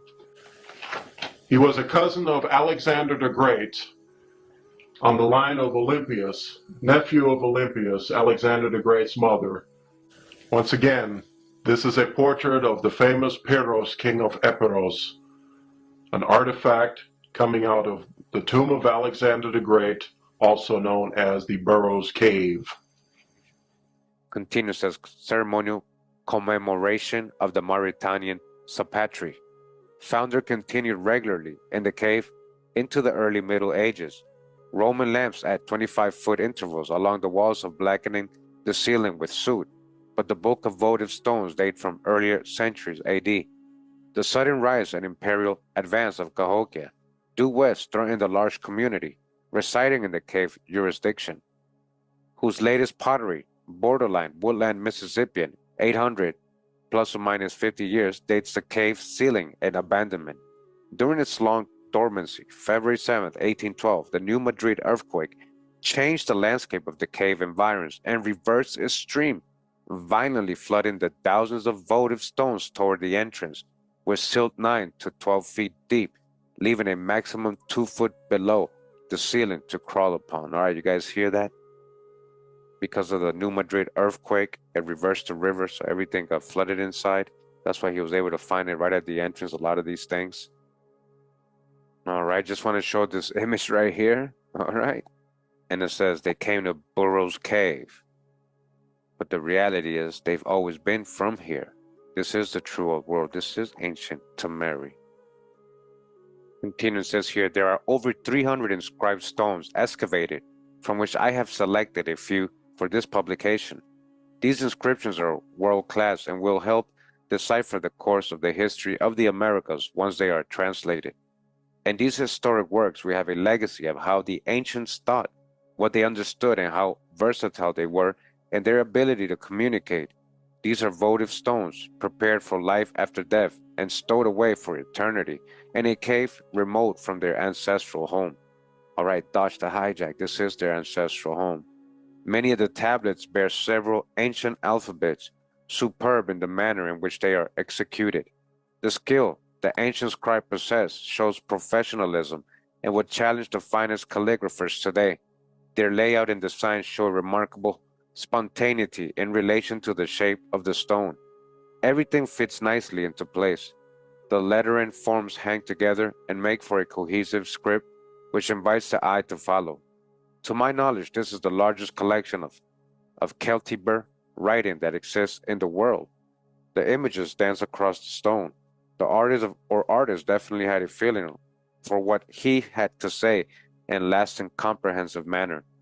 Michael Boutet wrote me, "What we have here are the most extensive texts in Celtic ancestor to Old Irish, and the longest first-hand records made by Druids.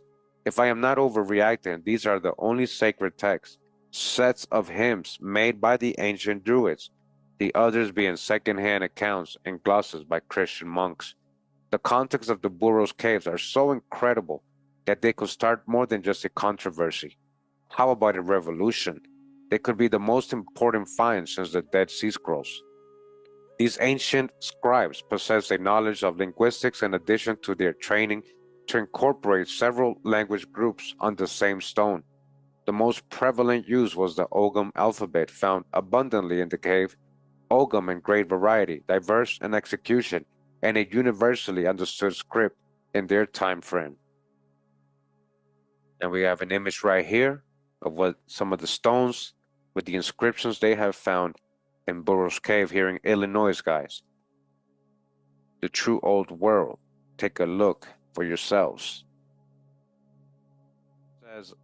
Here it says, "I have selected 18 stone tools, weapons, to demonstrate the diversity of Burroughs Cave axes that are claimed to have come from the cave. I challenge the reader to compare these artifacts with any and all prehistoric artifacts discovered throughout this country for comparison. Millions of stone tools, weapons from prehistoric cultures have been collected from across America. In the state of Ohio alone are some 3,000 Indian relic collectors who have massive numbers of stone tools in their private collections. Of the millions of artifacts I have personally seen in private collections and museums, there are only a few that look like the ones on this page." These are some more right here. And these are from Burroughs Cave, these artifacts right here. Take a look. Amazing. Some more right here. We saw some images of these earlier. Some more artifacts from Burroughs Cave. Amazing. And these are some of the more weathered. They're calling the bad ones or weathered ones, as you guys can see. These are the ones they're saying not so beautiful, but you know, these are precious. These are priceless. This is art. This is ancient. It is beautiful. Again, some more artifacts from Burroughs Cave. This is what they're finding in Illinois. Ancient America, the true old world. A great percentage of the cave art is carved on convex surfaces of mudstone and came from the vicinity of the cave as shown by J.P. Schertz. The ancient craftsmen would have preferred this stone because it was easy to obtain and inscribed when moist. The low hardness made it easy to design pictures, letter, and sculpture forms of humans, animals, birds, and fish. Here we have another stone tablet here from Burroughs Cave, and this is the drawing on the right, so you guys can see what it has. Some more of the stone tablets. Nice piece right here with the inscription, an ancient tablet, literally here from Illinois. Take a good look at this. Wow. This is a drawing of another inscription here, and what they would be calling what, Ogham. They found this also in Burroughs Cave. A very ancient way to communicate. More tablets with more inscriptions, as you guys can see. The so-called Phoenician or Paleo-Hebrew influence, Etruscan, Latin, Old Latin, Numidian. Very interesting right here. As you guys can see, a man's face. And you see the beard almost look like the Egyptian statues. Another tablet right here with some more ancient writings. All this being found in Illinois. All this has been hidden. This would have rewritten history. In another tablet, as you guys can see. Just take a look at the inscriptions. A lot of different, I would say, languages being used here. Another tablet showing a man holding up another man's head. And the inscription probably tells the story right there. All right, so now we're going to groove to some music as we continue seeing the rest of the stone artifacts and inscriptions.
right? So that was this article right here, Ancient Mariners in America, by the Midwestern Epigraphic Society in Columbus, Ohio. It says here, Historical Context of Burroughs Cave by Dr. Joseph Buford Mahan Jr., President Emeritus of ISAC, ISAC, Spring 1995, Midwestern Epigraphic Journal, Volume 9, Number 1, 1995. But it does say here, it says, widespread evidence of the Carthaginian presence in North America has been reported in recent years by many competent observers. All right, we know Carthaginians possibly might have been coming out of here. Most interesting to you might be the discoveries of 2 Carthaginian trade coins at separate sites within a mile of the Columbus, Georgia Museum. One of these was found in 1957 on the site of an ancient Indian town just across the Chattahoochee River. The other was located in 1983 by the use of a mine detector on a vacant lot in the 500 block of 3rd Avenue in Columbus, Georgia. The Alabama find was reported in ESOP by Norman Totten, with an identical coin found a little later in Arkansas and reported by Gloria Farley. I remember Gloria Farley is that book we got in plain sight, which we're going to get into. At that time, he concluded that these coins confirm a reasonably specific date for one or more voyages between Iberia and America about 322 BC. He later told in conversation that he had studied one other from Connecticut and knew at least one other from Pennsylvania. He had found that they were cast as trade coins in Syracuse about 250 BC. This was the time of the Second Punic War, and the coins themselves could have been in the baggage of those members of the Punic branch of the Phoenicians that Helios wrote, sailed from the port of Gades and vanished after being crushed by the Romulans. Paul Shafranki will translate the Burroughs Cave stone inscription from which this statement is taken. There are other traces of the Carthaginians in this state and elsewhere in North America. In November 1956, George Stowey found a banner stone on the surface of an Indian occupation site near Hartwell, Georgia. Seeing that it contained a clearly discernible inscription in a Mediterranean-type alphabet, Dr. Carol Norton of the University of Georgia faculty, Athens, sent the artifact to Barry Fell in 1989. Fell's reply read, "The letters are of a rather degenerate style of Punic writing of the 2nd century BC. He translated the inscription to read javelin caster and presented a drawing of a spear thrower on which the stone served as a weight.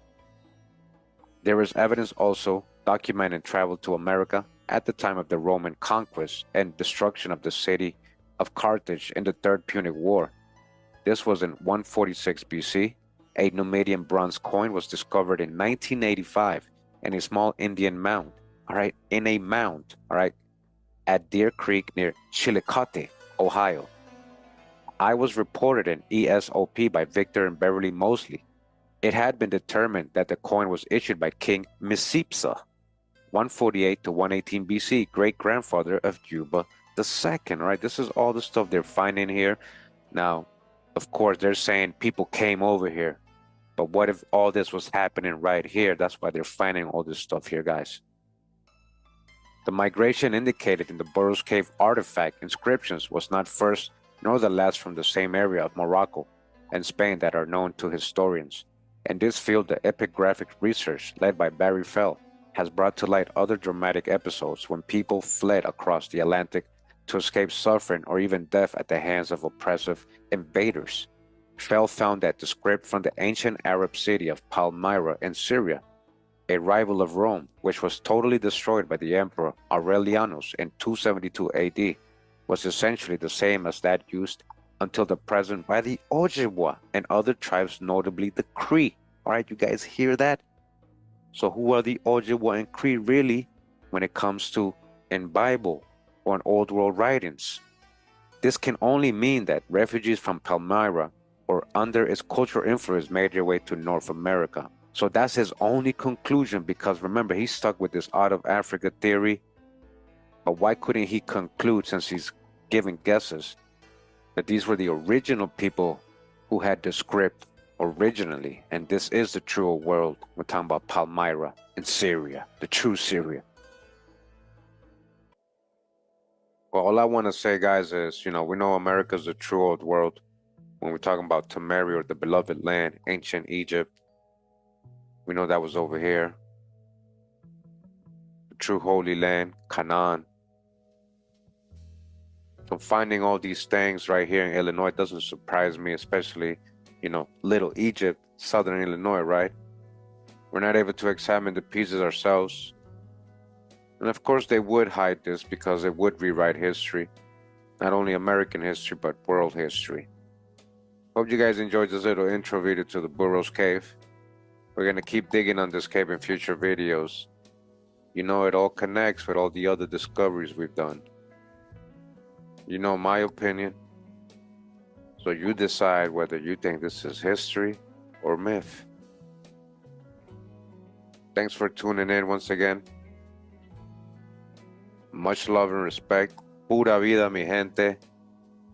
Wow.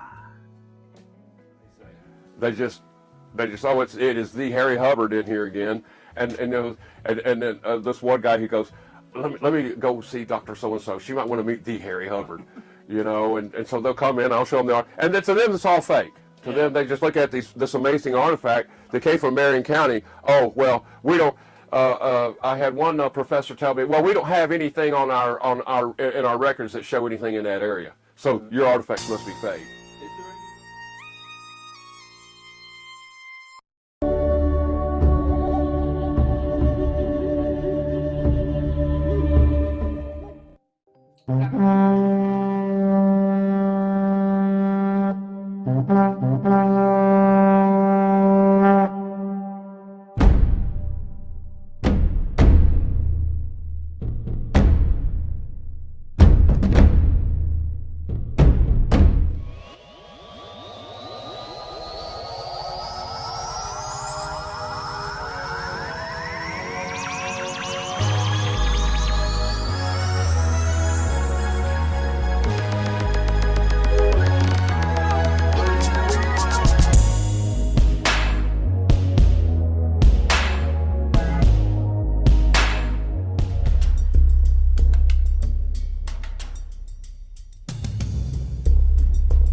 Wow. Hey, much love and respect. Pura vida, mi gente. Thanks for tuning in once again. A quick little video, guys. We're going to go over some information we've gone over before. I thought it deserved its own video. A very incredible find here. Want to give a big shout out before I begin the video to the archivist with Analog. As you guys can see here, this is his Twitter page where you can find many interesting newspaper articles and other related things when it comes to ancient history, ancient America, and many other great historical reports, images, and information. And he also has a YouTube channel right here. It's called The Archivist with Analog as well. As you see here, you guys can go make sure to subscribe. Some great videos on all the findings he's been doing on his Twitter page with the newspaper articles. Been doing a great job. Make sure to subscribe and like. We're gonna get into two of those articles. I came across them on his Twitter page and had put them in one of my videos in my series, Amazing Newspaper Reports They Don't Want You to See. Make sure to check out that whole series with me and the archivist with Analog.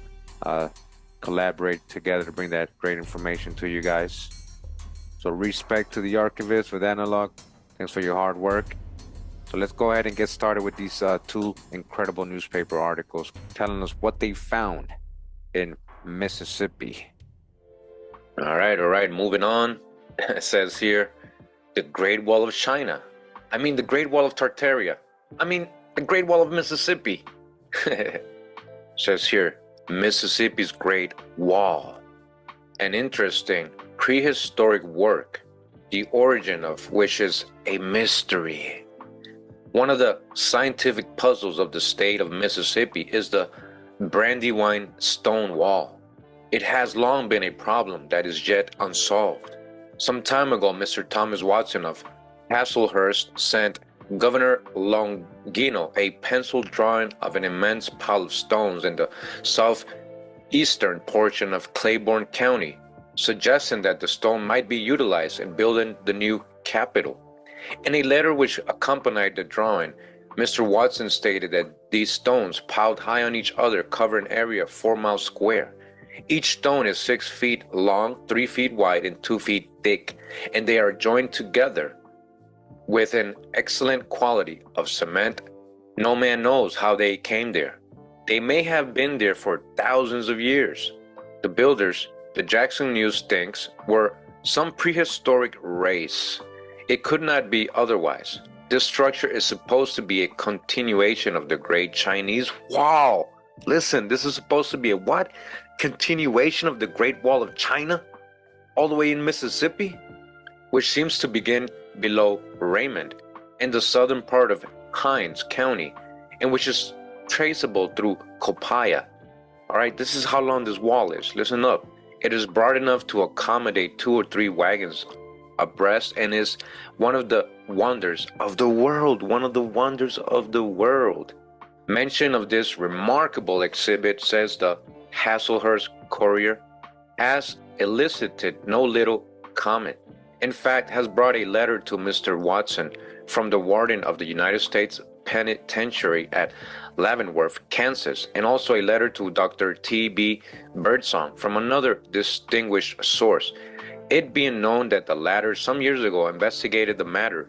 Mr. Watson, however, says the Courier, has given the subject more patient thought and gone over the ground more thoroughly than anyone else, and to him, the Courier is indebted for the following facts. He calls it the Brandywine Stone Wall, and says this wonderful and massive structure or parts of structure of masonry done in stone, which have withstood the ravages of time for perhaps many thousands of years, listen, still stand, an enduring relic of a prehistoric civilization and knowledge of the art of building, not inferior in many respects to the present day. These stone buildings lie, for the most part, buried in the earth in the southeastern portion of Claiborne County and lying against the Copaya County line on the slopes overlooking the valley of the Brandywine Creek from the west side. Wow. A wall, a long, thick, megalithic wall buried in Mississippi. They're saying it connects to the Great Wall of China. I don't know how they know that, but very interesting report here. As you guys can see, Mississippi's Great Wall. Again, continuing, it says here, the Mound Builders, Wisconsin, 1875. The Great Wall of Mississippi, Brandywine continued.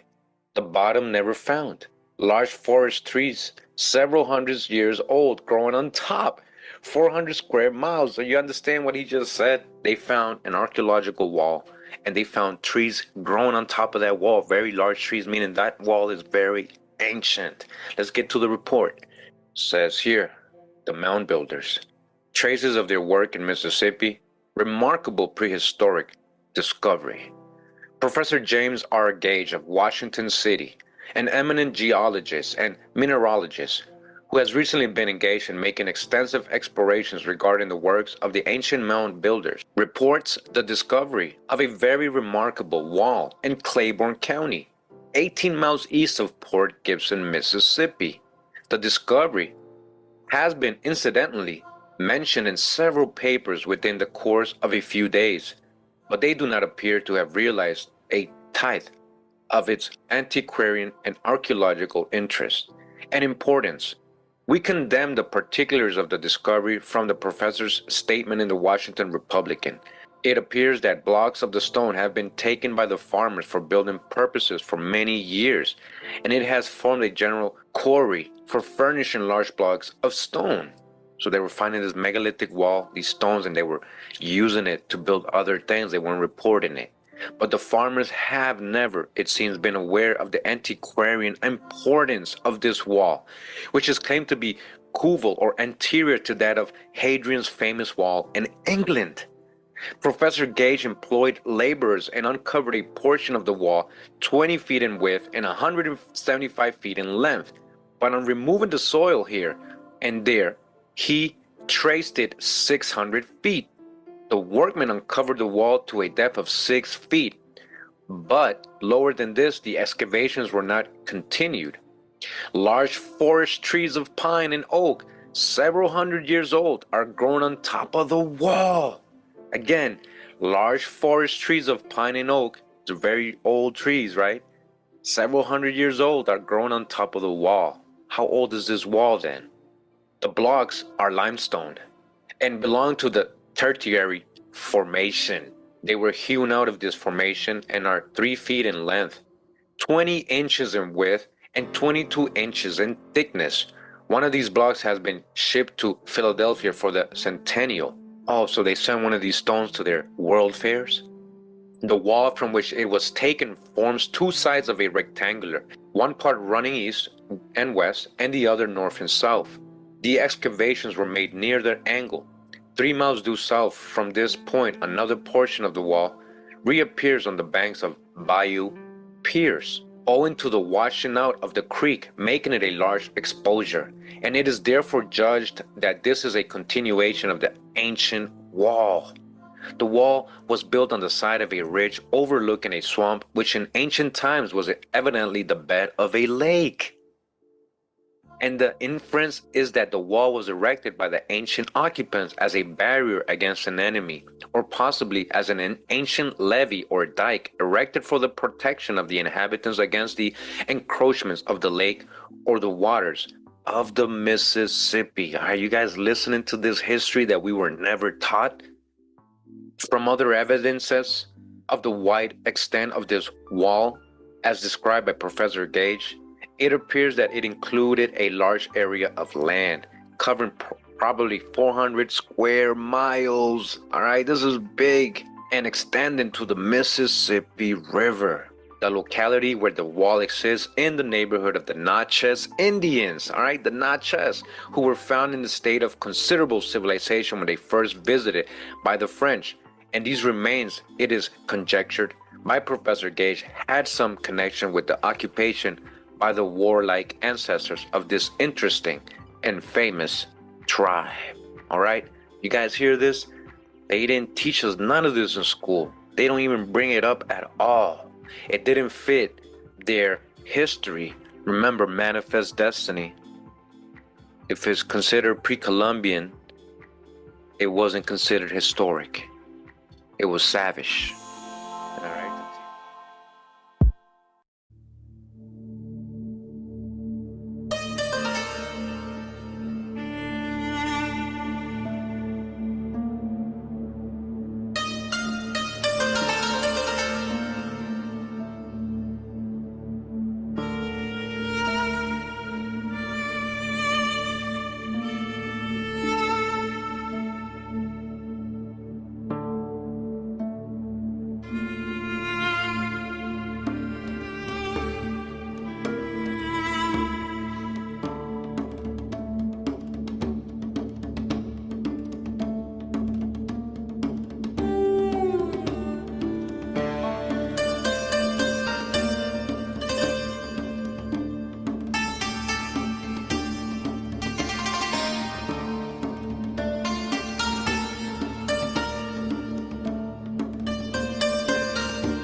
Wow.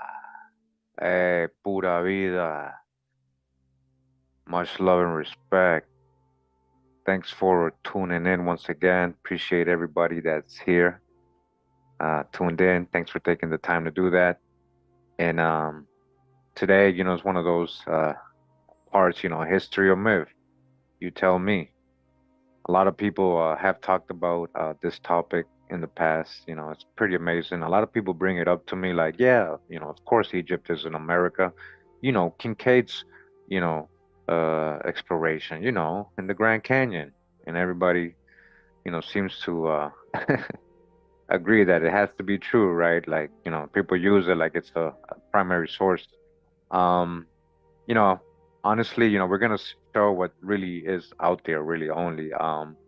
But apart from that, we do know that America's the true old world, so we use other correlation, other information, other resource to corroborate these stories and reports, so-called myths, these legends, right? So, hey, let's have fun just conversating about it. Let's just talk about it. Thanks for tuning in again. And before we begin, we're going to go into some books real quick. Again, we're live, so just bear with me. So, so we can let people come in. All right. So this one right here is Corridors of Time. It says here from the Reader's Digest. We're going to look at some pretty cool images here of the Grand Canyon. Before we get started, it says here, we're going to dodge the hijack. 1.700 was that million? So 1,700,000,000 years of the Earth at Grand Canyon. Is it really that old? Or could it just be something caused by a cataclysm or something like that? Panoramic photography and text by Ron Redfern. Hey, thanks for the photos. Fair use. Again, let's see what we can find in here while we get people coming in. Again, thanks for being here. Appreciate everybody that's tuning in. Wow. Yeah. So yeah, the Grand Canyon, yeah, right? It's pretty crazy, right? The Grand Canyon. All right. So where is the Grand Canyon? This is just for the basics for everybody.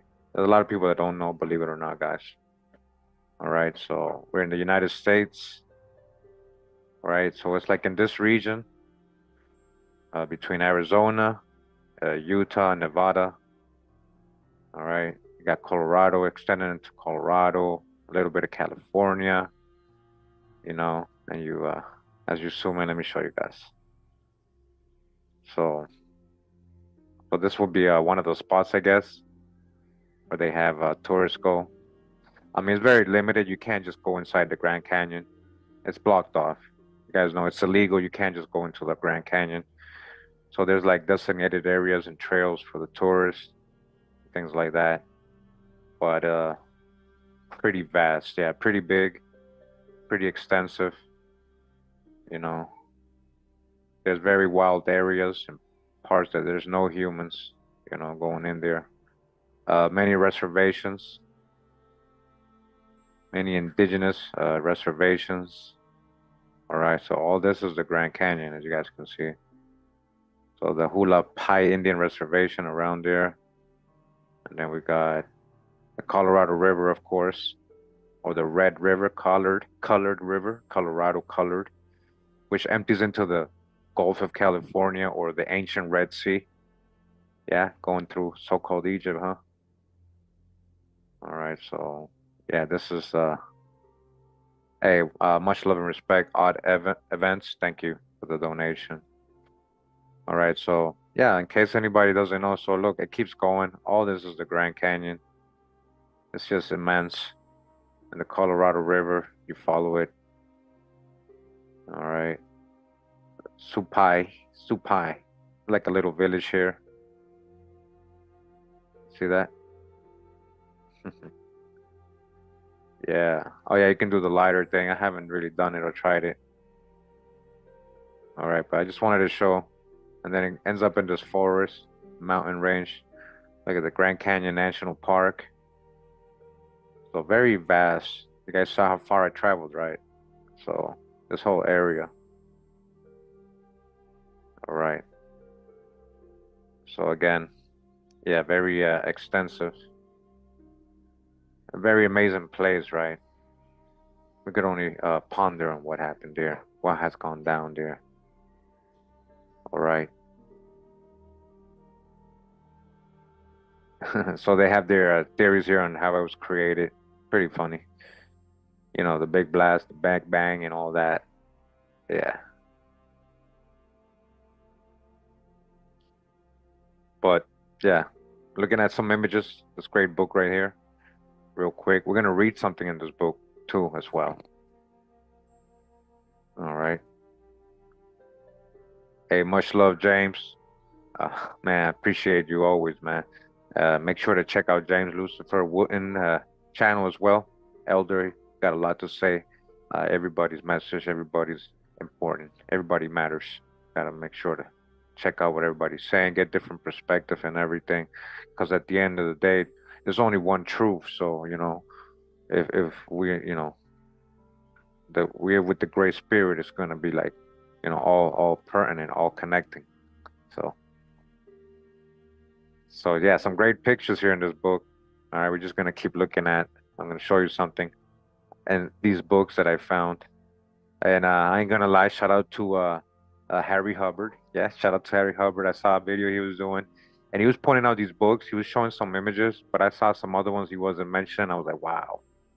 And wanted to go over it. Yeah, you know Harry Hubbard from the Burroughs Cave. Yeah, the collection. Yeah. All right. So actually, let's open it up like this. So that's, I guess, when there floods. All right.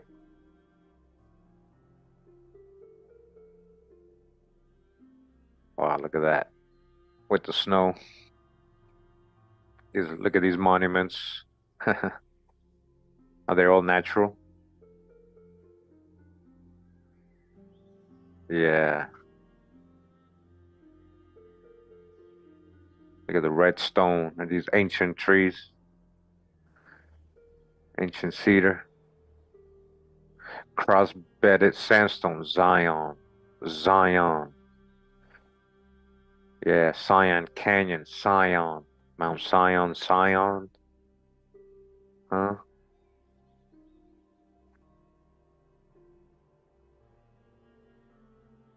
Wow, look at that. So the Grand Canyon, right? Very mysterious place. And it's blocked off today. You can't really go in there, like deep in there. And it's, you know, not recommended unless you know how to survive, things like that. You know, you better be ready. Oh, I got a bottle again. Hold on, guys. The mountains are the sleeping giants. Yeah. The canyon was shaped from the voice of the creator. Sound created it. All right. Yeah. I'm just reading through the chat here, guys. So, look at this. Look at that. Is that what they're saying it used to look like? And that's the ancient pyramids, the ancient trees.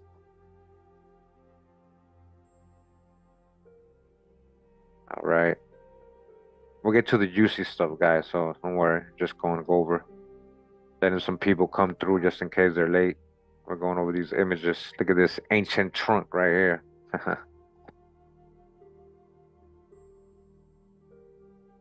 Look at that. The biggest mine in the world. The biggest mine in the world. That could be a possibility for sure. So what it says, a rendition of water, is that? I think they're the lava cascades of Toro Web. Here are the western end of the Grand Canyon. The cliffs rise about 3,000 feet from the river. Volcan's throne at the top left at the panorama was one of the last of a series of volcanic events that began a million years ago. That's the hijack. Volcan's throne surmounts a series of flows which have filled the mouth of the valley and possibly its full length for many miles back from the Colorado River on the left side. All right, so this is, I guess, rendition they're doing right here. Yeah, we're gonna take our time. I don't want to kind of rush. I want to make sure, we get over these images, just visualize real quick. Yeah, visualize. All right, so we gotta start. What's going on with the music?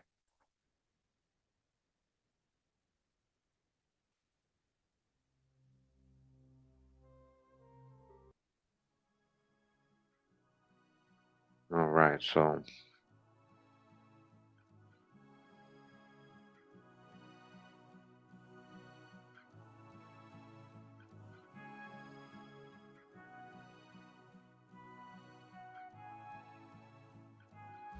yeah, I like the hiking videos. I'll be watching that.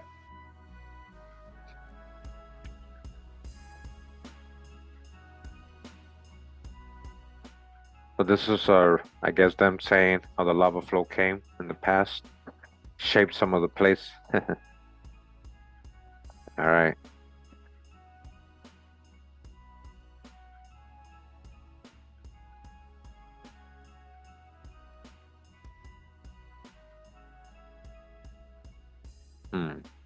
Definitely looks like water. A lot of water has gone through here.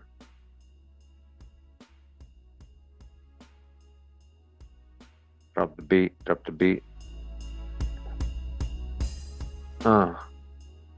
Yeah, shout out to Joseph Levels for that. Yeah, I don't know if the music is too loud sometimes because I can't, it's hard for me to hear it, but it's different, the output that Zoom does. So hold on. Don't worry, guys. Let me get to the juicy part right here. Okay. It says here, indigenous man. Let's see what they got to say here. Indigenous man. The oldest known artifacts yet discovered in Grand Canyon are small figurines made from willow twigs of animals, pierced by miniature spears. They were found under rude cairns in the deep recesses of caves in the Redwall limestone, and it is believed that they were put there by American Indians as part of some hunting ritual at least 4,000 years ago. The people who made them were probably members of what archaeologists call the desert culture, one of several geographically defined groups of ancient peoples who populated North America at that time. Although this may sound ancient in modern historical terms, in fact, these people were by no means the first Americans. All right? That's not ancient, he's saying. The original ancestors preceded them by many thousands of years. Since the continent of Africa is generally held to have been the cradle of mankind, thus the hijack with their out of Africa theories. How did early Homo sapiens get to North America? So if Africa's supposed to be the motherland, why do we have people here thousands and thousands of years ago? In the depths of the Grand Canyon, huh? The story that answers this question starts in the year 1904 with the discovery of a biochemical method for classifying relationship of mammals. All right, so they try to figure out with their science, huh? Okay, let me see. There's a part here. The earliest hominids probably, okay, so the earliest hominids probably bore a striking resemblance. Oh man, chimpanzee, you see what I'm saying? They're going with the evolution. Okay, no Homo erectus here. So no skeletal traces of Homo erectus or Homo sapiens, Neanderthals have been found in North America, huh? No monkey bones, huh? But such traces of early Homo sapiens do occur. But modern humans, yeah, Homo sapiens, they have found that here, though. Remember, we've gone over the information, the Calavera skull, the Guadalupe woman, and so many, findings all over the Americas of modern humans and very old deposits, especially in California and all those areas. The earliest authenticated finds are those from a rich Pleistocene epoch fossil bed of the Old Crows Flats on the Porcupine River in northeastern Alaska. A fleshing tool made from caribou bone was there in 1973, as were two mammoth bones that appear to have been deliberately crushed when greened. They have been dated about 27,000 years before the present, so that's even before their so-called Clovis first, But they're not even going deep enough. That's in Alaska. We found things as old as that. South America, Central America, and other parts of North America.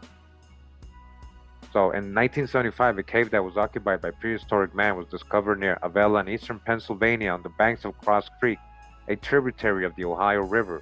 This site, now called the Meadowcroft Shelter, was continuously occupied from about 20,000 years before the present, and by the dating of charcoal recovered from strata underlying those containing artifacts, it seems possible that the site could have been in use perhaps as early as 37,000 years. Come on, man, you see how they're just pushing things back?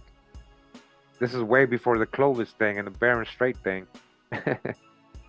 Two other authenticated sites of a similar nature are those at the Fort Rock Caves, Oregon, and Wilson Butt Cave, Idaho. There are a number of other locations that lay claim to even greater antiquity than 37,000 years, okay? There's even more findings, and we've gone over a lot of the findings, actually. Remember, in California, they got traces, proof of humans interacting or messing with mastodon bones. You know, this is in depths that, you know, they're saying it's at least 100,000 years old. Graham Hancock's, you know, they're finding an occupation in the Amazon at least 100,000 years. Occupation in the Amazon. So, you know, it's nothing new to us. So again, there are a number of other locations that lay claim to even greater antiquity. But although it is generally agreed by archaeologists that the date of early man's arrival in North America will probably be pushed back to perhaps 50,000 years or more, as new discoveries are made. New discoveries. They don't know, guys. They know they're about to make new discoveries. Only undisputed sites have been mentioned here. Only the ones they accept or things they can undispute. What is no longer in dispute is that North America became widely populated long before Europeans discovered it. It is generally thought that this was the result of spontaneous migration across what is now the 56-mile gap of the Bering Strait. All right, so dodge the hijack. So again, that's their theories, and just want to show you that you know, they're like, wow, man, there seems to have been people here long ago. Long ago.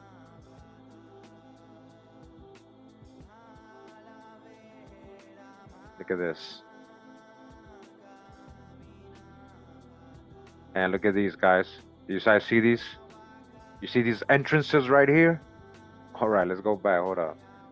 It says Nakowep in Marble Canyon, an ancient dwelling and storehouse set high above the Colorado River at Nakowep Rapids. It was occupied by the Anasazi culture. So who's the Anasazi? Anasazi just means the ancient ones. So who's the ancient ones, huh? So who's living in these caves? So what else is in the Grand Canyon? This is the only ones they allow you to see. This is the only ones that people were able to get a picture of. You understand? You guys see what? You guys see? Can you guys see what we're looking at here? Above the Colorado River? You see these entrances to these caves inside the Grand Canyon? How complex could it be inside? What if it all connects underground?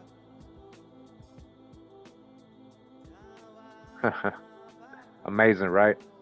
Look at this. Look at this. Look at that. Wow. Yeah, the Colorado Red River, Red Sea, Red Colorado, huh?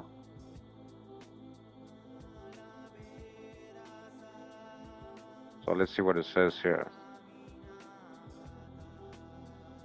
The two most populous places of the Wrens were the Tusayan, the ruin near the east entrance to the national park, and at an inaccessible place under a cliff near Point Sublime on the north rim.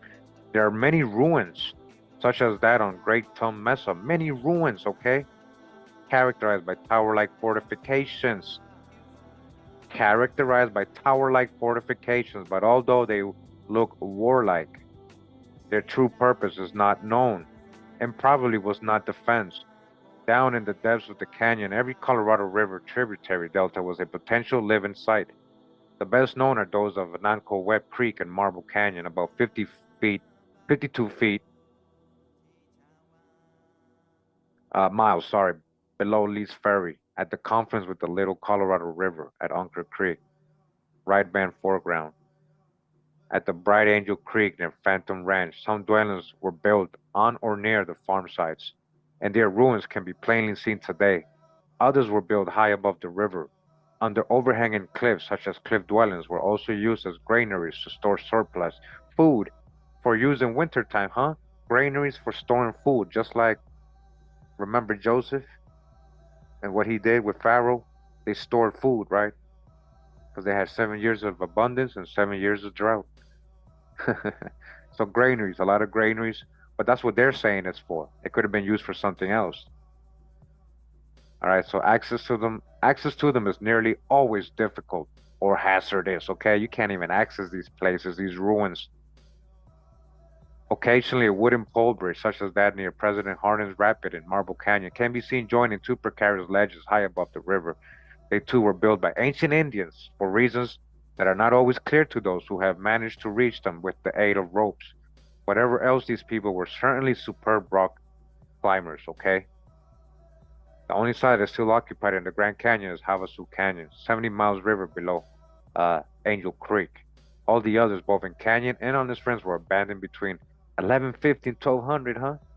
That's just like when the Nahua invaded or the Mexica came down over the Toltec lands. Why the canyon area became suddenly inhospitable or undesirable to its occupants is no longer a matter of conjecture. It is now generally agreed that a year of drier climate simply reversed a process that seems to have started with a period of increased precipitation. So a lot of rain, then drought, huh? So this is their explanation. I just wanted to show that. That was an amazing picture right there. Let's see what else they got in here. All right, this is a picture of the canyon. Can you imagine what else is all over in there? Well, they don't let people go at all. Yeah, we've seen the video. That's a really good video. When mountains were trees. When mountains were trees, yes. I got a future video on that. It's going to be part of this series, History or Myth. When mountains were trees. Shout out to Condrop, who put me onto that video you're mentioning. Yeah, that's actually the first video I saw of Condrop. He was going over that video. Yeah. The intrusive man. The intrusive man. It actually starts talking about Estevanico and everything. And all the Spaniards and the Moors and Sephardic Jews. Pretty interesting. Things we've gone over, actually. All right, so see pictures of it in the snow. Hey, yeah, yeah. Hey, yeah, yeah.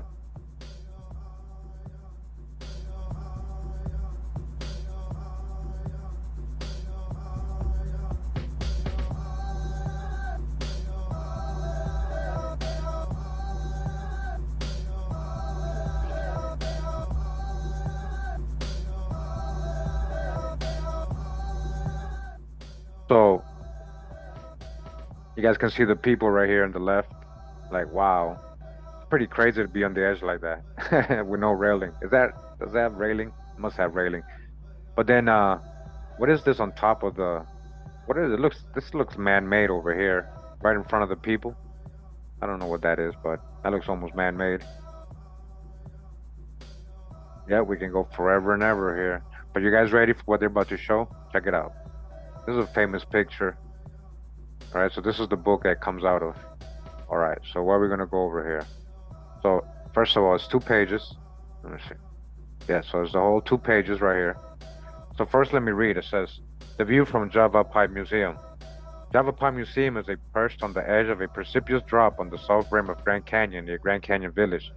Javapai is one of the most popular overlooks for the several million people who visit Grand Canyon National Park every year.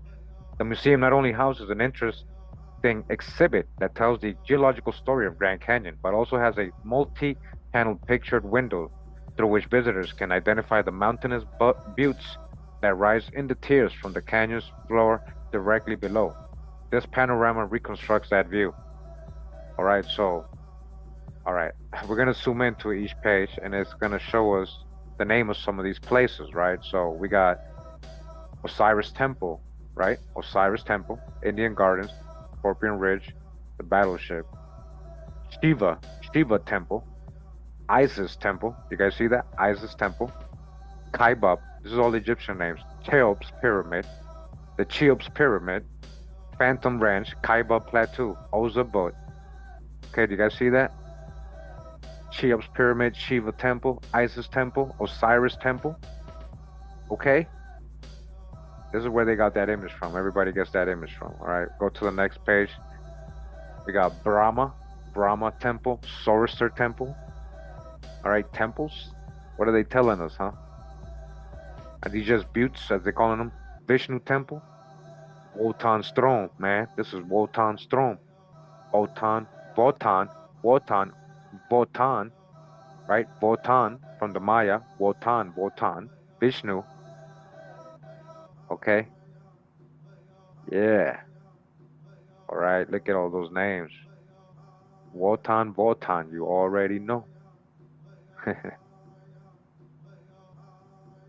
So check this out. I told you they were talking about Estevanico and Mendoza and Marcos de Niza. It says in 1539, Mendoza dispatched a priest as an envoy. Hold on, guys.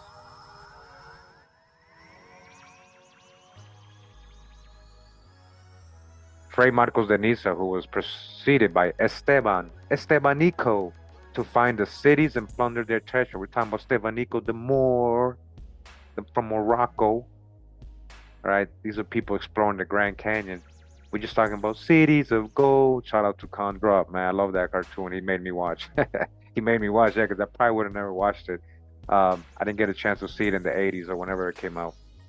But yeah, interesting story when it comes to Deniza Estevanico Mendoza.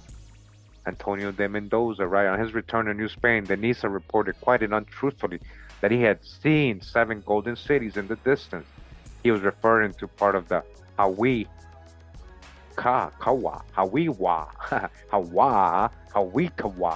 a striking but unmistakably adobe village of central Mexico where Esteban had died, all right? They killed Estevanico the Moor, the Indians, because they said he wasn't doing things right. Yeah, they said he was acting up. Their version of the story is the Moor was acting up. Pueblo resident, the Sunni, where Deniza learned that the Indians called their locality Cibola, one of the 7 cities of Cibola, huh? So this is the story, right? And they went through the Grand Canyon and all that. So they met a lot of these indigenous people in there, and a lot of these ruins they ran into while they were in there as well. So again, look at these canyon walls.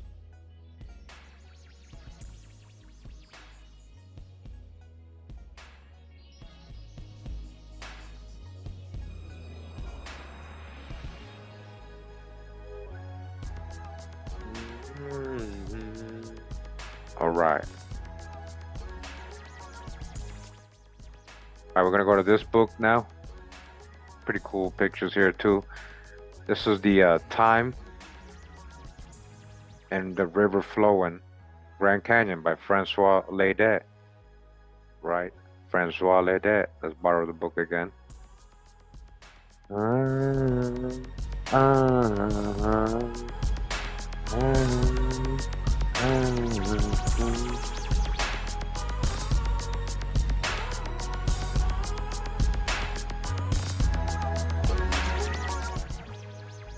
Yeah, Hawa. Thanks for tuning in. We're just going over some images of the Grand Canyon. Pretty amazing stuff here.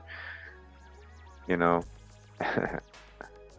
So yeah, they're finding things here really old in the Grand Canyon. That's why they were bringing that up in the last book about these old findings. All right. It says yucca blooms. Yucca blooms. Wow.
All right, so I don't know.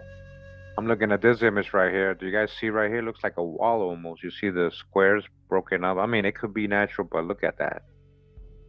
That almost looks like, wow.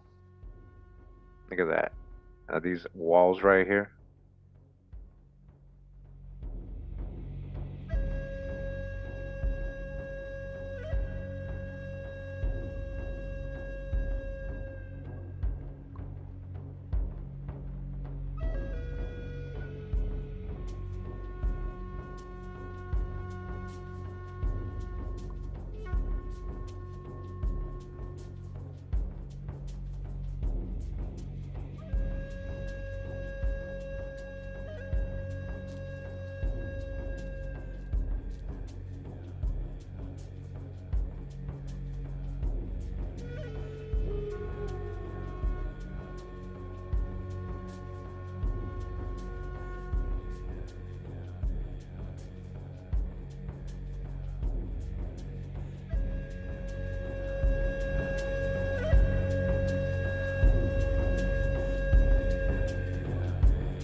All right, so do you guys see this huge cave right here?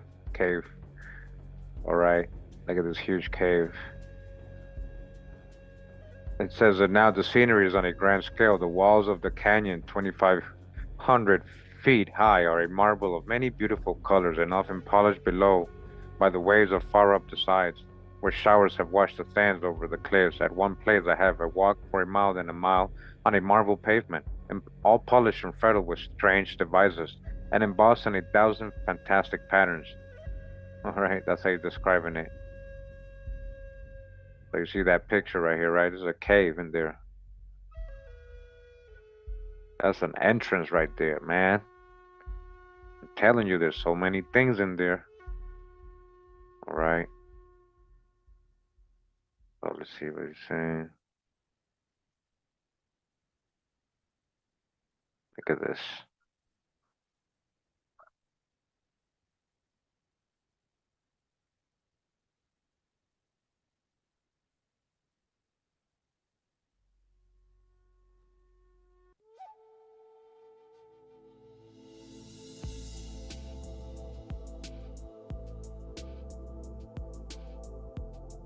Some nice water, some spring water coming out the walls, coming out the ancient tree stumps.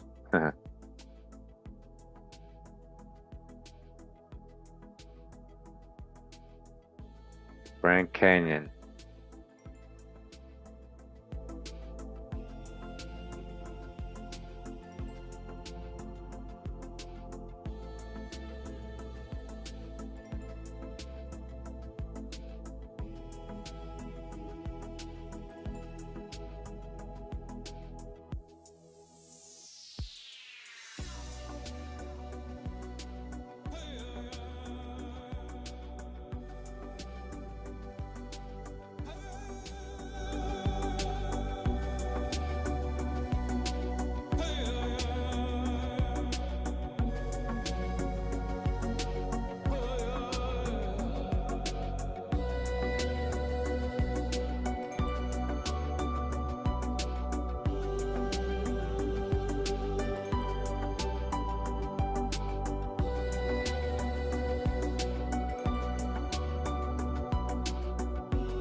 Every feature expresses that logic which we have come to find indispensable in the human architecture we most admire.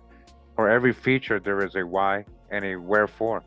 Nowhere else are landscape and geology more intimately related, the one more clearly an expression of the other.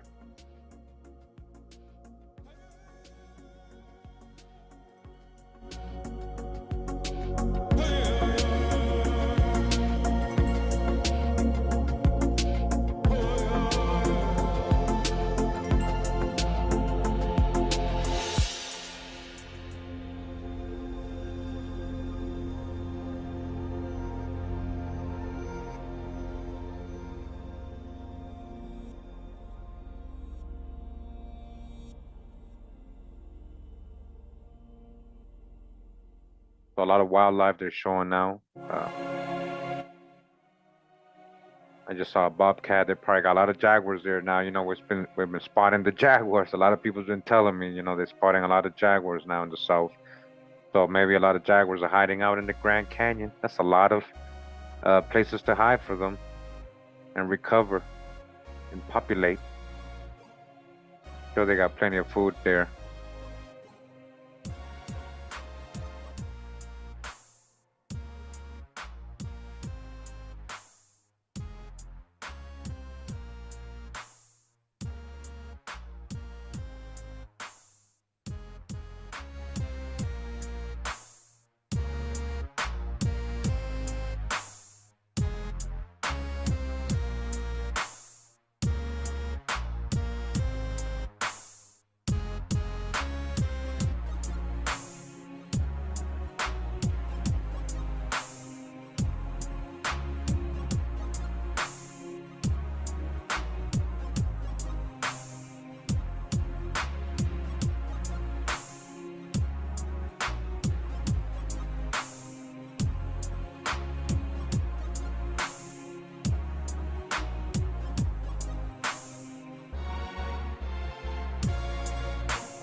All right. One more book. This one's pretty good. I'm gonna show you guys. There's a pretty interesting glyph here they found. A petroglyph, right?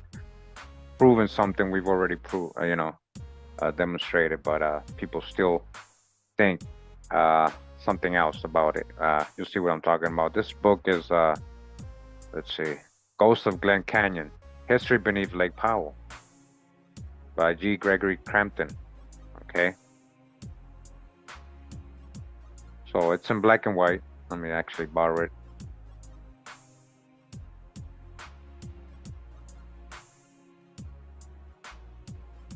So again, you know, pretty good books. You guys want to go ahead and read through them.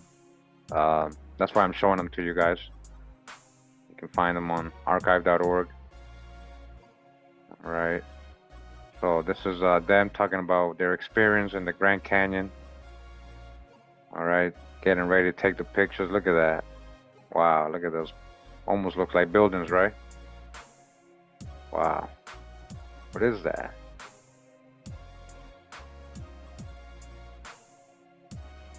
And he's like, I'm gonna take a picture of this for sure. Look at the arches. Just like in Arches National Park.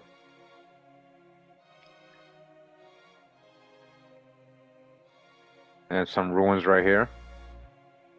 It says Anasazi ruins. Again, Anasazi. The ancient ones. The ancient ones. A lot of the glyphs here. Angus Woodbury of the University of Utah examines an extensive panel of Anasazi petroglyphs. All right, you guys see the petroglyphs? So-called Anasazi.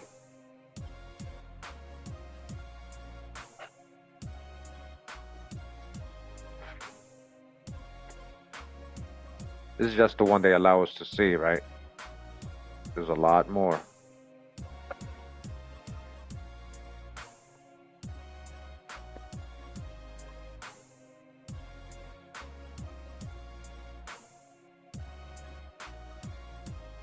Says the first canyon dwellers, prehistoric man, archaeologists tell us, has been in the Southwest for a long time. For thousands of years, the first people lived a simple life, hunting, foraging, and moving about a great deal.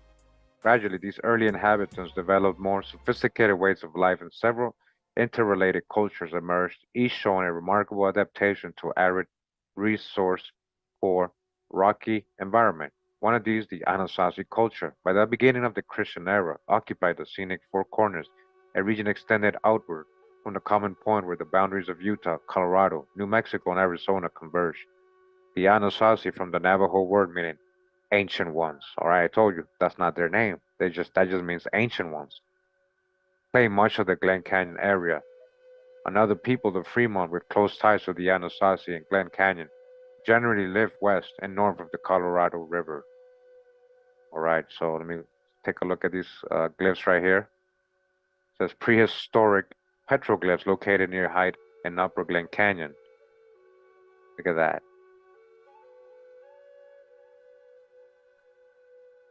Yeah.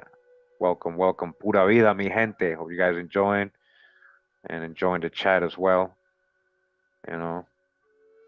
And kind of like a little drawing right here. And I got another petroglyph to show you guys. Pretty amazing. Pretty amazing. Hold on. Somewhere in here. So there's more ruins they're showing here and there, but they're not really showing the real ruins. We're gonna see some more petroglyphs. See that?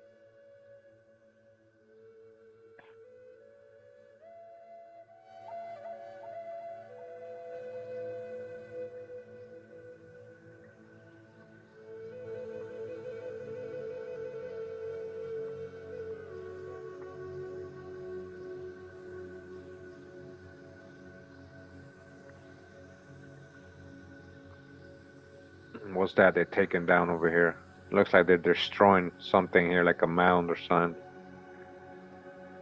Look at their mining.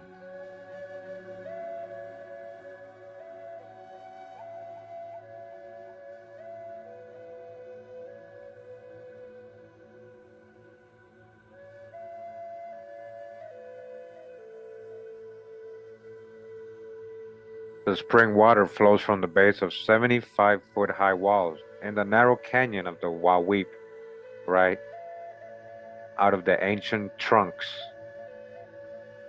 Walls. Look at these walls for real. Wow.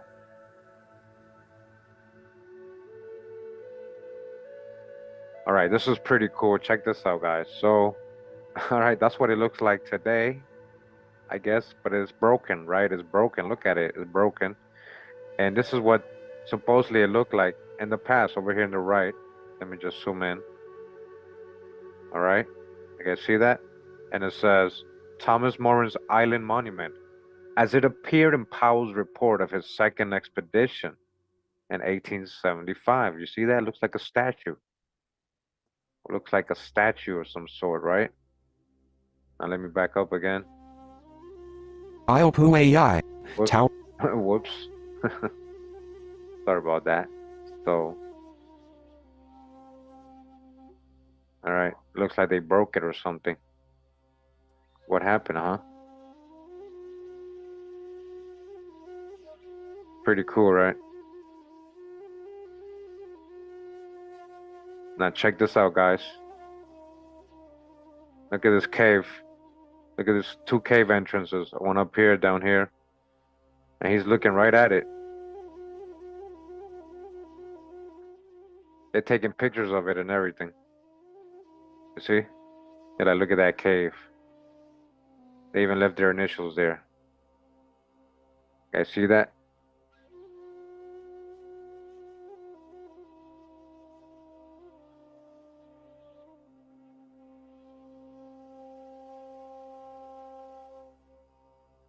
Yeah.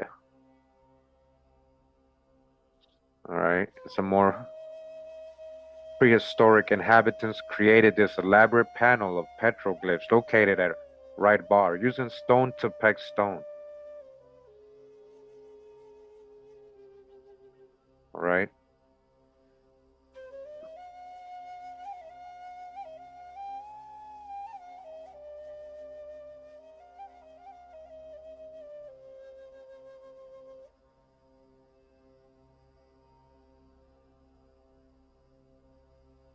Yeah.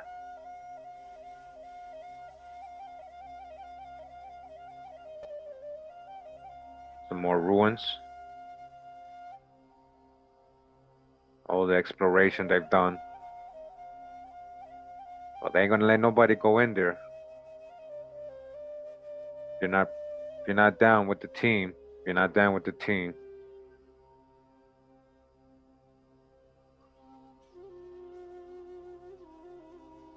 All right. Look at this. Almost looks like a cone.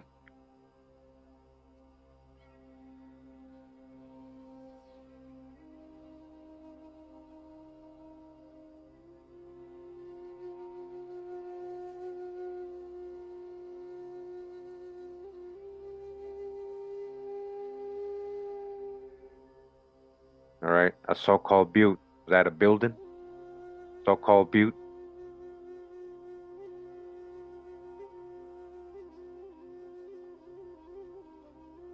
Says the view shows the place where Last Chance Creek entered the Colorado through a shallow canyon. Some buildings up here. They're making all up. So they're taking a picture of this building back here, but they're pretending to take a picture of the little ruins. An abandoned cattle camp. Yeah, that's just distraction. They're taking a picture of this monument back here.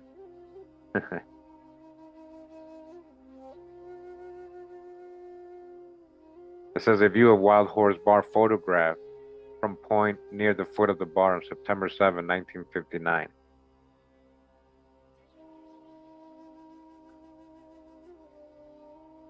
Yeah, the Gleason map. It shows flat. Yep. That's another topic for another day.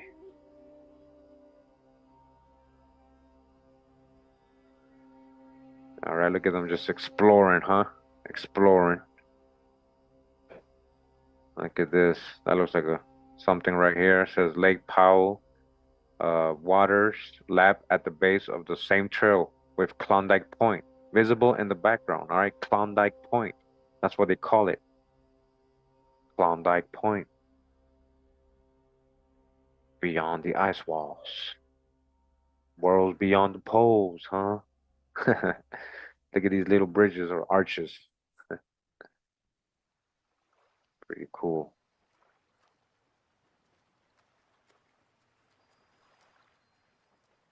Yeah. Another view of these monuments.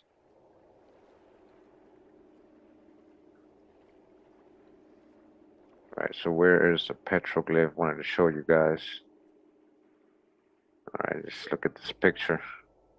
See where they're standing. Wow. It's so vast, right? So much to explore in the Grand Canyon. Yeah, the clouds were different. When clouds were clouds and not chemtrails.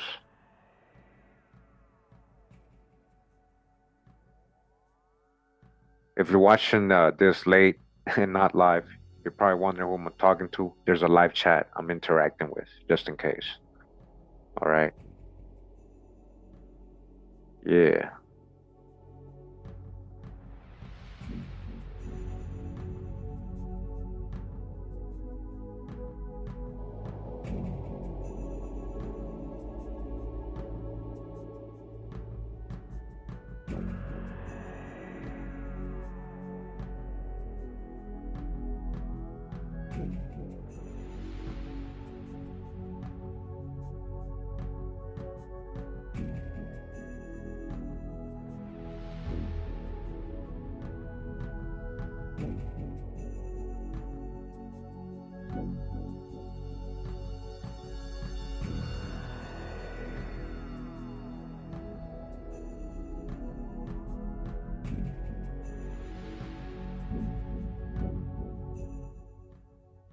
This photograph records a section of the panel of Fremont-style pictographs at Davis Gulch. The prehistoric artist who worked on the four tall figures with trapezoidal bodies, a Fremont hallmark, probably used two different types of paint. In time, one type flaked off, giving the four an abstract appearance. The figures measure about 2 feet in height. And then it got a close-up of one of them. It says, this remarkable pictograph enlarged from the panel at left has a painted background in blank silhouette. It's almost like a stamp. That's crazy, right? Wow. All right, you seeing what I'm seeing, right? All right, they're just in there exploring. So they're telling you what part of the Grand Canyons they're in, you know, every time. So again, pretty good books to go over if you like to on your own. That's why I was showing them to you. All right, because the rare times that they've gone into the Grand Canyons, you know, that they allowed people to go and take pictures and stuff. All right. Look at these people. These like prospectors and people living there. So the living quarters of the oil seep were small. All right, so people gathering oil for these companies in the 1920s. They were living in these places right here. These were probably ancient dwellings they just took over. All right. A little old tractor. Wow. All right. Yep. There's a detailed view of the roof construction inside Wasp House with large beams overlain by intersecting layers of poles and willows. Look at that. And the ruins. Wow.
All right, you guys ready?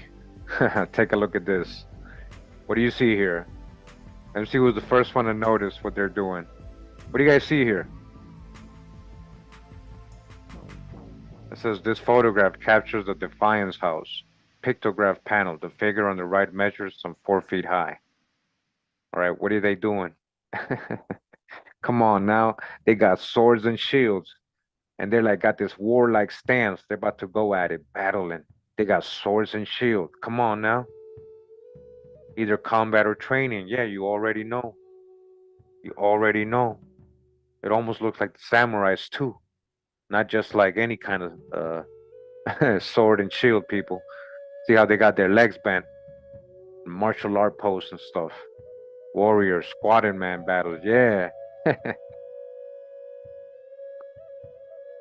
Pretty cool, right? Oh, they didn't want us to see the Indians like this. Hey, much love, Terminator. Thank you for the donation. Yeah, they didn't want us to see petroglyphs like this. Yeah. Yeah, the same armor and stuff. Look at that. Wow. Wow. They thought they were, so they're supposed to be just some hunter-gatherers, right? Hunter-gatherers who got shields and swords. Yeah.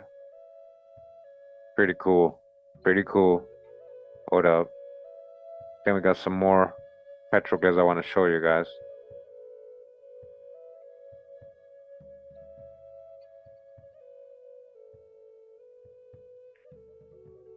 It's in here somewhere.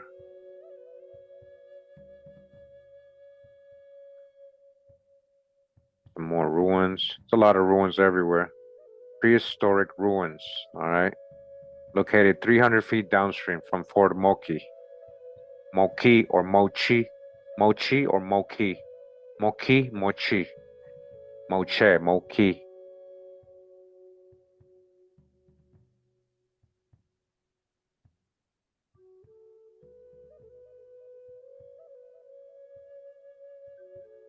Come on. Where is the petroglyph?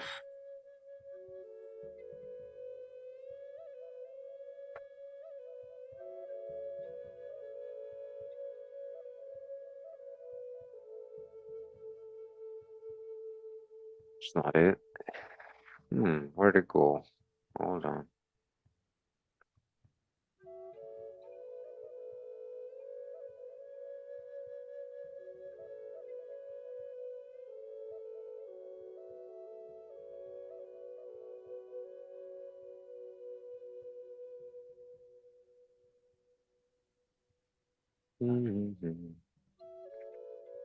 Hold on, guys. I want to show you this petroglyph.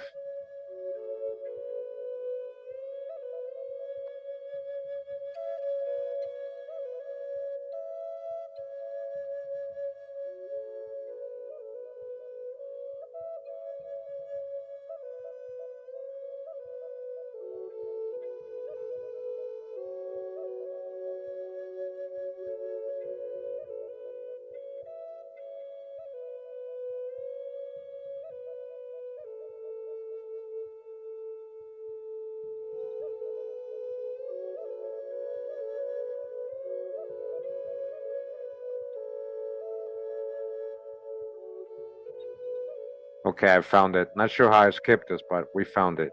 Let me show you guys this.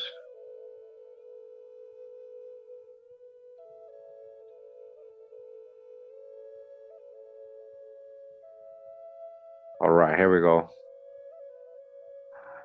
Check this out, guys. So it says, hold on. Not sure why this is not giving me the bar to zoom in. Hold on. That's all. So it says a nearly life-size petroglyph of a horse was located at the mouth of Trail Canyon. What do you mean a petroglyph of a horse? I thought Europeans brought horses over here, guys. So what do you mean there's a life-size petroglyph of a horse located in the Grand Canyon? Hold on. Petroglyph, right? Oh.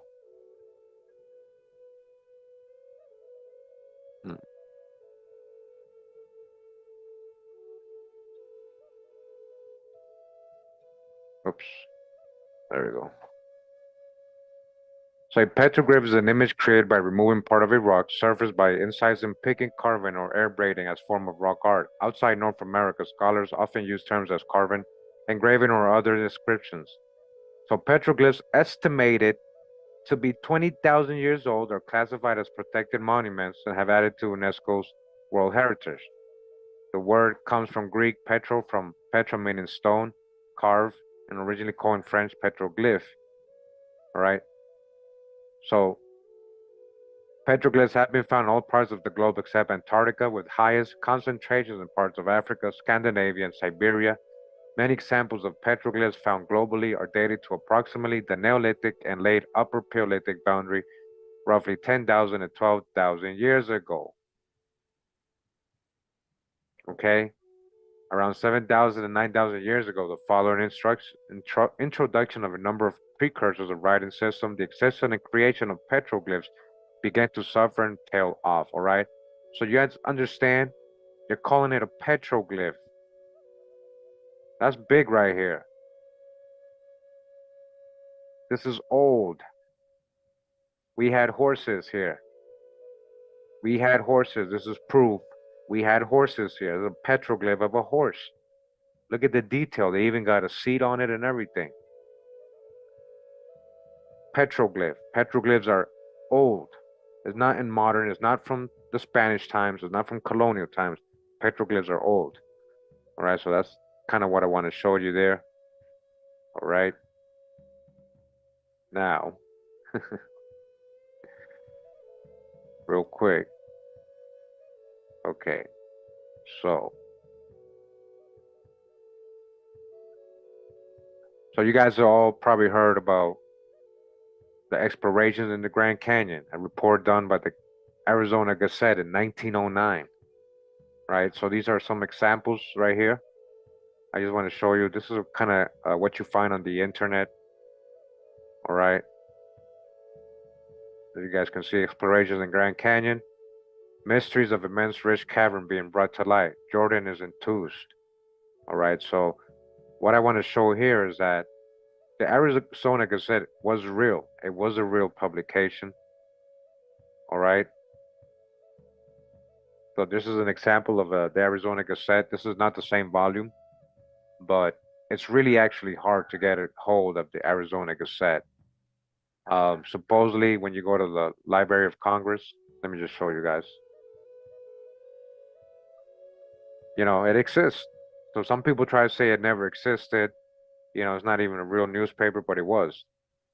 Now, trying to get your hands on a issue from 1909, good luck with that. If you got access, you can find where it's located. Supposedly they give you locations here, right? So if you guys are interested and you're gonna go local, boots on the ground, and go find it and help everybody out, hey, go ahead and do that. They have to have it. They have to have it.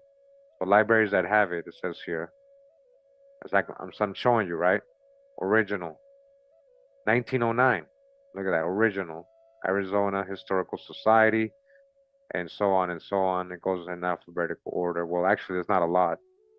Mostly in Phoenix, Arizona. Yep, New York, public libraries, New York. All right, but it is a real newspaper, and it seems to have been a report. Why not? I'm going to show you at the end of this many different newspaper reports just similar like this, and these were real too. And so it's not just one occasion. It's not a single occasion where people are reporting something crazy or some Egyptian finding in the Americas and North America. It's very common, especially at these times. All right, so there's many websites with the actual report of Kincaid's exploration in the Grand Canyon, the actual newspaper report. There's many examples. So I'm going to read you guys one of them. This is from Biblio Escapades. In fact, if you want to read along, let me just put the link in the chat right now. Here you go. That's the actual what's printed. And again, I can verify that. Again, from going back to the ones actually, that's not the one I have here. So as you can see, it goes into again, explorations in Grand Canyon, mysteries of immense rich cavern being brought to light. Jordan is enthused.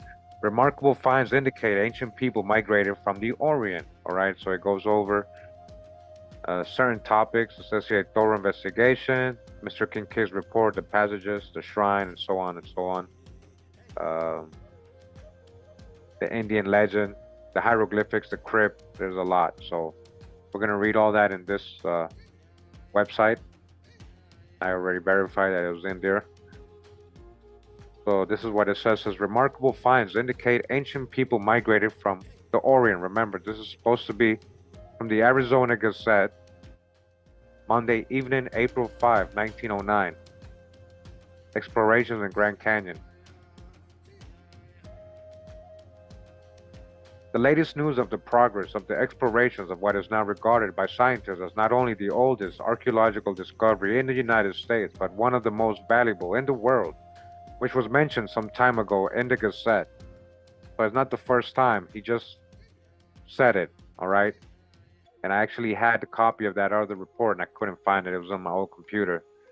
So it was mentioned before in another report. Was brought to the city yesterday by G.E. Kincaid, the explorer who found the great underground citadel of the Grand Canyon during a trip from Green River, Wyoming, down the Colorado in a wooden boat to Yuma several months ago. According to the story yesterday to the Gazette, Mr. Kincaid, the archaeologist of the Smithsonian Institute, which is financing the explorations, have made discoveries which almost conclusively prove that the race which inhabited its mysterious cavern, hewn in solid rock by human hands, was of Oriental origin, or possibly from Egypt, tracing back to Ramses. All right, so he's adding his stuff right there. And again, these people are always seeing everything in reverse, just like the other authors, right? They're putting Egypt over there. Ancient Egypt, Tamari was over here.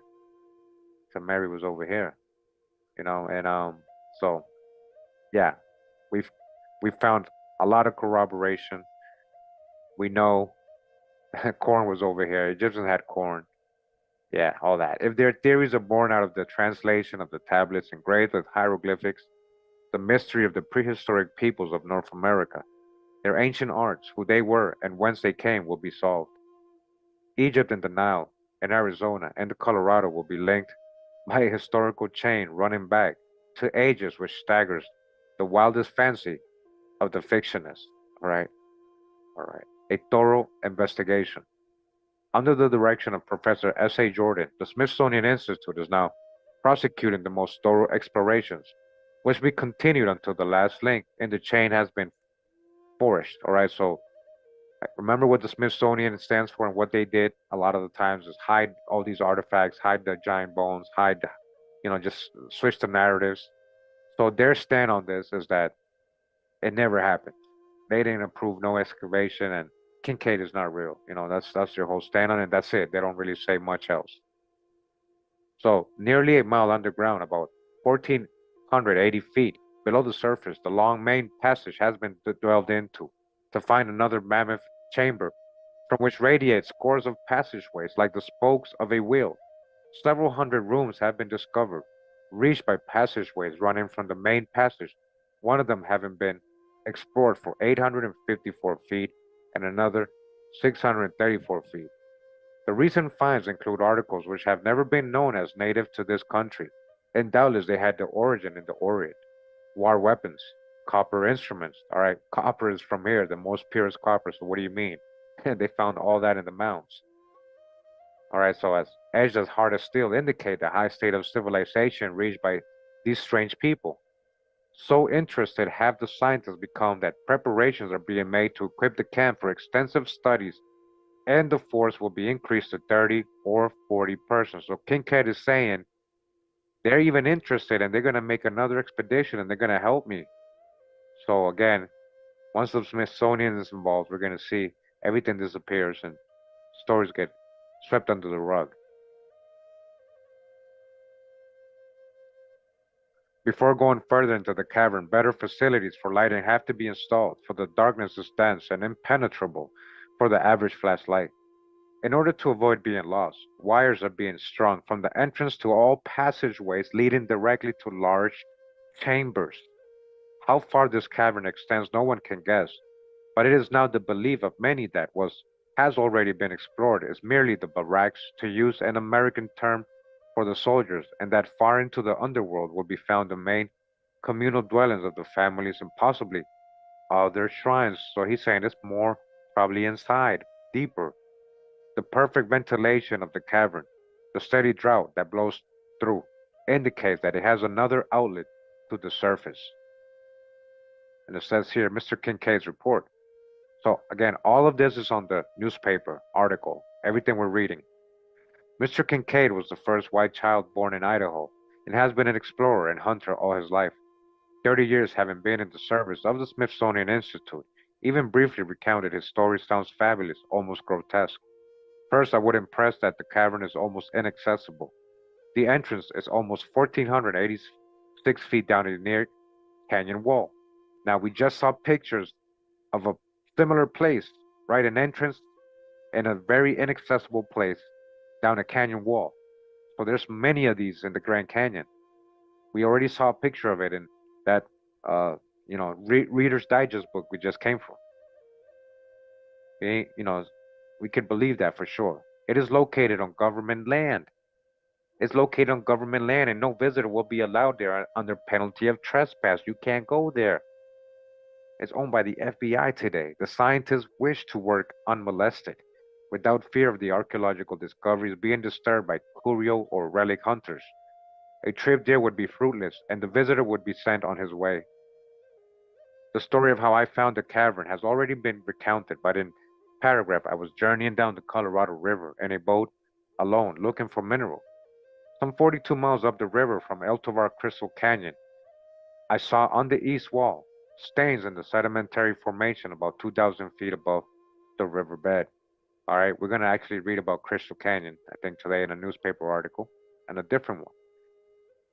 There was no trail to this point, but I finally reached it with great difficulty. Above a shelf which hid in it from view of the river was the mouth of the cave.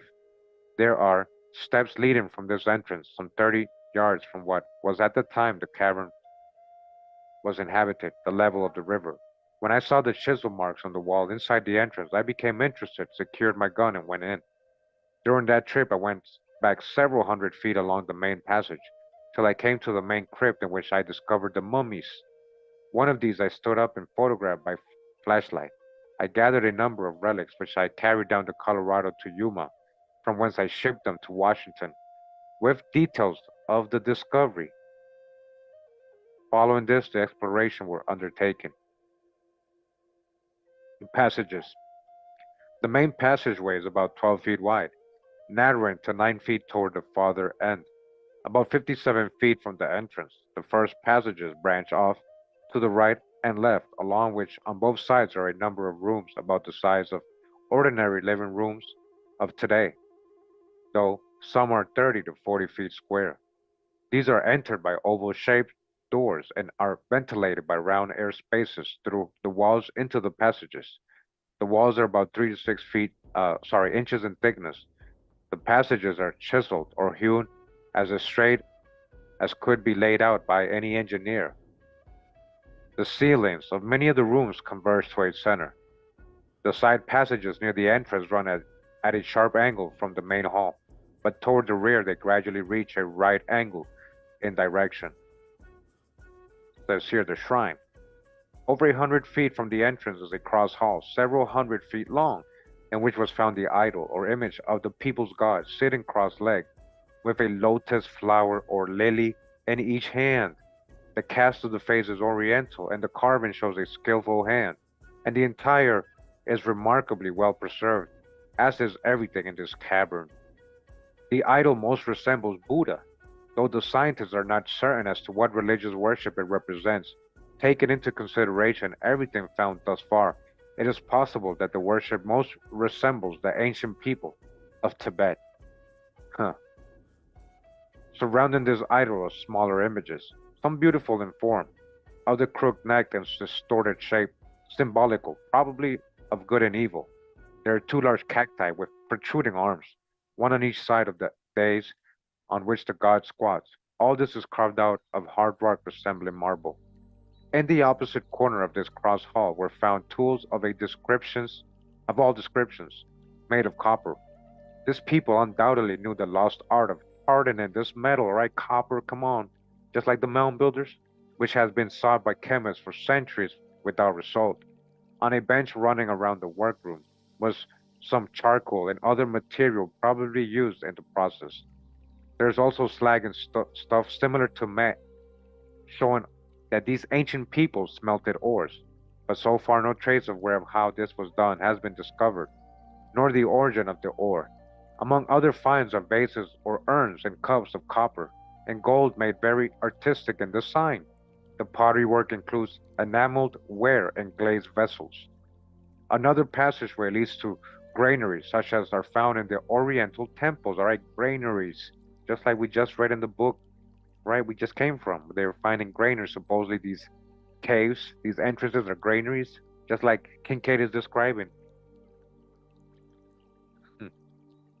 So, one very large storehouse has not been entered, as it is 12 feet high and can be reached only from above. 2 copper hooks extend on the edge, continued on page 7, which indicates that some sort of ladder was attached.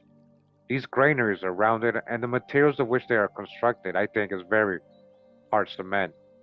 So look, there's even a continuation on another page, because this is the title, I believe, of the first page, so we don't even got an image of that.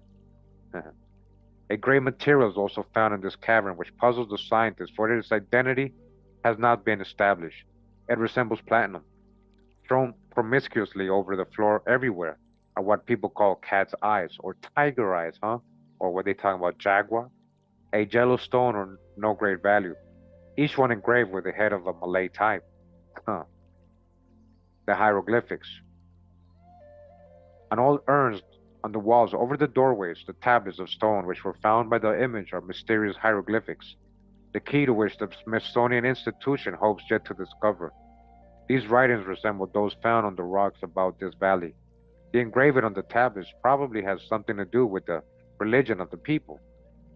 Similar hieroglyphics have been found in the peninsula of Yucatan, but these are not found in the Orient. Some believe that these cave dwellers built the old canals in the Salt River Valley. Among the pictorial writings, only two animals are found. One is of prehistoric type. Alright, so they're only found where in the Yucatan, not the Orient. They're found just like in the Yucatan. The crypt. The tomb or crypt in which the mummies are found is one of the largest of the chambers. The walls slanting back at an angle of about 35 degrees. One of these are tiers of mummies, each one occupying a separate hand shelf. At the head of each is a small bench on which is found copper cups and pieces of broken swords. Some of the mummies are covered with clay and are wrapped in a bark fabric. The urns or cups on the lower tiers are crude, while as the higher shelves are reached, the urns are finer in design, showing an interstage of civilization. It is worthy of note that all the mummies examined so far have proved to be male, no children or females being buried here. This leads to the belief that this interior section was the warrior's barack. The warrior's barack, huh? The warrior. Didn't we just see a glyph? Didn't we just come from the other book, guys, right? Where we saw a glyph of the people posing with swords and shields. Look like warriors, right? In the Grand Canyon. Petroglyphs. Remember, petroglyphs are really old. Among the discoveries, no bones of animals have been found. No skins, no clothing, no bedding. Many of the rooms are bare but the water vessels. One room about 400 by 700 feet was probably the main dining hall for cooking utensils are found here. What these people lived on is a problem, though it is presumed that they came south for the winter and farmed in the valleys going back north in the summer. Upwards of 50,000 people could have lived in the cavern comfortably. Up to 50,000 people, huh? One theory is that the present Indian tribe found in Arizona are descendants of the serfs or slaves of the people which inhabited the cave. Undoubtedly, a good many thousands of years before the Christian era, a people lived here which reached a high state of civilization. The chronology of human history is full of gasps.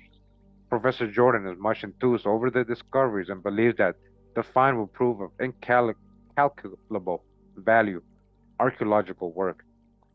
One thing I have spoken to may be of interest. There is one chamber, the passageway, to which is not ventilated, and when we approached it, a deadly snaky smell struck us. Our lights will not penetrate the gloom until stronger ones are available. We will not know that chamber contains. All right, so deadly snaky. No, I know they want us to think reptilian, but what are you talking about? A dragon, huh? Watch out, man. Don't run into no dragon. You better be careful. Some say snakes, but others boo-hoo this idea and think that it may contain deadly gas or chemicals used by the ancients, huh? Gas, fire, breathing dragons? No sounds are heard, but it smells snaky just the same. I wonder what what kind of smell is snaky. The whole underground institution gives one of shaky nerves the creeps. The gloom is like a weight on one's shoulder, and our flashlights and candles only make the darkness blacker. Imagination can reveal in conjectures and ungodly daydreams back through the ages that have elapsed till the mind reels dizzily in space. Yeah, demons smell like sulfur, huh? Huh. I wonder how a fire-breathing dragon smells when he breathes on you. 2. An Indian legend, it says here. In connection with this story, it is notable that among the Hopis, the tradition is told that their ancestors once lived in a underworld in the Grand Canyon, till dissension arose between the good and the bad.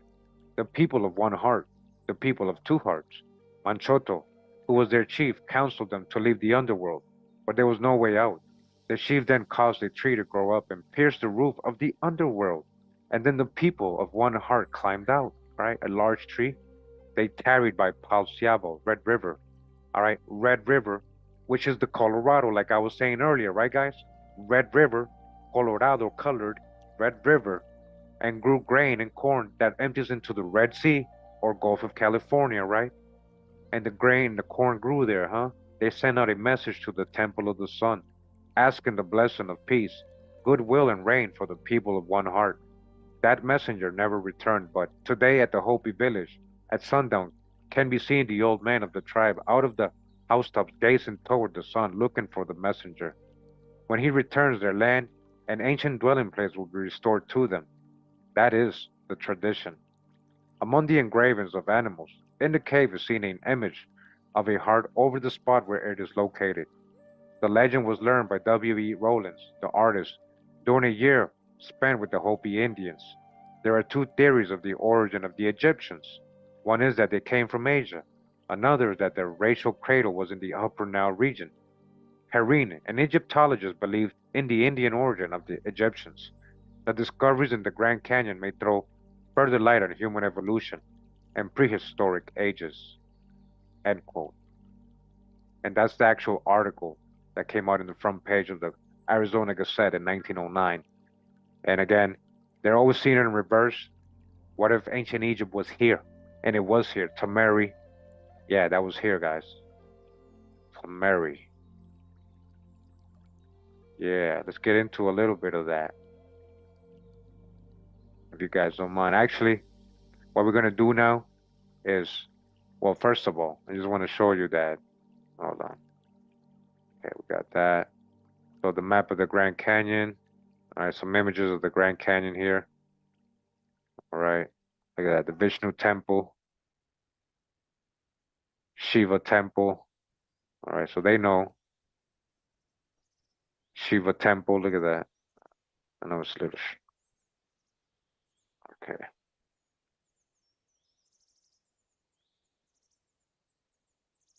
All right, so the Old Pioneer.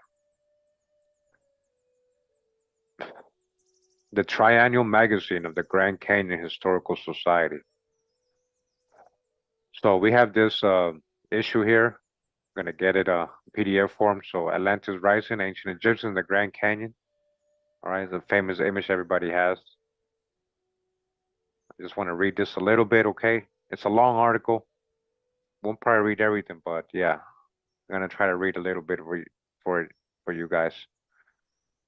All right. Yes.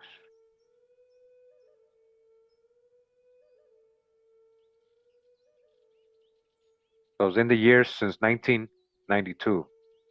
Actually, sorry. So the title is "Looks Like a Mulhattan Story: The Origins of the Grand Canyon Egyptian Cave Myth." All right.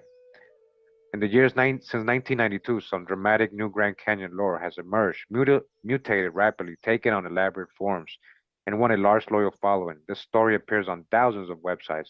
It has been presented several times on a national radio show. It is now showing up in many books. It is well on its way to becoming a standard part of the Grand Canyon landscape, at least the paranormal landscape. This story has the momentum to take a firmly rooted place alongside Roswell, the Sedona Vortex, the Loch Ness Monster, and Atlantis. It seems that in 1909, a Smithsonian explorer named G.E. Kincaid, who was making a solo boat trip down the length of the Colorado River, supposedly only the second Colorado River expedition since Powell, discovered a giant cave in a cliff of the Grand Canyon. This cave was located 42 miles upstream from El Tovar Crystal Canyon. The cave was perched 2,000 feet above the level of today's river, but a set of steps reaching 30 yards down from the cave entrance proved that the river had been 2,000 feet higher, or the canyon 2,000 feet shallower. At the time the cave was inhabited, all right? The cave held an elaborate system of tunnels and chambers, hundreds of rooms with straight walls, obviously cut by humans. The chambers were full of artifacts and hieroglyphics and mummies, evidently Egyptian in origin. There was also a statue that looked like Buddha. The artifacts included inscribed tablets, gold urns and cups, pottery, weapons, and sophisticated copper tools and instruments. There were granaries made out of cement. A 700-foot long dining hall still held cooking utensils. It was estimated that these chambers were home to some 50,000 people. One thing about this story is absolutely true. It was published on the front page of Phoenix, Arizona Gazette. So they're saying one thing about it is that what's true about it is that there was a news report that was published about this. Whether the story is real, that's what they're, I guess, debating here. But they're saying one thing is true is that this was published on the Phoenix, right in the front page of the Phoenix, Arizona Gazette on April 5th, 1909. Under the headlines Explorations in Grand Canyon, Mysteries of Immense Rich Cavern being brought to light. Jordan is enthusiastic. Remarkable finds indicate ancient people migrated from the Orient. The article explained that Professor S.A. Jordan of the Smithsonian Institution had now arrived to begin scientific examination of the cavern. He was stringing up electric lights through the passageways. Jordan seemed pretty sure that the cavern was the works of Egyptians, the article said. If their theories are borne out by the translation of the tablets engraved with hieroglyphics, the mystery of the prehistoric people of North America, their ancient arts, who they were and whence they came, will be solved. Egypt and the Nile and Arizona and the Colorado will be linked by the historical chain running back to the ages, right? So that's what we got in the story. The Gazette story was soon forgotten, but in 1962 it was rescued from obscurity by being included in the book Arizona Cavalcade, one of a series of 5 books of newspaper articles from early Arizona history. From there, it eventually came to the attention of David Hatcher Childress, who included it in his 1992 book Lost Cities of North and Central America, a personal exploration of the occult secrets and old world influences in American archaeological sites. And that's a book we're actually going to be reading, and we have read a little bit. Childers related how, upon discovering the Egyptian cave story, he got up a map of the Grand Canyon and was shocked to see that a whole section of formations in the canyon had Egyptian names, such as Isis Temple and the Tower of Ra. Surely this had to be the location of the Egyptian cave. When Childress contacted the Smithsonian and Grand Canyon National Park, he discovered that they were conspiring in a diabolical cover up of this truth. The Smithsonian tried to deny the existence of Kincaid and Jordan and at Grand Canyon National Park.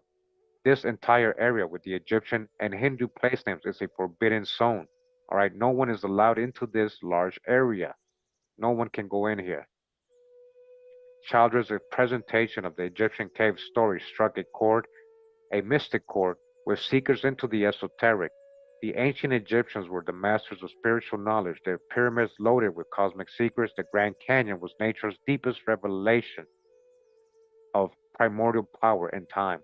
The combination of ancient Egypt and the Grand Canyon was too rich to resist. The internet now holds highly elaborate theories about the Grand Canyon Egyptian cave. There are contending schools of thought about the location of the cave. Some say that it must be in the Egyptian name section, and others say that it has to be 42 miles upstream from El Tovar Crystal Canyon. Wherever that is, websites show photos of various cave entrances, such as Stanton's Cave, well known for its ancient artifacts. A cave now locked behind jail-like bars, which the National Park Service pretends is to protect bats. All right, you guys hear that? Several groups have traveled to the canyon and hiked into it to locate the Egyptian cave. Theories try to relate the Egyptian cave to split twig figurines, Hopi legends, Atlantis Area 51, even to the Thing, the Arizona tourist trap mummy. The Thing came from the Grand Canyon cave. People spin new geological theories to explain why the Colorado River was recently 2,000 feet deeper, or maybe the canyon was 2,000 feet shallower. In a cover story article in May of 2009 issue of Paranormal magazine Atlantis Rising, David Hatcher Childress proposed that the prehistoric settlement on the Unkar Delta was actually built by the Egyptians and that its name was a corruption of the Egyptian name Ankara Ra, a reference to the Egyptian sun god of Ra. To take one example of Egyptian cave research, websites offer long calculations how sacred geometry connects the cave with the rest of the esoteric world. The Egyptian pyramids, of course, are the ultimate masterpiece of sacred geometry. Their locations and proportions are alignments embodying all of the secrets of the cosmos. It thus stands to reason that there should be a sacred geometry connection between the Great Pyramid of Giza and the Grand Canyon, and it turns out that the canyon's Isis temple fits perfectly into the Egyptian cosmic matrix code. The location, dimensions, and angles of Isis temple correlate with the Great Pyramid of Giza with fantastic mathematical accuracy to 7 or 8 decimal places. Isis temple also shows amazing mathematical correlations with the Sphinx, Stonehenge, the star Sirius, and the face of Mars. This implies that Isis temple must be the location of the Egyptian cave. This may prove that Isis temple was actually human-made.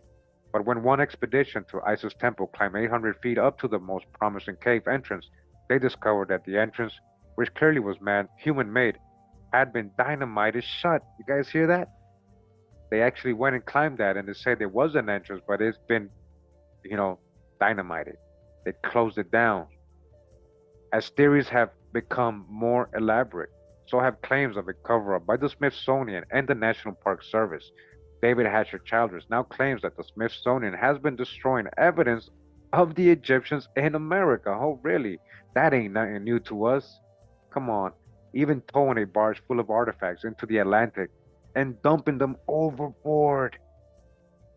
Man, others say that the National Park Services has closed the airspace in the canyon, hiking entry to the Egyptian zone and entry into the old caves in order to hide Egyptian artifacts. In a period of 5 weeks, in early 2008, listeners to Coast, the National Paranormal Radio Show heard David Hatcher Childress say that the Hopis had thrown acid into eyes of Grand Canyon miner Seth Tanner to blind him and prevent him from finding the Egyptian cave, and heard giant expert Steve Quayle say that the occupants of the cave were giants 12 to 14 feet tall, and that Quayle had met someone who swore he participated in removing the giants' mummies from the cave and taking them to Area 51. All right. So yeah, man, a lot of conspiracies here. Hey, very interesting. Again, that's why we do this in this series, History or Myth. All right, you decide. All right. Does it ever occur to Egyptian cave believers that the Arizona Gazette story could have been a hoax? In fact, it does. Even David Hatcher Childress in Lost Cities of North and Central America admitted that when he first saw the story in Arizona Cavalcade, he bet it was fabricated by the author of that book. It sounds phony. Then Childress looked up the original Gazette article, and there it was in black and white. This verdict is often stated on Egyptian cave websites. If a story appears on the front page of a newspaper, it must be true. It must be true. So Childress actually saw the original. He was able to get his hands on the original somehow. He might have gone to the library where it was held, or he found it in before it was hidden. All right, before it was hidden. This verdict would have come as a surprise to American newspaper readers in 1909, and even more so to newspaper editors. Journalism was not yet an honest and honorable profession, so now they're saying, oh, these journalists, you can't trust them in the 1900s and 1800s. But, I'm going to end it right there. These people were literally writing about what they were finding, no bias. They were just like, here, because they weren't thinking of anything like conspiracy like that. They were thinking, oh, cool. Hey, look what we found, so somebody can come and actually come dig it up and actually record it, and some real scientists can come check it out. All right. So I just want to read this. I'm actually going to post this as well on the chat. It's actually a long article. Pretty interesting. Here you go, guys. It's in the chat. So again, that was The Old Pioneer, a triennial magazine of the Grand Canyon Historical Society, volume 20. All right.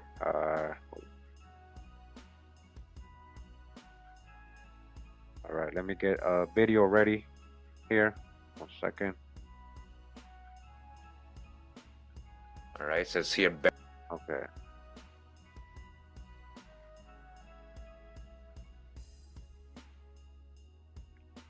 For the dismount bonus, all right. So what I'm going to show you guys is a compilation of some of the newspaper articles. Shout out to the archivist, Waking Up with Analog, Ben. Shout out, he got a great channel now. Make sure to support him. We got some articles from his Twitter page where he found a lot of great similar explorations and articles of just like the one Kincaid wrote, the Arizona Gazette wrote in 1909. So we're gonna go ahead and take a look at that, these articles. All right. It's about an hour's worth of footage here. Hope you guys enjoy it. For the dismount, just a reminder that the Arizona Gazette report is not isolated. There was many reports like this, so we're gonna just go over some examples. All right, I may stop in and do some commentary here and there. I hope you guys enjoy. Again, thanks for being here and being patient with me today, and taking time out of your day to be here. All right, so let's go right here. 1 second. Let me know if you can hear it. All right, it says here, buried city under Berkeley. California University said to occupy site of a town of Stone Age. Berkeley, California, May 25th, buried a few feet under the campus of the University of California lies a city of the Stone Age, whose massive walls respond to the instruments of the members of the Berkeley Society for Physical Research and show their well-defined locations. According to the investigation made by Professor Joseph Beryl, president of the local Psychical Society, and other members, The series of investigations to find the lines of the buried city, which antedates by thousands of years, the time of Columbus. It is said have been carried on quietly for the last few months since the society took up this branch of its studies. It continues, says here, Kentucky Prehistoric City, Ohio, 1875. Mr. Green Botts, the owner of a farm at Peeled Oak on Slate Creek, a noted section of Bath County, and plowing up about 60 acres of level land this spring, discovered the ruins of a city of regular streets, curved with stone and evincing a higher order of architectural knowledge and a greater civilization than any other prehistoric remains yet found in this country. Many years ago, a faint trace of a similar city was noticed in Montgomery County near Mount Sterling, but the owners of the land, having little taste for backward researches, almost or entirely obliterated the evidences to make room for corn growing. You hear that? All right, moving on. It says here, the Great Wall of China. The Great Wall of Tartaria. The Great Wall of Mississippi. Says here, Mississippi's Great Wall. An interesting prehistoric work, the origin of which is a mystery. One of the scientific puzzles of the state of Mississippi is the Brandywine Stone Wall. It has long been a problem that is yet unsolved.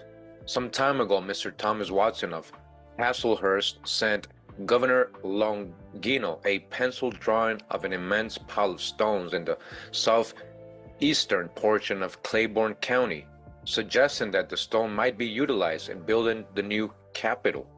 In a letter which accompanied the drawing, Mr. Watson stated that these stones, piled high on each other, cover an area of 4 miles square.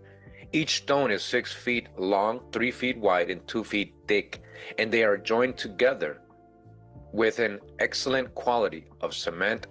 No man knows how they came there. They may have been there for thousands of years. The builders, the Jackson News thinks, were some prehistoric race. It could not be otherwise. This structure is supposed to be a continuation of the Great Chinese Wall. Listen, this is supposed to be a what? Continuation of the Great Wall of China? All the way in Mississippi? Which seems to begin below Raymond in the southern part of Hinds County, and which is traceable through Copaya. All right, this is how long this wall is. Listen up. It is broad enough to accommodate 2 or 3 wagons abreast and is one of the wonders of the world. All right, continuing here, it says, ancient pyramid found beneath Wisconsin Lake, Minnesota, 1938. Says here, ancient pyramid found beneath Wisconsin Lake. A 1,000-year-old pyramid lies on the waters of Rock Lake. All right, a 1,000-year-old pyramid in Rock Lake, Wisconsin. It is a vestige of an early Aztec civilization. Aztec, huh? In the upper Mississippi Valley. Do they mean the Mexica, the original Mexica that went down into Mexico? For 30 years, the legend of the strange prehistoric pyramid has persisted in Wisconsin. Ever since the day when, with water levels at an unprecedented low, a fisherman struck with his oar an unusual rock and came home with an incredible tale of an Indian pyramid under the water. Then a Milwaukee diver heard the tale. First, he tried to locate the pile by sighting it from an airplane. Then he tried a hydroscope and a moving boat. Finally, he developed a drag that was pulled along 14 feet below the surface of the lake. With this, the pyramid was found. Afterwards, the diver went down to study his find. Continuing here, this is another news report. All right, so before we continue, so make sure to check out my videos on the Rock Lake Pyramid. I actually bought a book and we read it out loud because I have a physical copy. You know, it's an like audio recording of me reading it, but it's very, very interesting, very revealing what they found there. There's literally a pyramid in Rock Lake, all right, Wisconsin. This is from West Virginia. It says Mexican discoveries from 1889. Says here, Mexican discoveries. Additional evidences of ancient civilization are found in that country by explorers, splendid roads, and magnificent buildings left by an extinct race. Important archaeological discoveries, says here, City of Mexico, August 2nd.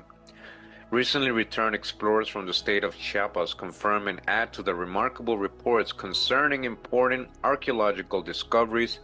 A fine broad paved road built by prehistoric inhabitants has been traced from Tonala down into Guatemala, all right, from Mexico to Guatemala, and thence in a curve up again into Mexico, terminating at Palenque, all right, connecting Palenque. Look at these ancient roads, all right, they're finding these now with the lighter technology. All along this road are still to be seen the remains of ruined cities. And a careful estimate of the population of these places is about 30 million. 30 million, listen. On that part of the road near Palenque, the ruins are of a great magnitude. Houses 4 and often 5 stories high have been found in the depths of the forest, all right? Houses 5 stories high, all right? Buildings. Many of these houses are pyramidal in form, and so covered are some of them with vegetable mold that large trees are growing from the roofs, all right? That's how all these things are. There's trees growing on top of them. In some of the houses, great employment has been made of stone beams of tremendous weight, and architecture indicates a high degree of scientific attainments, all right? These were not savages. And these people are writing about it, right? In the 1800s, they found this stuff in Mexico. When they were first reporting it, they were like, wow. All right, so we got a continuation of this. It says here, extinct races, remarkable discoveries of buried cities in the Republic of Mexico. Mexico, August 2nd. Explorers in the state of Chiapas confirmed the reported remarkable discoveries of archaeological matter. Roads built by prehistoric inhabitants were found, and the ruins of cities with an estimated total population of 30 million were discovered. The houses are of a pyramidal form of architecture and indicate a high degree of scientific attainment. The carved male and female figures dug up are plainly of Egyptian style. Egyptian style, all right? The locality was undoubtedly densely populated. It was densely populated. Egyptian, so-called Egyptian style. This is the original, okay? This is where the style originated. They copied us. All right, so Egyptian style, right? Just like in Kincaid's findings and report, right? 30 million inhabitants, these prehistoric roads, it's all being found today with their LiDAR technology. They're finding all this stuff that was reported in the 1800s today with their LiDAR technology in the forest. Wonderful ethnological discovery. Egyptian temples and ceremonies in Arizona. Arizona. Remnants of a prehistoric race. Another one telling us the same thing. Continuing here, it says here we got a news report from DC, Ruins Cover Village, 1923. It says here, Ruins Cover Village, Albuquerque, New Mexico, October 20. Ruins of an ancient Pueblo Bonito, New Mexico, which revealed to geologists a prehistoric underground settlement, are declared to be only the upper story of still another buried village. All right, underground, but they only found the top of it, the top of the building. Neil Judd, Director of Excavations of the National Geographic Society, has announced that diggings disclosed the second underground city covers at least 3¼ acres. Underground city, 3¼ acres. This is from the National Geographic Society. All right, we got here a news report coming out of, again, San Diego, ruins of San Diego. It says here, ruins of an ancient California city. Antiquaries will feel deeply interested in the discovery of vast regions of ancient ruins near San Diego, and within a day's march of the Pacific Ocean, at the head of the Gulf of California, or the ancient Red Sea, right? The Red Sea. Portions of temples, dwellings, lofty stone pyramids, 7 of these within a mile square, and massive granite rings or circular walls round, venerable trees, columns, and blocks of hieroglyphics all speak of some ancient race of men, now forever gone, their history actually unknown to any of the existing families of mankind. In some points, these ruins resemble the recently discovered cities of Palenque, near the Atlantic or Mexican Gulf coast. In others, the ruins of ancient Egypt, all right? Just like the ruins of ancient Egypt. In others, again, the monuments of Phoenicia, or like the monuments of Phoenicia. This is what they're finding here, right? And yet, in many features, they differ from all that I have referred to, but still they have their uniqueness. I observed that the discoverers deemed them to be antediluvian before the flood, while the present Indians have a tradition of a great civilized nation, which their ferocious forefathers utterly destroyed. The region of the ruins is called by the Indians the Valley of Mystery. Wilwer's Chronicle. All right, so ancient Egypt, the real ancient Egypt was in the Americas. When we talk about the true old world was here in the Americas, Brian. So make sure to catch up to the videos. We're not just trying to take anybody's culture. It's just the facts, you know. Egyptians had corn. We have all the writing, inscriptions of the old world, all the languages here found all over the Americas. And we have more classic versions of it, more archaic versions of those writings. What we're going over today is just, we can leave it to history, or people can still believe it's myth. That's up to them. But we got so much corroboration to the Kincaid report is what I'm showing here. Different newspaper reports we've gone over before. Moctezuma Well. Explorations among ancient ruins, the cave dwellers, extraordinary remains of an extinct civilization. Who and what were these people? Correspondence of Cleveland Herald, Camp Verde, Arizona, Terry, September 20, 1869. On Saturday last, the 18th instance, a small party from this post visited a place called Moctezuma Well, situated on Beaver Creek, about 8 miles distant. All along the bluffs of the Rio Verde and Beaver Creek, wherever these caves exist, they are found to have been the dwelling places of a race of people, I listen to this, in these caves, which has long since passed away, and about which not even mythology tells a tale. It's not even part of our mythology. But it is generally supposed that they are of a very ancient character, as old and probably older than the Aztecs of Mexico. Mummies in Tennessee, Georgia, 1892. They were found in a cave and are similar to those of Egypt. Again, they were found in a cave. We're talking about Tennessee, right? We're talking about mummies being found in Tennessee, similar to those of Egypt. That is Egypt, Little Egypt. That is Tamari. Chattanooga, December 2nd, two prominent citizens of London County, Tennessee, while hunting in the mountains, discovered a cave containing well-preserved mummies, similar in every respect to those of Egypt, and a large trunk or case bound with brass, sealed in several places. Upon being opened, it was found to contain several leather cases, also sealed. The largest was open, and a roll of parchment found covered with Hebrew characters, Hebrew, Paleo-Hebrew, Phoenician, that's what they call so-called Phoenician, Hebrew, Paleo. The relics were deposited in the vault of the First National Bank of London. All right, you see, they had it. And the Smithsonian Institution notified. Oh, no wonder we didn't find out about this, because they notified the Smithsonian Institute. And you know what they do, guys? They just hide everything. Reverend Dr. Tucker, pastor of the Presbyterian Church, translated one of the manuscripts and finds it to have been written by Menkata, high priest of the land of Kem. You guys hear that? Who wrote it? Menkata. He signed it. Where was Menkata living then? He was in Tennessee in ancient times. He wasn't over there. It was written by Menkata, the high priest of the land of Kem. All right? It was over here in Tennessee. Who is Menkata? All right? Menkata, mummy of Menkata, high priest of Egypt, found in Tennessee. Menkata. He was a pharaoh of the 4th dynasty during the Old Kingdom who was well known under his Hellenized names, Miskerinos. All right, we're going to read this article from North Carolina, 1839, from 1839. Nothing new under the sun. Only think, mummies found on this North American continent of ours. Mummies exactly like those of Egypt, all right?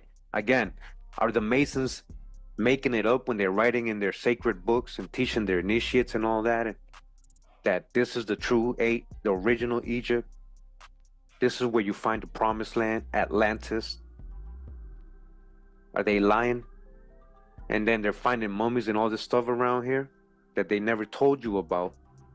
Christopher Columbus is not so great a hero after all. A bold navigator and all that, but it seems he was mistaken when he supposed he had found a new world. All right?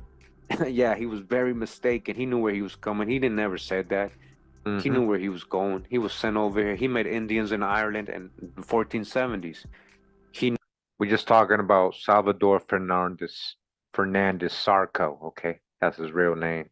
Knew about the navigational stories of, he knew there was trade going on anciently back and forth. He knew this was Atlantis. He knew this was the promised land. Yep. Read the notice of Dr. Hawks' lecture below. He is a native of our state and does her honor. Dr. Hawks delivered his lecture on Wednesday evening on the antiquities of America to a crowded room at the Stuyvesant Institute and illustrated his remarks by transparent drawings prepared for the occasion. He first exhibited drawings of mounds, walls, etc., in several parts of the western states, interesting only as exhibiting a link in the chain of testimony, and then proceeded to exhibit drawings representing ruins in Mexico and Central America. The audience listened with respectful attention. Some appeared to be quite interested, but there was an absence of all extraordinary surprise or enthusiasm. Not a man belonging to the Institute of France would have been able to have kept his seat, and having the evidences clearly placed before him, which at once overthrows and unsettles all the theories respecting the discovery of America, listen, and proves uncontestably that we are in the old world. Uh-huh. All right? It's not me saying it. Listen to this. Uh-huh. I can't make this up. Yep. Once you see the overwhelming evidence, all right, that is placed before you, respecting the discovery of America, it proves uncontestably that we are the old world. I've been telling you, shout out to Drop Nation. And not in a country discovered but a few centuries ago. It goes further and throws a new light upon the Bible and prophecies, the only true historical record we have to guide us in such matters. It was impossible to look at the pyramids and the drawings of ruins in Central America, recently made by Mr. Walbeck, together with the glyph, the myriads of stone tortoises, the figures of Isis and Osiris, the palm leaf, the serpents, the heavy stone work, and the various basal relievos, without being satisfied that these were the works and labors of the very same architects who originally built Thebes and Memphis. All right, Memphis is right here in Tennessee. In our long, we hope to have a Champollion with us and the deciphering of the hieroglyphics and the true ancient history of this country. All right, the true ancient history of this in the Americas. All right, you guys hearing? Like everything we've learned on this channel, right? He's just confirming it. Once you really start deciphering the hieroglyphics and the true ancient history of this country will be made known. All right, we continue. All right, so before we continue, so yeah, exactly what you were saying about the ancient legends and mythology of the ancient Egyptians is that their gods, you know, like Thoth, Osiris, and Isis, these are all Westerners. They came from the Western land. Yeah, Westerners coming from America, the Westerners. Yeah, let's go. This is a good one right here. We got signed coming out of Kansas, 1896, the newspaper, right? Report, Colorado ruins. A United States Marshal describes what he saw there. United States Marshal Israel made a number of interesting observations during a recent visit among the ruins of the cliff dwellers in southwestern Colorado. Mr. Israel made the trip to the distant region for the purpose of serving papers from the court in Denver. He found his last man on the border of Utah, and started on the return journey through the mountainous district that was once the home of a race now extinct. In many places, said Mr. Israel, the cliffs are dotted with little stone houses, built of a kind of stone not found in the neighborhood. The question is, where did the stones come from? And how did the builders lift the stones to their places? I saw one large house which was covered with adobe. This was a surprise to me, as I never heard of the cliff dwellers using that kind of material. I was told of a remarkable find in the shape of a stone building 60 feet long and several stories above ground, which has also several stories underground. You hear that? The building was described by a man who visited it as containing cedar joists 60 feet long. No cedar grows in that country, and it is a mystery how the natives raise heavy logs up the sides of the cliffs. Continues, says, Mr. Israel says the Smithsonian Institution has an agent in the field who is preparing to carry away a large number of relics from their ruins. All right, you guys heard that? You see somebody telling you what I was just saying, what I've been saying in these videos about the Smithsonian Institute. We already know what they do. Everybody who does research into these occult or mysterious things they found here in America, you know that the Smithsonian comes around and things seem to disappear for good from all history. Look what they're telling you here in this newspaper report. He literally said he wasn't even lying. He was just being honest of what he was experiencing. He was just like, Smithsonian agent, an agent, right, came and what? Carried away a large number of relics from the ruins. A second representation from the east is expected during the summer, so they had more people coming. And within a few years, there will be little of interest in southwestern Colorado for the lover of antiquities. You see what they did? They took it all.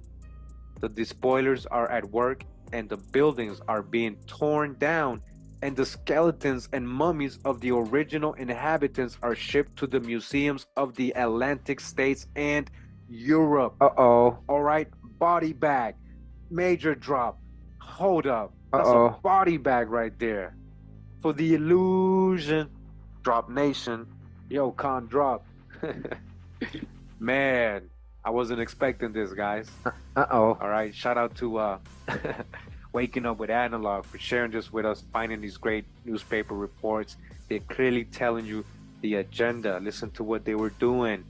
You know, it's not just theories. They were literally destroying the old world structures. We know this, right? Resets and all that. But they were doing it to the ancient ones too, the indigenous ones, the ones that were out of place, that didn't fit their narratives. Remember Manifest Destiny? Look what they were doing. What they were doing, they were at work, and the buildings are being torn down, and the skeletons and mummies of the original inhabitants are shipped to the museums of the Atlantic states in Europe. The British Museum has Egyptian mummies, right? Oh yeah, what Egypt? America, the true Egypt. Yeah, they're telling you right here, they were doing it. Like I was saying, how do we know they weren't shipping all these mummies they're finding in America into Cairo, into Germany, into England, into all these museums all over the world, and talking about, oh, it came from Egypt, being all subliminal. They meant the Egypt, yeah, but they meant to marry. Mary. Continuing, says here, ancient Egyptian ruins in Colorado. Says here, a prehistoric city, lofty walls and gigantic pillars with elaborate carving in Colorado desert. A San Diego, California dispatch says that the ruins of a prehistoric city have been discovered by a party of prospectors from Yuma on the Colorado desert. While in search of the Peg Leg mine, the wind had laid bare the walls and the remains of stone buildings. For a distance of 420 feet in length by 264 feet in width, gigantic pillars, quaintly carved to represent dragon heads and rattlesnakes, dragon heads and rattlesnakes, pillars, all right, listen to this, still stood in the sand of the deserts, supporting on their tops huge slabs of granite. The frieze ornamentation resembles Egyptian sculpture, and exhibited a greater degree of skill than is possessed by the Indian artisans of the present day. Fragments of pottery were found underneath the debris, and together with parts of the crumbled pieces of the frieze, were brought by the prospectors to this city. A cave deep in the earth, knives, and the remains of a prehistoric race found in it. News comes from Red Cliff, Colorado, of a wonderful discovery made there of a number of relics of some prehistoric race, and an ancient sepulchre in the most peculiar place, which it would appear had never been visited by mankind in any age. American Antiquities, Virginia, 1818. Says here the following is a fair delineation of the stone fort, an ancient curiosity of the West that has not until now been described.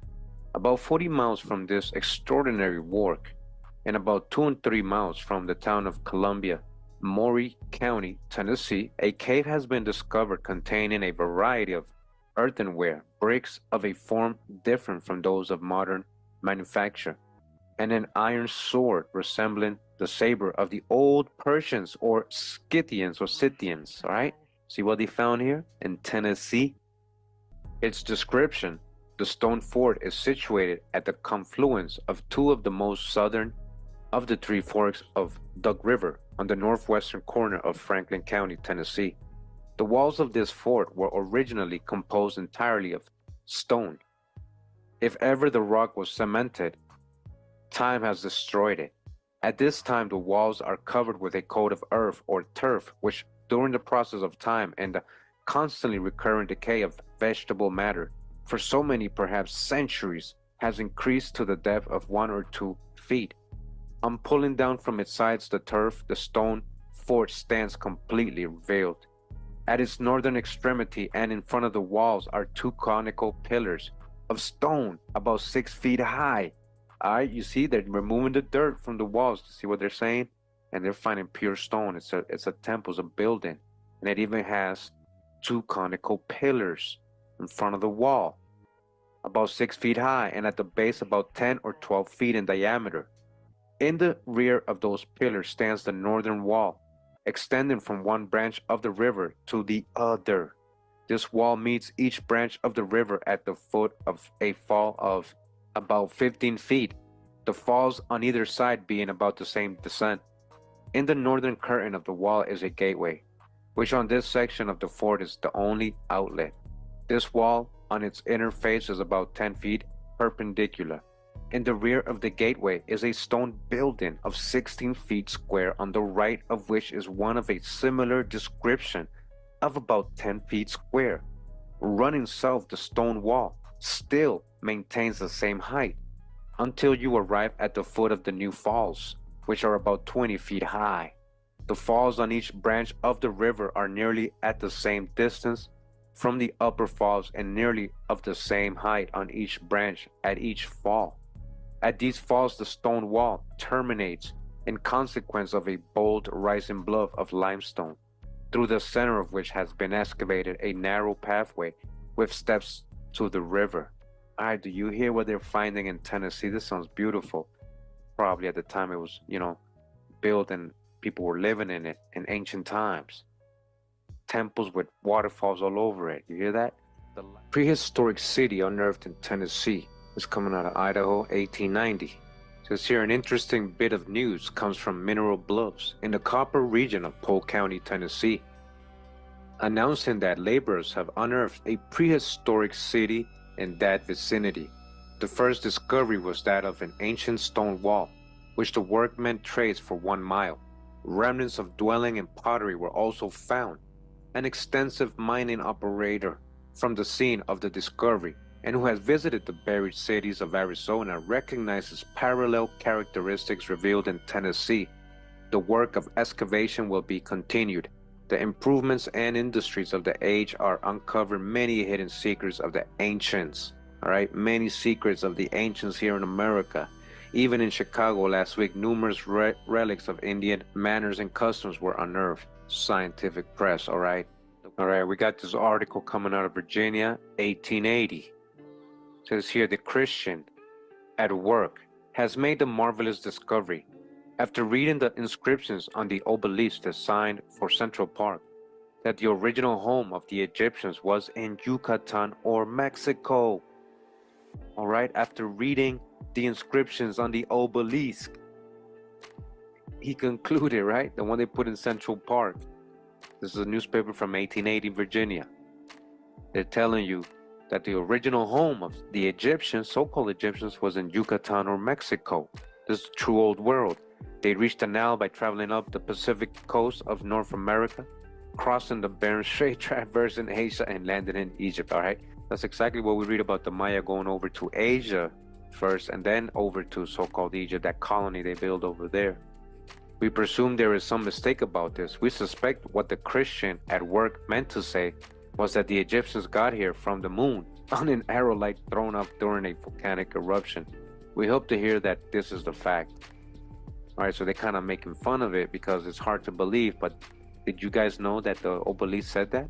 We got another cave system in Kentucky, even more grand than the Mammoth Cave system. Roads, rivers, and stone coffin Egyptian mummies. This is from 1878. A wonderful cave. Another wonderful cave has recently been discovered near Glasgow Junction, Kentucky. It has already been explored for a distance of 23 miles in one direction, called the long route, and 16 miles in another direction, called the short route. Do you guys hear how big this cave is? Several mummified remains have been discovered in one of the large rooms. All right, they got mummies in here. They were reposing in stone coffins, rudely constructed, and from appearance may have been in this cave for centuries. They present every appearance of the Egyptian mummies. Okay, you guys hear that? Newspaper letting you know they found coffins in this cave, this immense cave in Kentucky, with Egyptian-like mummies. The owner of the cave, Thomas Kelly, is, or rather was a few days ago, a very poor man, struggling to make a payment on a farm of 24 acres, upon which, by mere accident, the entrance to this wonderful cave was discovered. He obtained about $400 for 3 of the mummies and is now offered $10,000 cash for the cave. You guys hear that? They're like, yo, give us the mummies so we can throw it in the European museums and say it came from the desert over there in Egypt, modern day Egypt. We got buried cities in Arizona, 1899. Again, buried Arizona cities. Great ruins where once lived a forgotten race. Indications that earthquakes killed many of their inhabitants and that the others fled, never to return. Artificial rivers dug with an infinite amount of labor. Phoenix, Arizona, July 31st. A petition is to be presented to Congress at its next session asking that steps be taken to protect the buried cities of a wonderful prehistoric race in southern Arizona. It is hoped that Congress will create a government reservation or park which will embrace several of the best preserved remains of large cities in the Gila Valley. Many Americans familiar with the details of the unearthings of the temples at Nineveh and explorations at Babylon and Thebes have little or no knowledge concerning the remains of prehistoric communities in the west of their own country. They're talking about United States.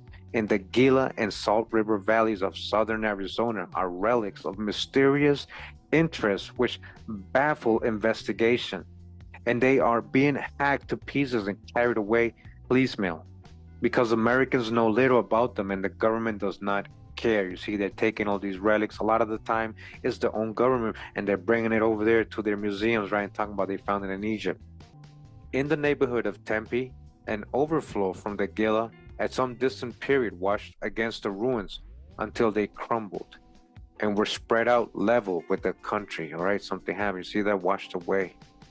Back 10 miles from the Gila River, the ground is higher and was once the site of a city. Portions of the buried city wall by which it was protected are still standing, more than 20 feet in thickness. Inside are the mound-like ruins of the houses, which being less durable have crumbled. The buildings must have been very large, for in some instances the mounds are 300 feet in length by 200 in width and 20 in height. We had Casa Grande in Arizona, another article here speaking on it from 1893. Here we got a picture of Casa Grande. They're saying it's about 3 stories, but we're gonna see how tall it really was when the Spaniards supposedly got there. And as you can see, this old world building says here Casa Grande ruins. A writer in the Native American who recently visited the interesting ruins of Casa Grande says, the ruins, which are roofless at the present time and 3 stories high, were, when discovered by the Spaniards, 7 stories and covered by a fine cedar roof, which was burned at the time of the Apache invasion. At the time of the building of the structure, cedar may have been grown in the vicinity, although now there is none nearer than 100 miles. There is no doubt but that they are the ruins of a citadel, which was the center of a city containing a population of fully 500,000, that's 500,000 people. A research society sent out from Washington a few years since, and excavating found 2 drinking vessels modeled in the fashion of the Chinese rattlesnake. This raised the question whether the people who inhabited the city were not of Chinese origin. The walls were built in 4-foot cubic blocks, in the manner in which the Mexican of today uses the adovera blocks, being built and dried upon the preceding one. In the center of the citadel are 2 cells, and in the walls are loopholes. All right, loopholes. We're talking about sports, a basket, a ball going through, which indicate the nature and use of the building. There are other and lesser ruins nearby. We're just talking about a so-called forgotten race or buried cities here. So it's here 7 buried cities. 7 buried cities. The expedition that worked during the winters of 1896, 97, and 98 under the patronage of Mr. Butum in the neighborhood of Mesa, a little town in the eastern part of Maricopa County, revealed vast possibilities for scientific investigation in these buried communities. The site of the investigation was what is known as the Mesa Grande, or Big Upland, between the 2 principal rivers in southern Arizona, the Gila and the Salt, whose combined current finds vent in the Rio Colorado at Yuma. One of the 7 buried cities, there is known as Las Acequias. It covers an area nearly 2.5 miles square and probably once had about 25,000 people. Exploration shows that the great artificial canals, all right, here we go again, great artificial canals, which were its arteries of commerce and agriculture, were elaborately terraced. All right, and remember, wherever you got agriculture, you got civilization. So they're talking about these artificial canals. These great artificial canals were elaborately terraced. They didn't just dig some waterway. They had terraces on these canals. Millions of cobblestones were used to retain the canal banks. An army of thousands of men and women must have spent months, perhaps years, in carrying loads of stones and wicker baskets on their backs from the distant places to the banks. The Batum expedition proved the fact that the prehistoric people used their canals for navigation. The enormous cedar timbers that are yet found in these wonderful towns came from mountains 5,000 feet high and about 70 miles distant. We're going to continue talking about these canals in this area of Arizona. We got another newspaper article here. It says here, along the main canal, the exploration of Professor Adolphus E. Vandelier and Mr. Butum show clearly that these prehistoric towns extended along the sides of the main canal for a great distance in proportion to their width, and were situated on the outer edge of the cultivated tract, which included all the intervening land to the river. The towns all consisted of enormous central citadel or temple buildings within clusters of dwellings and walled enclosures, which in turn were surrounded by the thatched huts of the laborers. It says here 50 skeletons. Ironton, Ohio, August 25th. Recently, the findings of some 50 skeletons and parts of a skeleton on the farm of Luke Kelly attracted wide attention. At first, it was supposed the remains were those of victims of river pirates, but the latter discovery of prehistoric implements, fixed them as the skeletons of mound builders. Interest in the discovery spread, and it is now a well-established fact that at Proctorsville, a few miles above this city, are the ruins of a buried city. The streets were paved, there were aqueducts and many evidences of refinement. The city must have been large, though a great part of it appears to have slipped beneath the Ohio River. Okay? A prehistoric city they have found here. They're telling you it was very well built. The architecture, it had aqueducts, paved streets, everything. Complete city. And a great part of it slipped beneath the Ohio River. It is believed that proper excavations would reveal a world of treasures. Says here, prehistoric city found. Discovery made in San Jacinto Mountains in California. Los Angeles, California, March 19th. In the San Jacinto Mountains near the edge of the Coachella Valley, B.F. Bond of Long Beach has just made one of California's most important archaeological discoveries. He has found the ruins of a prehistoric city containing from 700 to 1,000 well-preserved stone houses, evidences of paved streets, and strange earthenware of fine types are found, okay? And they never told anybody about this, huh? A prehistoric city, Oregon, 1905. A discovery has been made in the Andes Mountains, 250 miles from Arauco, Chile, of a city deserted for 2,000 years, but once inhabited, presumably by Aztecs of much larger stature than those who lived in Central America, according to the story told by two men just returned from Chile, all right? So they're just saying Aztecs probably. They don't know. How can Aztecs be down there? Older Aztecs are kind of more new, you know? They expect that their story will add to the scientific knowledge of South American prehistoric races and are now hurrying east to present the result of their researches to American and German scientists. The discoverers of the ancient city are Professor Emil von Burgess of Berlin, a famous archaeologist of Germany, and William J. Hemingway of New York, who has spent several years exploring South America. At the head of a party of 5, they have spent a year in South America on a special expedition of exploration. The deserted city was found in a small valley, reached only after weeks of hardships. It was in an excellent state of preservation. The explorers finding stone houses supposed to have been erected 20 centuries ago, crumbling and grown over with mosses and shrubs, just standing upright. Ancient tools of husbandry, household implements of stone, and hermetically sealed graves. Hermetically sealed graves give evidence of a high state of civilization. A large quantity of articles are being taken east. They're being what? Taken to the east. These articles, right? These artifacts they're finding here in the Andes, they're bringing them to where? The east. They're going to put them in the museums over there, guys. They're going to say, oh, we found this in Egypt. Oh, we found this in Babylon, Iraq. They're clearly telling you in this article, right? The articles are being taken east. The city comprised 1,500 souls. Von Burgess believes that either flood or disease exterminated the prehistoric race, probably the latter. Mud-flooded melted stone buildings found completely buried below ground in Wisconsin. Says here, prehistoric discovery in Wisconsin.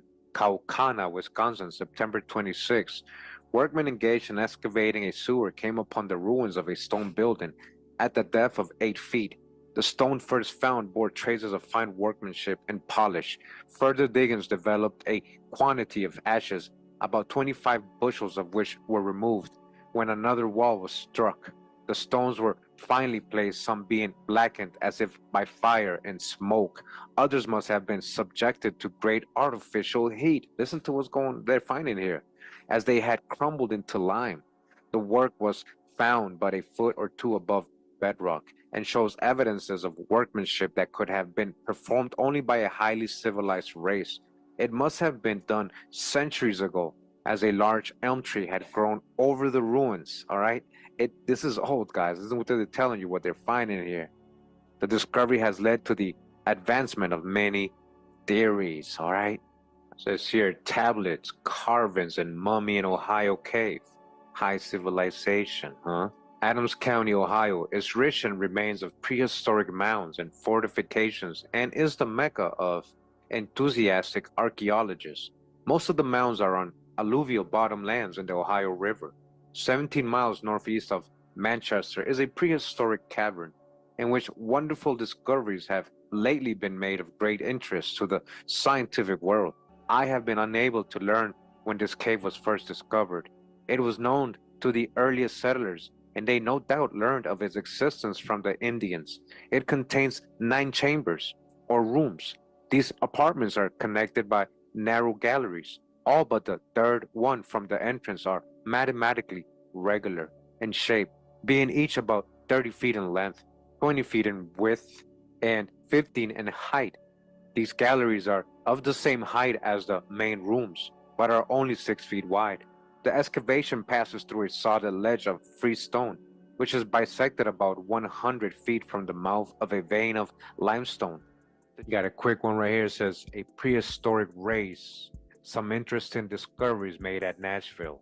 It says here, March 5th, near Cleveland, Tennessee, the work of a prehistoric race has been discovered in the shape of a wall, now underground, another underground wall. It is 5 feet high and 100 yards long. Some stones bear inscriptions in hieroglyphic characters. The wall evidently antedates the mound builders. Okay, this is old, under Tennessee. And we're in the Rathman's Journal. This is volume 4, number 20. This is from January 6, 1858. Okay, and as you guys can see, this is from Clearfield, Pennsylvania. So we're going to zoom in the part we're going to read from. So hopefully it's not too blurry for you guys, but I'll read it out, don't worry. It says here, Antiquities in America. Throughout the entire length and breadth of the country, washed as it is by the waters of 2 mighty oceans, and abounding in natural resources, enormous beyond what is impossible to conceive, we find much to admire in the aspect and beauty of nature, and whether we travel from the distant shores of Maine and New Brunswick to the golden sands of California and the shores of the great Pacific, or from the bright crystal lakes of Minnesota to the orange groves of Florida, we behold throughout the immense extent the features of nature, grand and beautiful in every form and aspect. The mineralogist, the geologist, the naturalist, the botanist, and even the antiquarian have all a rich field here. All right, true old world. Strange as it may appear, America abounds in antiquities so extensive, so beautiful and majestic as to rival those of Thebes or Nineveh. All right, because this is the true Thebes and Nineveh. Ruins of ancient cities of immense extent, okay? Fortifications, mounds, and pyramids, temples with walls built on hewn stone, showing a refined taste in architecture, and adorned with human figures, beautifully executed, large altars ornamented with hieroglyphics, probably given a record of those who reared them, but which no man has been able to decipher. Remains of ancient palaces with beautiful specimens of sculpture and painting, with many other marks of ancient greatness, prove to us that this is not a new world, okay? Again, mic drop. Can I get a body bag for the illusion? What I've been telling you guys, this is the true old world. This is not a new world. Again, they're saying this proves to us that this is not a new world. You got to dodge your own hijacks. But that a powerful empire, okay? A powerful empire existed at a very remote period of time, teeming with a population highly skilled in arts and in a state of civilization far beyond anything we have been led to conceive of the Aborigines, all right? Of the indigenous people here, previous to the discovery of the continent by Europeans, all right? Not the white man, but Europeans. The antiquities of America extend from the eastern shores of Maine and Massachusetts to the Pacific, and from the Great Lakes and British dominions to Peru and La Plata in South America. In fact, throughout the extent of both continents, immense forests grow over the ruins of large cities, and the gigantic size of the trees, with indications that other generations of trees sprung up and grew before them, proves that the ruins were in existence before the Christian era, okay? This is old here. And remember, our chronologies are false. They made things look old on the other side. They made them look like they were BC times, but in reality, a lot of this stuff's just happening in the Middle Ages or so-called Dark Ages. So finding these structures here before the Christian era is no doubt indication of very ancient people. In every portion of the United States, interesting ruins have been discovered. In the state of New York, have been found sculptured figures of 100 animals of different species, executed in a style for superior to anything exhibited by any of the existing tribes of Indians. The state of Ohio abounds in ruins of towns and fortifications, with extensive mounds and pyramids. At Marietta and Missouri, beautiful pottery, silver and copper ornaments, and pearls of great lustre have been dug from the earth. In the caves of Tennessee and Kentucky, mummies have been found in a high state of preservation, okay, mummies, clothed with cloths and skins of various texture, inlaid with feathers. Like discoveries have been made at Carrollton, near Milwaukee, in the state of Wisconsin. Ruins of huge fortifications appear. Similar ruins appear in the state of Missouri, on the south side of the Missouri River.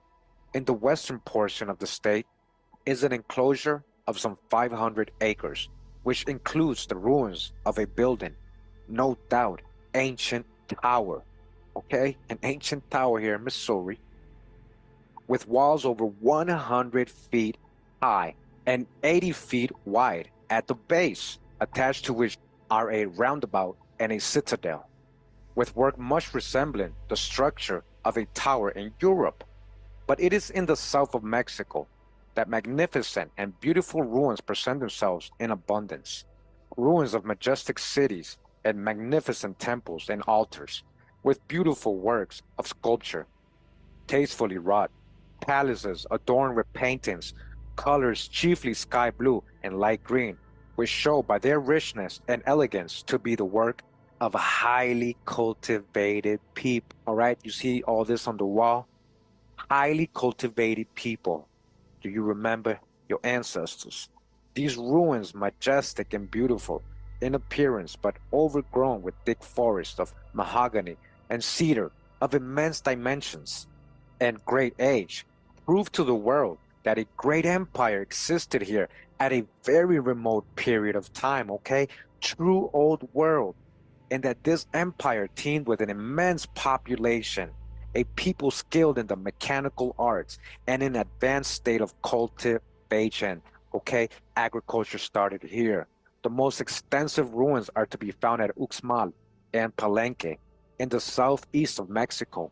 At Uxmal are immense pyramids coated with stone and quadrangular stone edifices and terraces. The highest of these pyramids is 130 feet, and on the summit, it supports a temple, okay? Not only is it just pyramid like the ones in Egypt, but we have temples on top of our pyramids. On one of the facades of the temple are 4 human figures cut in stone with great exactness and elegance. The hands are crossed upon the breast. The head is covered with something like a helmet. About the neck is a garment of the skin of an alligator, and over each body is a figure of a death's head and bones. All right, that sounds like the pirate symbol, right? The skull and bones. At Palenque, a city of great extent, are immense ruins with the remains of a royal palace. One temple, that of Copan, 520 feet by 650, and supposed to have been as large as St. Peter's at Rome. Another temple of great dimensions is here, having an entrance by a portico 100 feet long and 10 feet broad.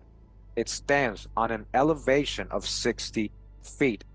The pillars of the portico are adorned with hieroglyphics and other devices. Different objects of worship have been found, representations of the gods who were worshipped in this country. These temples with 14 large buildings and many other objects of curiosity stand here as monuments of ancient greatness to remind us of the remote origin of a mighty empire. The city has been described as the thieves of America, okay? Palenque, the thieves of America. We already got this. Remember the exploration of Dupox and Palenque and what he found and what we read? Make sure to catch the previous presentations. So it's been described as the thieves of America, and travelers have supposed that it must have been 60 miles in circumference and contain a population of 3 million souls, okay? Palenque alone. Centuries must have elapsed and dynasties succeeded each other before such orders of architecture were introduced, and a great length of time must have passed before empire would become sufficiently powerful to erect such temples and possess a city of such vast extent. Okay, I hope you guys understood that. He's literally telling you, yes, in order for people to settle down, right? First, you got to develop agriculture from a hunter, gatherer, or whatever you are, right? So you can settle down, you have time, and eventually build a whole city, palaces and everything, stadiums. By the time you do that, you already way advanced, and you've been in that region for many, many ages before that. And looking back to the past, we feel interested in the imagination that these people, once in the noonday of glory, enjoying all the fruits and luxuries of an advanced civilization. But when we behold these ruins, a melancholy reflection must at once seize our minds. On the ground where once nations met in their strength and power, wild beasts now roam, and venomous serpents wend their way. All right? It's almost like these people and these civilizations already went through their apocalypse, right? The end of their world. And over these vast cities, where once the busy hem of industry and the voice of merriment resounded, grows the vast cedar, on whose branches the owl chatters discordant notes and the bat sleeps at meridian. In this country is exhibited the largest pyramid in the world, that of Cholula, near Puebla, okay? Cholula. It has the largest base of any pyramid in the world. It covers 44 acres and is 200 feet high. On its summit was a temple, and in the interior has been discovered a vault, roofed with beams of wood containing skeletons and idols, several smaller pyramids surrounding this large one. It appears to have been formed by cutting a hill into an artificial shape, almost like a mound, huh? Its dimensions are immense, being nearly 3 miles in circumference and about 400 feet high. But I just want to say that it's actually stone under there. It is divided into terraces and slopes covered with platforms, stages and bastions elevated one above the other, and are formed with large stones skillfully cut and jointed with cement. In some respects, the style of architecture resembles the Gothic, being massive and durable, while in other respects it resembles the Egyptian. Yet the general construction manner and style of architecture is different from anything hitherto described in the world, okay? It's still unique. In Egypt, hieroglyphics on stone denote remarkable events, which no one has yet been able to decipher, huh? So in 1858, they didn't know anything about that place over there. Imagine that. A dark shade rests on the antiquities of America, and a few rays of light enliven the gloom. We have ancient history to inform us of the events of Egypt, how that empire was founded and how it prospered and fell. We have the same record of Babylon, Nineveh, Greece, Rome, and Carthage, but not the least information have we relative to those who erected these cities. All right, dodge the hijack. Why am I saying that, guys? Because all these places they named right there, I bet you most of these, if not all these places, were here in ancient America, the real ones. So there is a history, it's just been put in the wrong place. What people and whence they came, not a ray of light to dispel the dark gloom which seems to rest on the earliest history of America. They're like, who are you? Who are these people? So again, they can't tell you who you are if they don't know, right?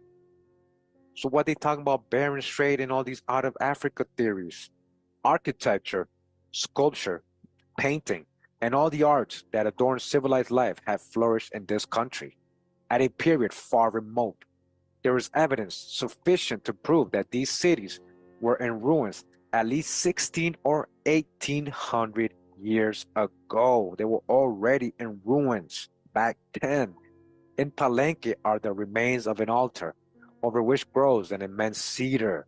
Okay, there's a cedar, really tall cedar growing over an altar. How many years is that? Whose powerful roots enshrine it. The whole city is overgrown with mahogany and cedar trees of enormous size. The concentric circles of some of these trees, the well-known cycles for a year, have been counted, which showed they were more than 800 years old. And there were indications of another generation of trees having sprung up before them. Okay, there was even trees before that they're growing. How few reflect on the fact that America is an old dominion, the seat of an ancient mighty empire. These facts are opening themselves every day to the eyes of the astonished world. So in the 1850s, people were realizing this. And what happened? How did we lose track of this and stop investigating, stop researching? Why isn't this part of our curriculum? Why is it not in our textbooks? Why they got us looking at the other side of the world only? What happened in the 1900s? So they're opening the eyes of the astonished world, and it is to be hoped that the spirit of inquiry, which seems at present to animate all classes of learned men, may throw light on the early history of this remarkable region, okay? This remarkable region.